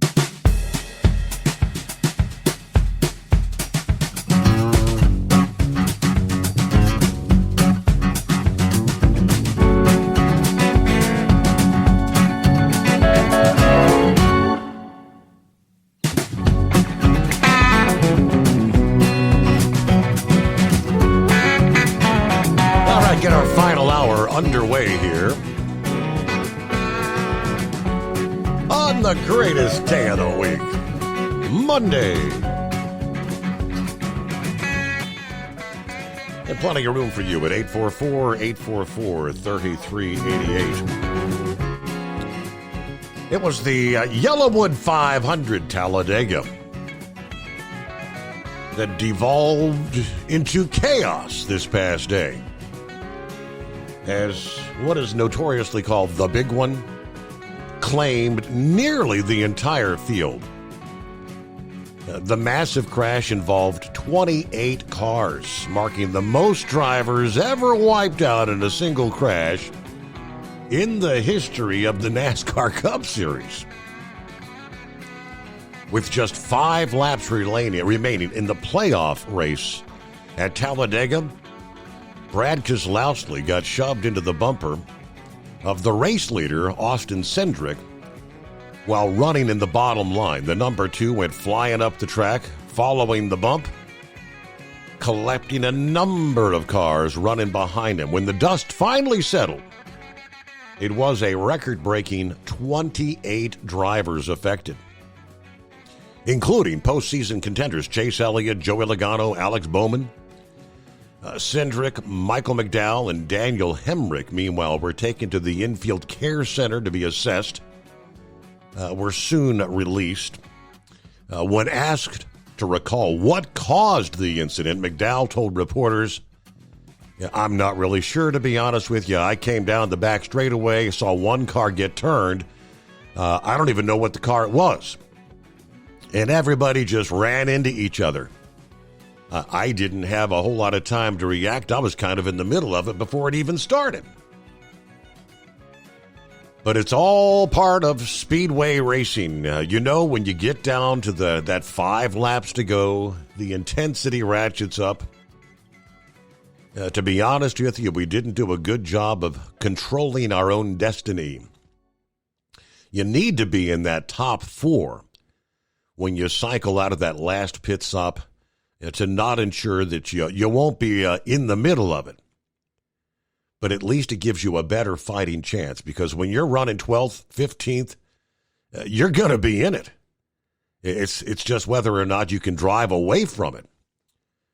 Logano, who had suffered a DNF, placed 33rd, expressed similar sentiment. Everybody just gets more aggressive at the end of the race. I mean, it's nobody's fault. It's not Brad's fault. It's not anybody's fault. It's just the product of the races we got. Everybody's getting more and more aggressive as the laps wind down. It happens, and it happens a lot. Eagle, we've got a load headed to Orlando, Florida. It needs to be there by Wednesday. Can you take care of that? Hell no. Nope. I don't want nothing to do with that. I was just looking at my phone. I had been caught up with it. I see there's another hurricane headed to Florida. Maybe it's supposed to arrive on Wednesday or Thursday. Wednesday, yes. Wednesday. Yeah, it's supposed to go in. Florida, they getting hit hard, man. Like I said, it's already October, and they still having hurricanes, so that's not good. That's part of the reason why I went on here and moved back to Texas, because it seemed like Florida, they having a little bit, I would love to live in Florida, but they got too much going on, and you can't even get no flood insurance right now, and hurricane and flood insurance in Florida no more. Insurance companies won't do it because they don't have so much damage and spend so much money. So you basically on your own. You basically on your own in Florida. So I couldn't go back. If I ever go back to the East Coast, it'll have to be further north. Up close to Virginia, or maybe up into up into Maine. Up in that area, it's beautiful up in there, up off of 95. They don't have no damn hurricanes up there. If you got to live by water that bad, if you want to live close to the water and the beaches and stuff, that you can go up north, in Maine and Massachusetts. You don't have to worry about no damn hurricanes. So, but you got to deal with the cold weather. But yeah, Florida just got way too much going on. right now, I wouldn't advise nobody to move to Florida.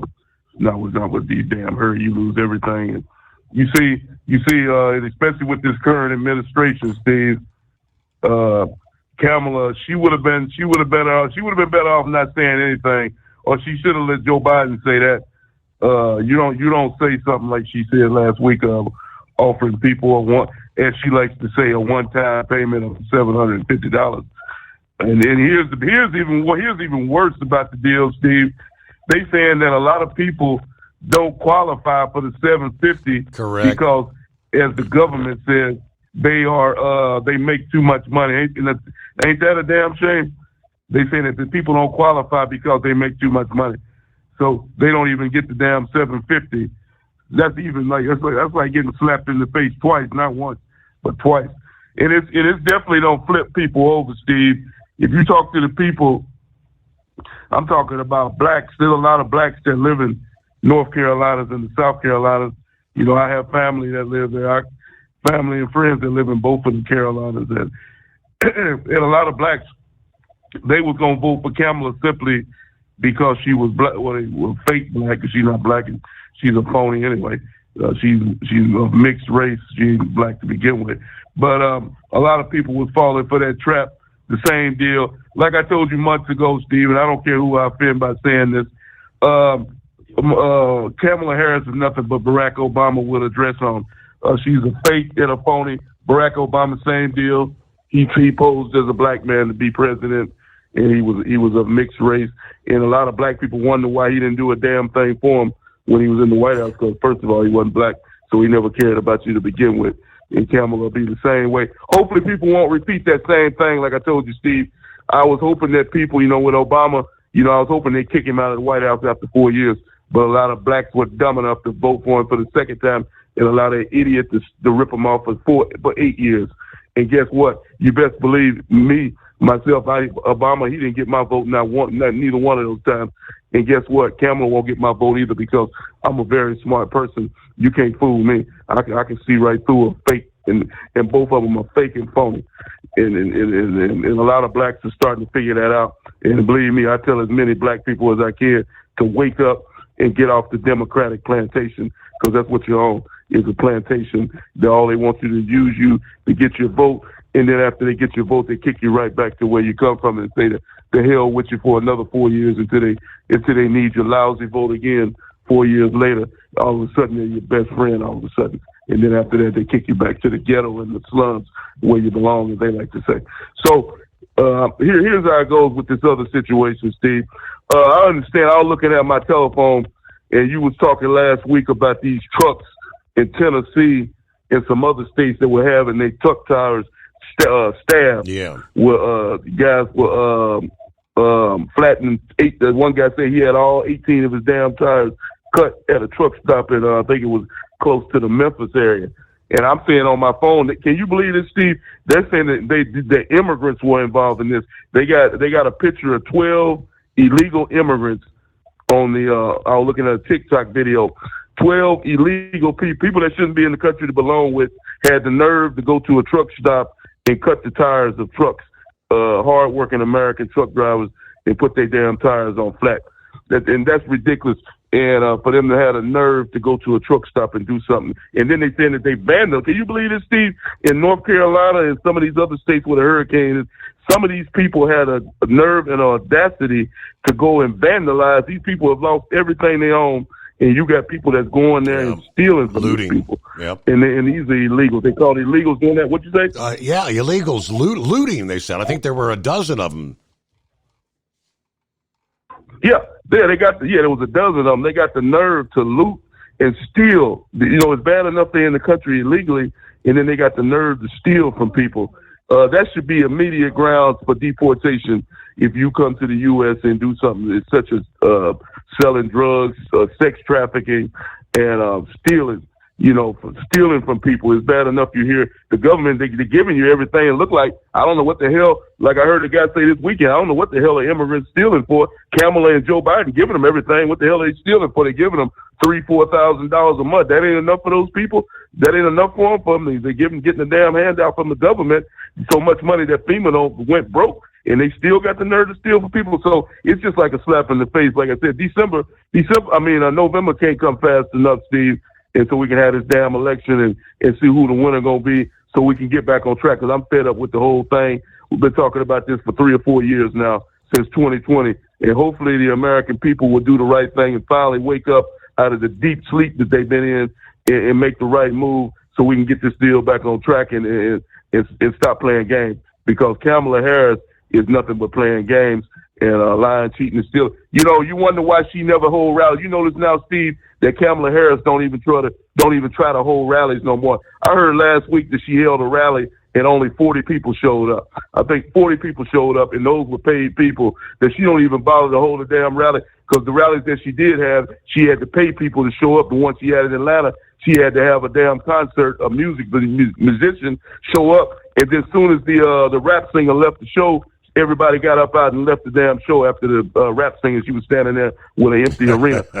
Meanwhile, Donald Trump goes back to Pennsylvania over this weekend, having 60 to 70,000 people, standing room only crowd in Butler, Pennsylvania. And, everywhere he go, he's drawing big crowds, no matter what city and town he go to. Like I say, I challenge Kamala Harris, her and her people, hold a rally next week in Butler, Pennsylvania, Steve.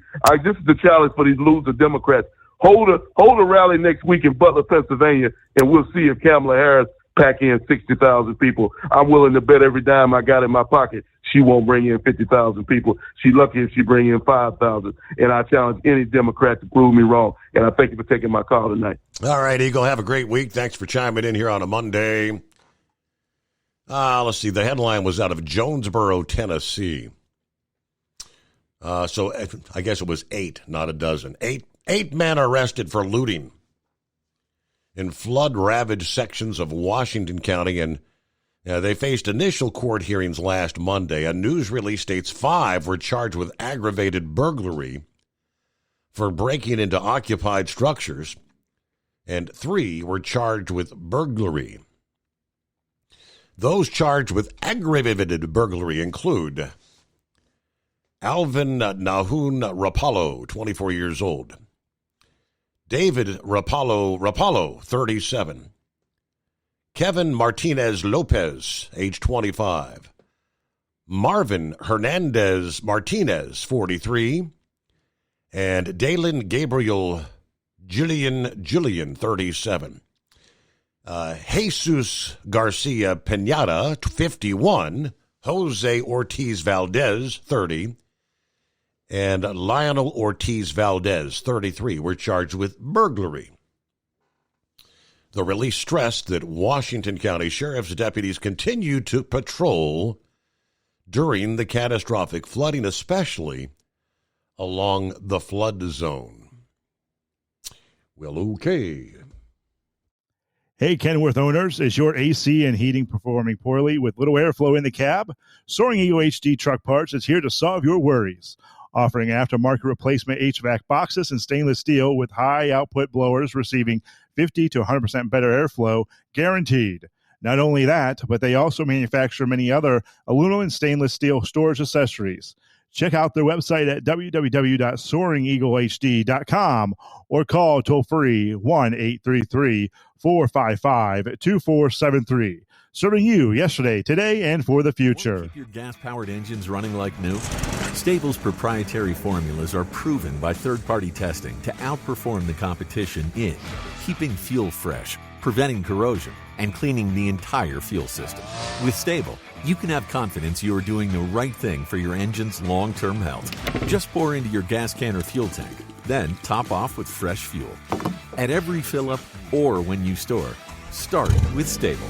Available where fuel additives are sold. At Hot Shot Secret, we share the science behind common diesel problems. For example, excessive black smoke. Excessive black smoke has 2 causes: carbon buildup and internal diesel injector deposits, also known as IDIDs. Hot Shot Secret Diesel Extreme has the highest concentration of active ingredients allowed by law and will safely remove all types of injector deposits, including IDIDs and carbon buildup, to eliminate black smoke. Hot Shot Secret Diesel Extreme is available nationwide at truck stops, Fine Farm and auto stores and online at HotShotSecret.com. Increase fuel economy up to 7.9% with HotShot Secret Gasoline Extreme, the solution to maximize your engine's performance and fuel economy. Whether you're driving a sports car or a daily commuter, Gasoline Extreme is specially formulated with PEA to deep clean. Don't settle for an average driving experience. Upgrade to HotShot Secret Gasoline Extreme and go further on each tank. Order now on Amazon or HotShotSecret.com. Hot Shot Secret, powered by science. Hey truckers, this is Steve Darnell from the hit TV show Vegas Rat Rods. Check it out.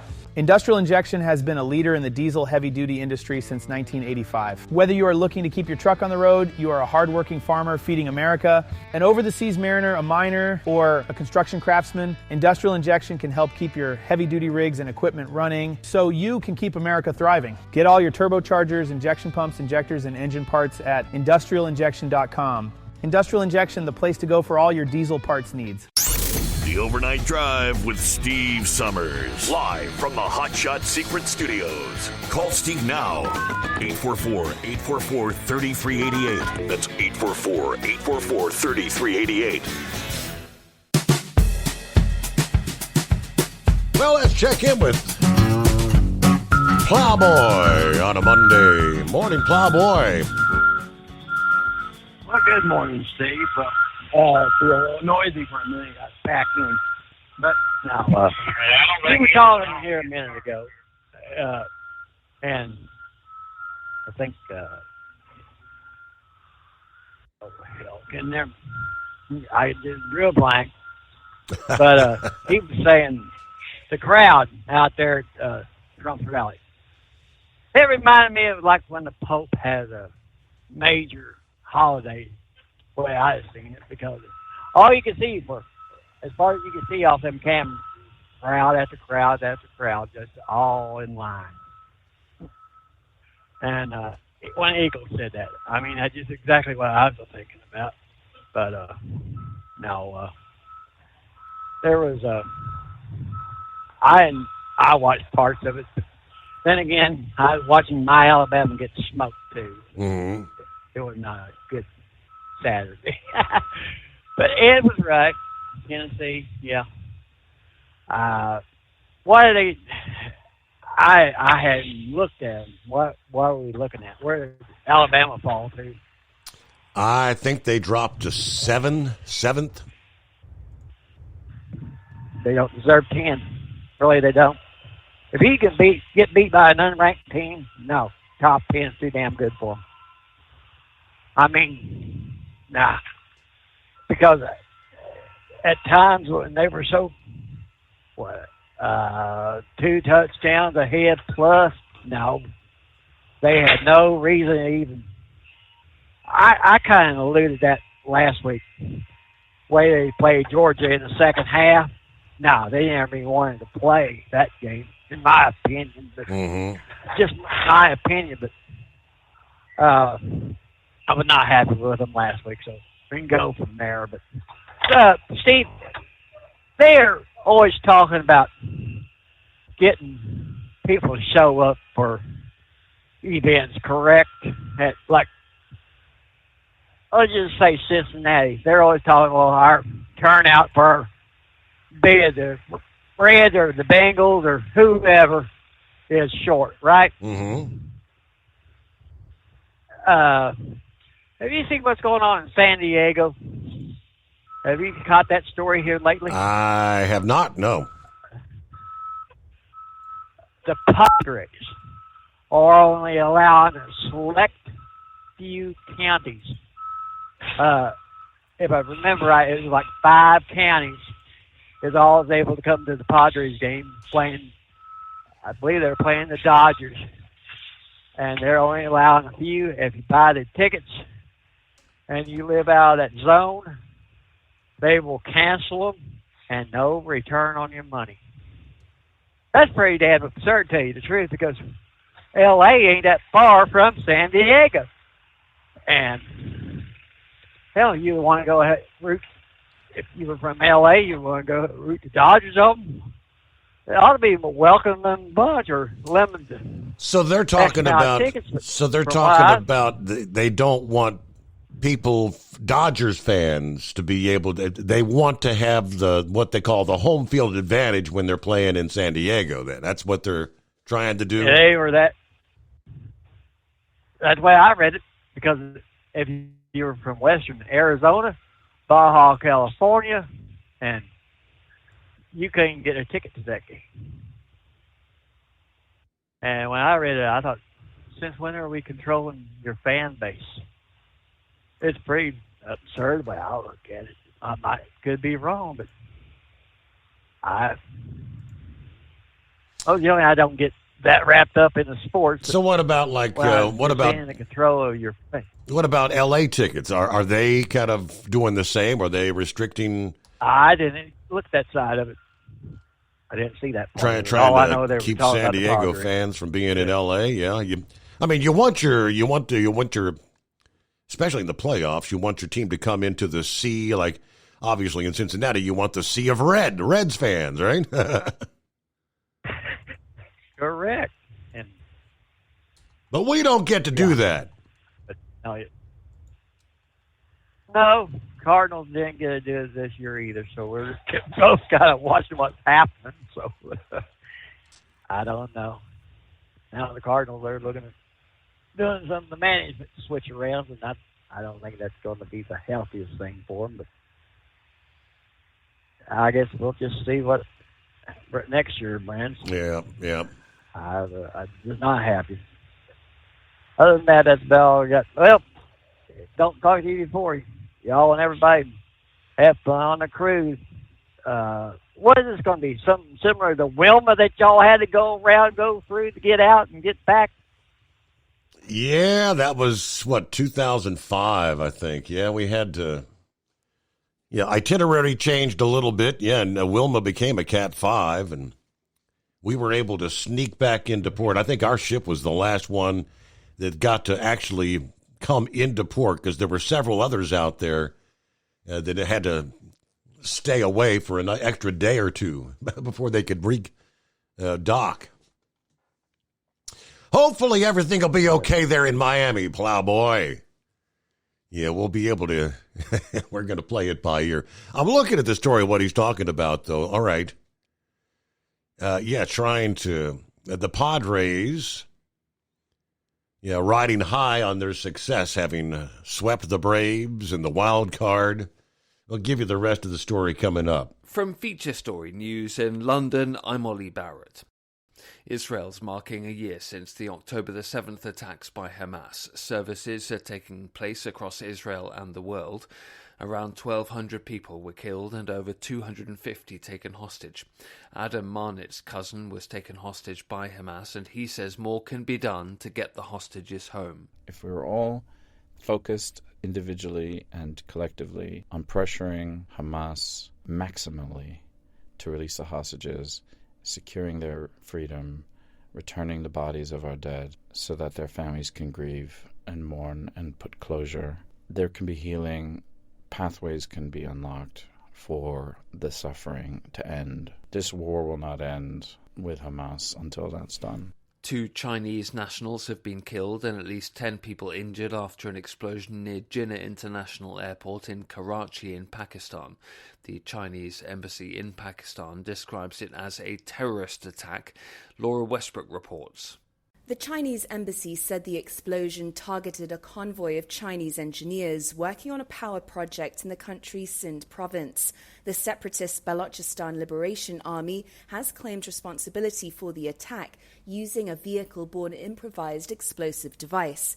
The group has regularly targeted Chinese nationals over claims local residents are not receiving their share of wealth extracted from foreign investors. The engineers were part of a Chinese-funded enterprise aiming to build 2 coal power plants. Laura Westbrook, Hong Kong.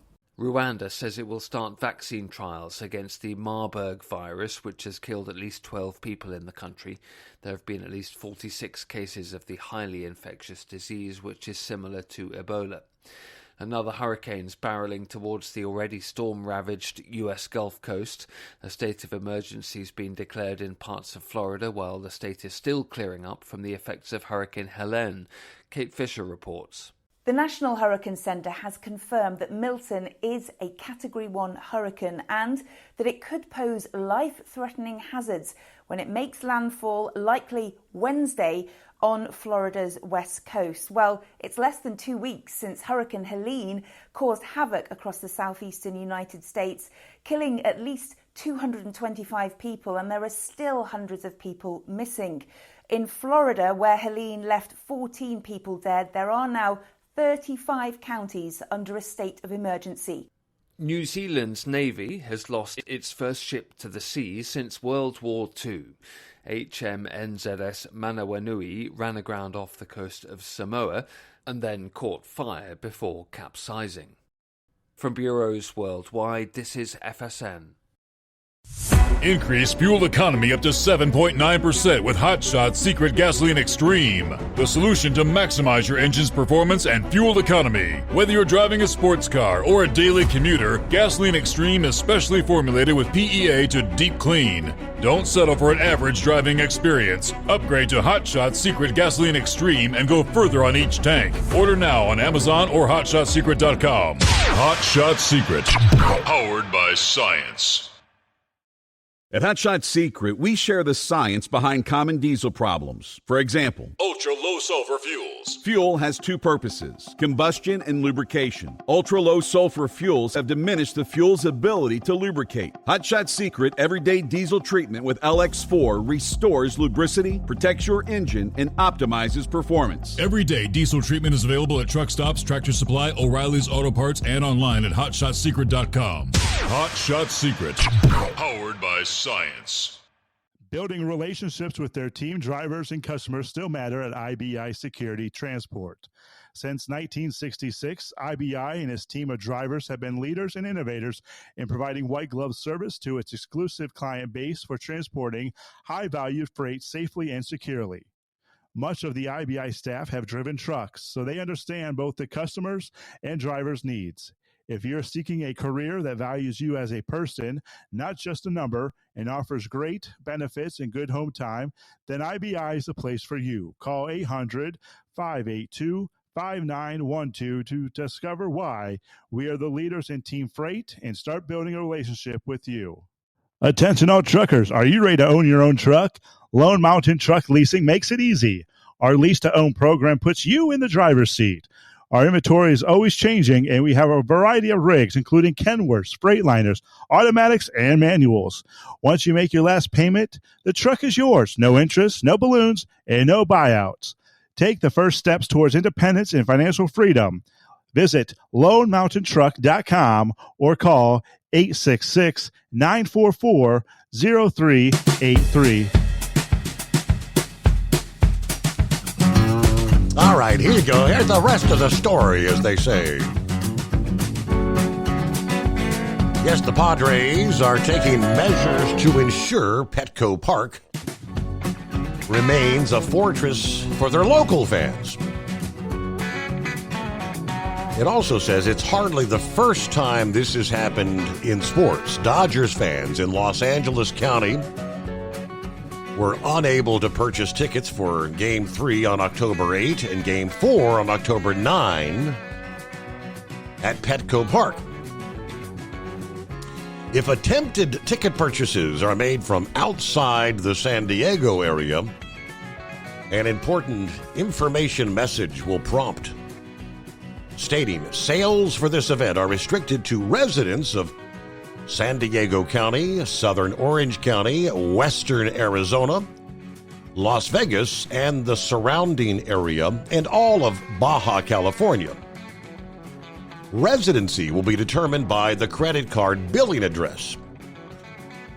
Orders from residents outside the listed areas will be canceled without notice, and refunds will be issued. So you do get a refund, but the Padres aiming to fill Petco Park with a massive San Diego crowd, fostering a sense of local pride and inclusivity rather than a sea of blue Dodgers fans. So I'm not even sure you had Had the Padres at the Dodgers, right? So that was the Saturday and Sunday game. So technically, tonight's an off night. Tuesday night will be that first game at Petco Park. And let's see, final 3 games, 8th, 9th, and 11th, if it goes that far. They do say it's happened before. Ticket restrictions are not a new tactic. It's not the first time teams have tried to keep their tickets out of the hands of their opponent's fan base.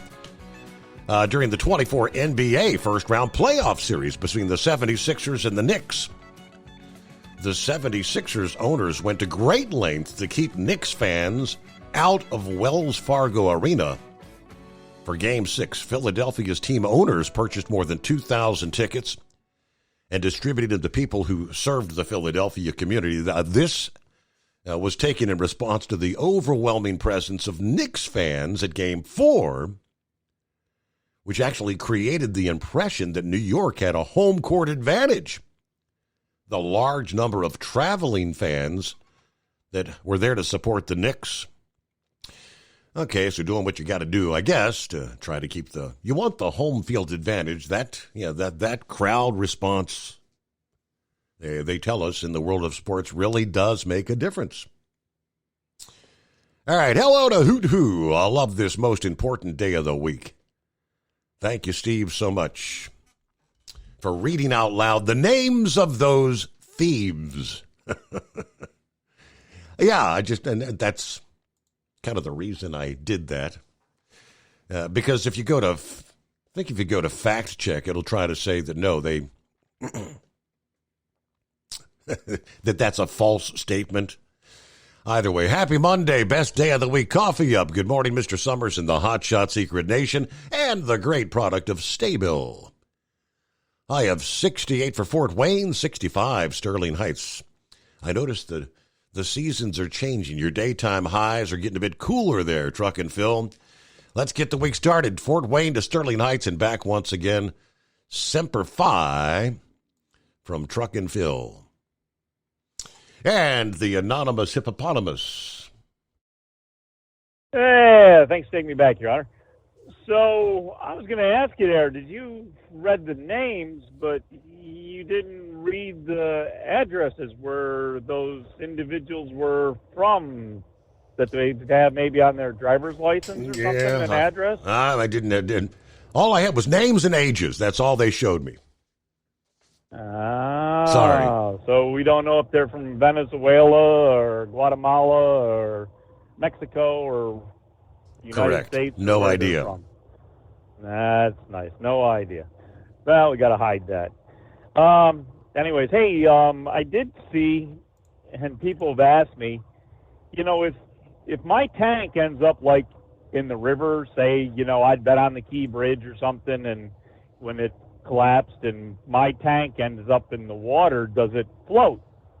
And it's a full tank, but it's a vessel, so I'm not sure, because even the vapor pressure, because I don't fill 100% capacity of liquid, I'm not sure if the vapor, because the vapor has weight in its own. I mean, there's almost 1,000 to 1,200 pounds of vapor in my trailer besides the liquid, so I'm not sure, but I did see in a couple of the videos from the hurricane down there that there was obvious that it was propane tanks that were in the mix of going down the river, and they were torn loose from wherever they were hooked up to, and they were actually venting off product as they were going down the river.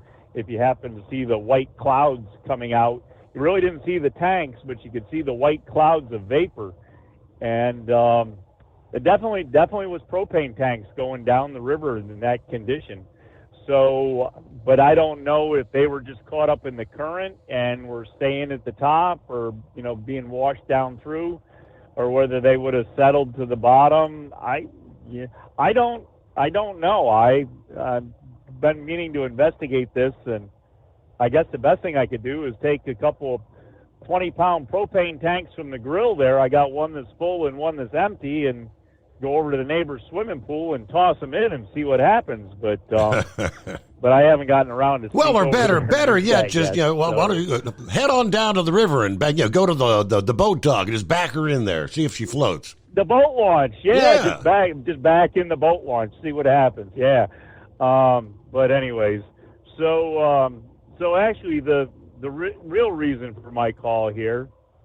You ever notice how we always talk that news is whatever the immediate thing is that happens, and we go from one emergency, to the next, one shooting, bleeding, whatever, to the next, and all of a sudden we forget what happened. What happened to monkeypox, Your Honor? Wasn't the whole world going to get? Wasn't that the next pandemic coming from Africa? Yeah. The whole world was going to get monkeypox. Yeah, well, and the bird flu. The bird flu. I mean, remember the cows? All the cows were getting sick. Well, we just have to. It's a cycle. We have to got to wait for it to resurface again. All right, because all the kids in the Gaza Strip there were going to get polio because they weren't getting vaccinated. So I don't know. All this stuff happened, and all of a sudden, did they cure it all? I mean, is it all over and done with? Right. I don't know, but I do have to admit you're right. Apparently, the reason it got dark here tonight was because of the clouds. Because we've run into some rain showers here.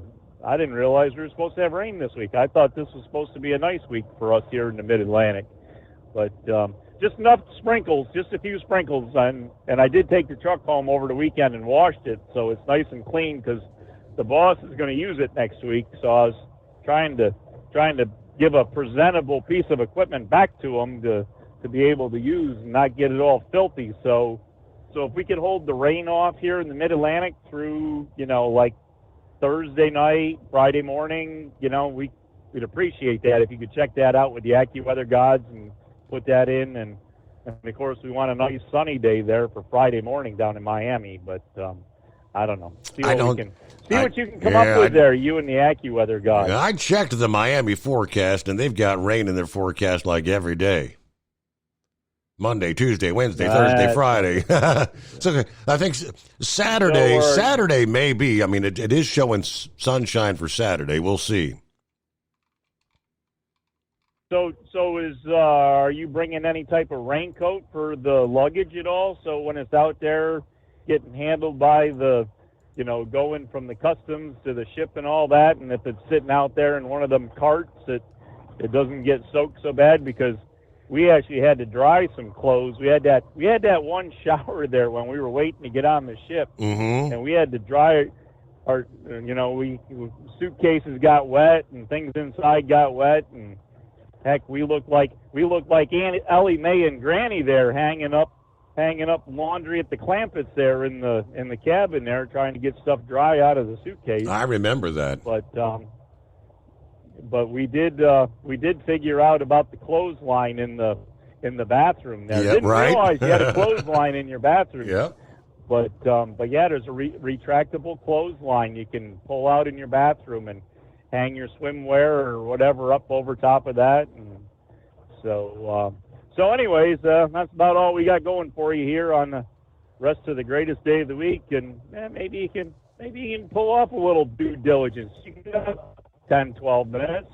You think you can pull off? It's a Monday. I don't know about that. We'll see.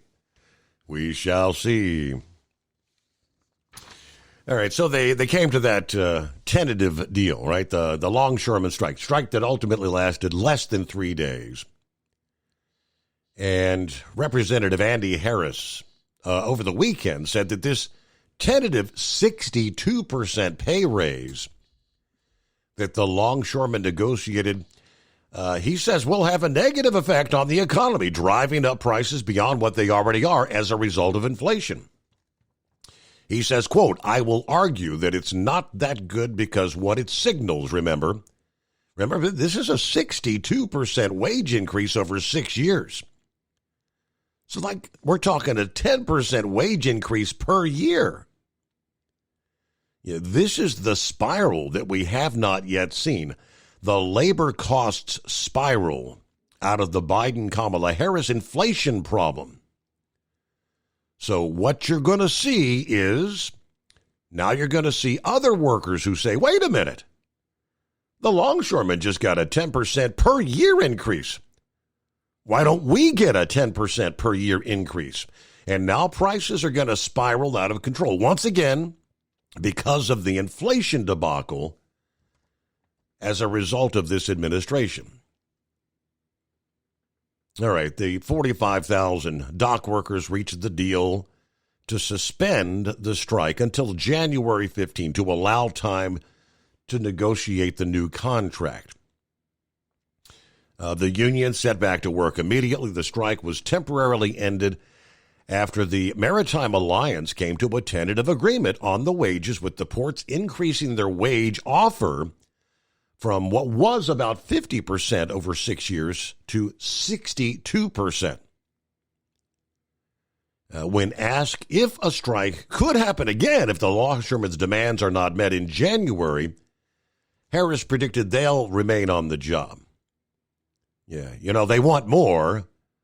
Yeah, the raise was what they really wanted. And again, just so you understand, it's 10% per year. A lot of people I know aren't getting 10% yearly raises, right? You think? So they got a majority of what they want. And it's not going to happen in January, I guess, referring to a potential additional. They haven't really said a whole lot about the automation process. All right, we're going to give you your 10% a year. And then, of course, they start throwing in a whole bunch of automation. And, well, we don't need as many of you anymore. Is that a possibility? Are they going to have any guarantees about job numbers? I don't think they can do that.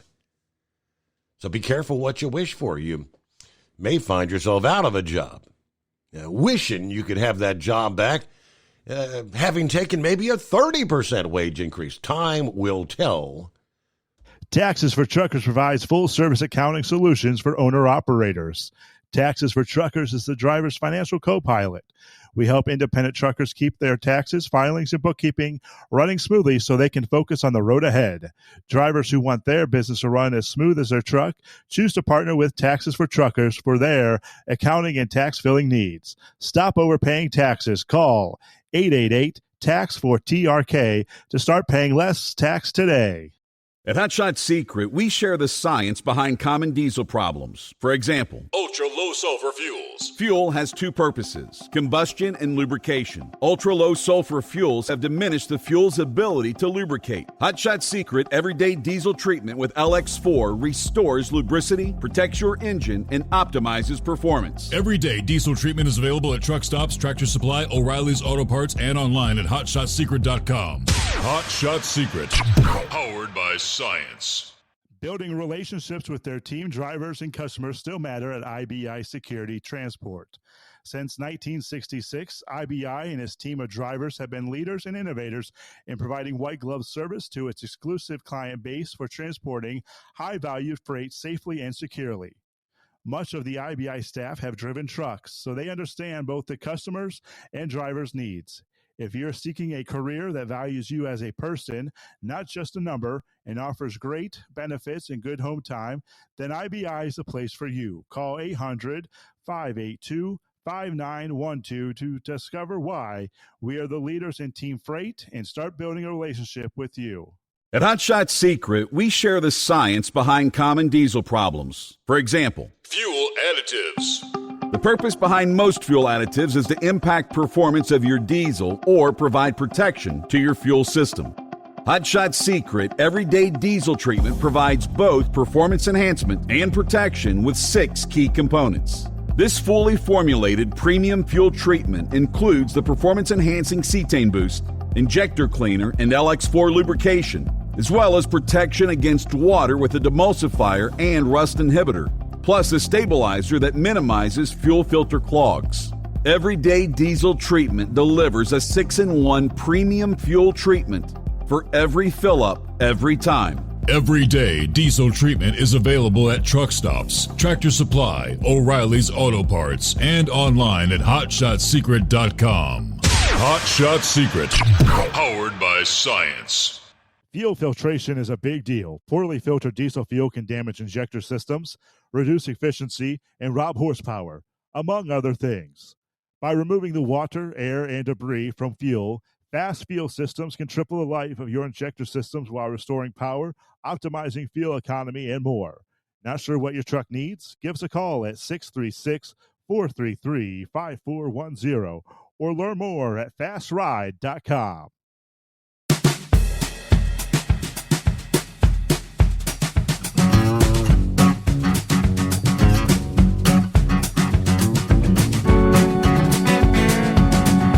Horse feathers was mentioning there in the Northeast. The cool air is coming your way. First, you had a few rumbles of thunder move through this past evening, but once that front pushes on to the east, temperatures are going to drop a few degrees each day coming up. For many, that'll translate to 50s during the day, 30s and 40s at night by the middle and end of this week. The coolest air so far this evening. Even the big cities along the 95 corridor will struggle to make it into the 60s during the middle and end of the week.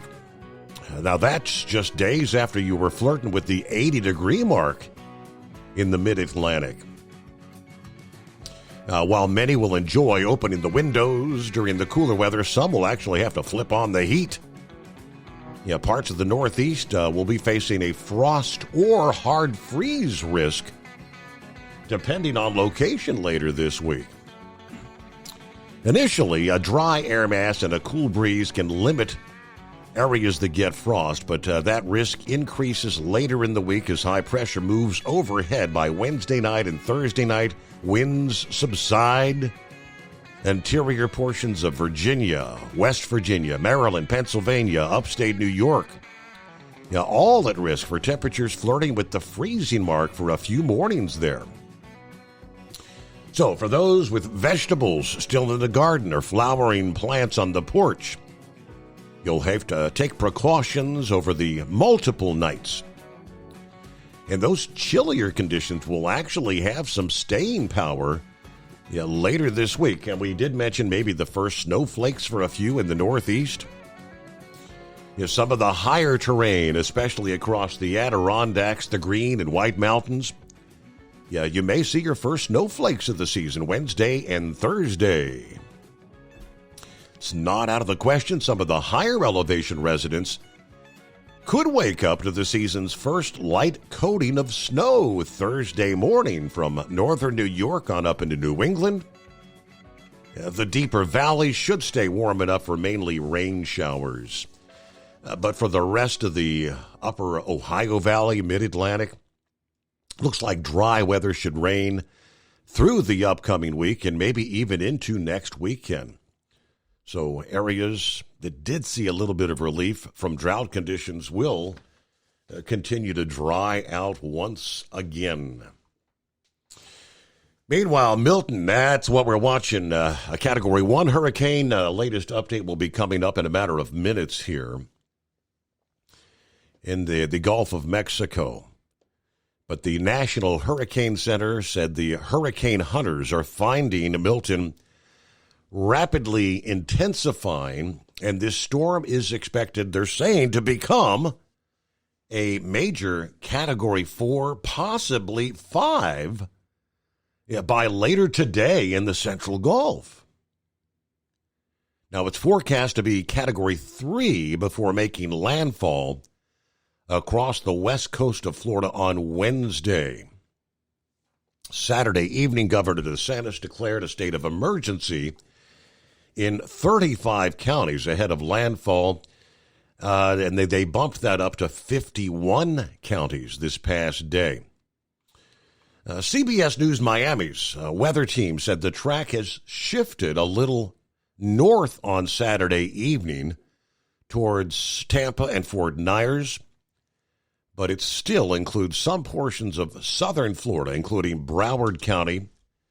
This thing is going to be slow to move and organize before the forecast models have it speeding up. Meanwhile, southern Florida is going to have kind of a 1-2 punch. Yeah, this past day, you saw a weaker non-tropical area of low pressure that brought a lot of rain to the state. And that's going to bring South Florida's first round of heavy rain and potential flooding. By Tuesday, you may see a slight break with a few storms in the area. But the second punch will indeed be Milton, arriving Wednesday afternoon, bringing more heavy rain and windy weather. Depending on the track, Milton could bring tropical storm conditions very early Wednesday for most of southern Florida. The Keys, Florida Keys, could see these conditions even a bit earlier. But they do say for now, South Florida's main threat is going to be the risk of rainwater flooding. 4 to 7 inches, maybe more, are looking likely across the area.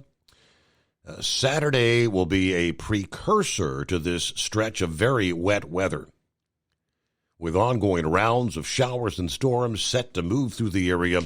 That's kind of prime Florida soils for what will likely be an increasing flood risk set to continue on into the week ahead. So they're talking Saturday of this past Saturday, with the rains continuing off and on.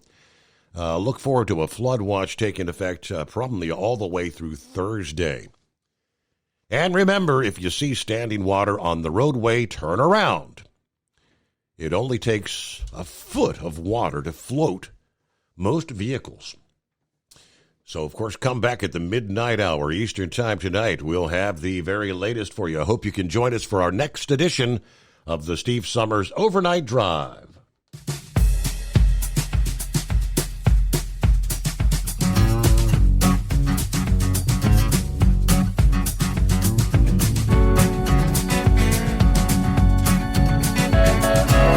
Never guess the places that I've been. You never guess the places that I've been.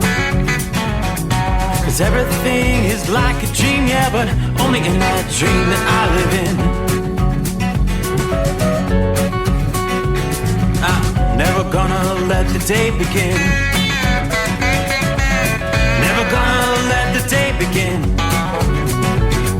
'Cause everything is like a dream, yeah, but only in that dream that I live in. Oh, don't wake me up before you go, and I'll just make this bed my home. Oh, darling, please just let me sleep. Give me my dreams.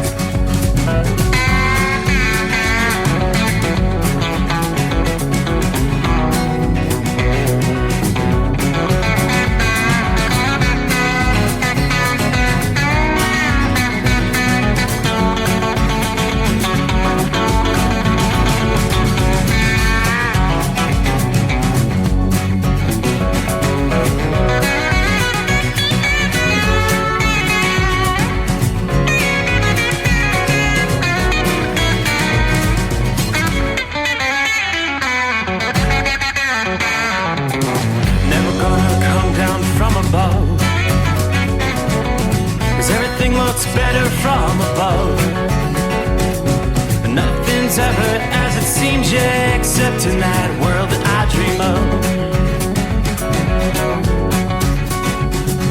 Never gonna lose the ones I love. Never gonna lose the ones I love. 'Cause everything is like a dream, yeah, but only in that world that I dream of. Oh, don't wake me up before you go, 'cause I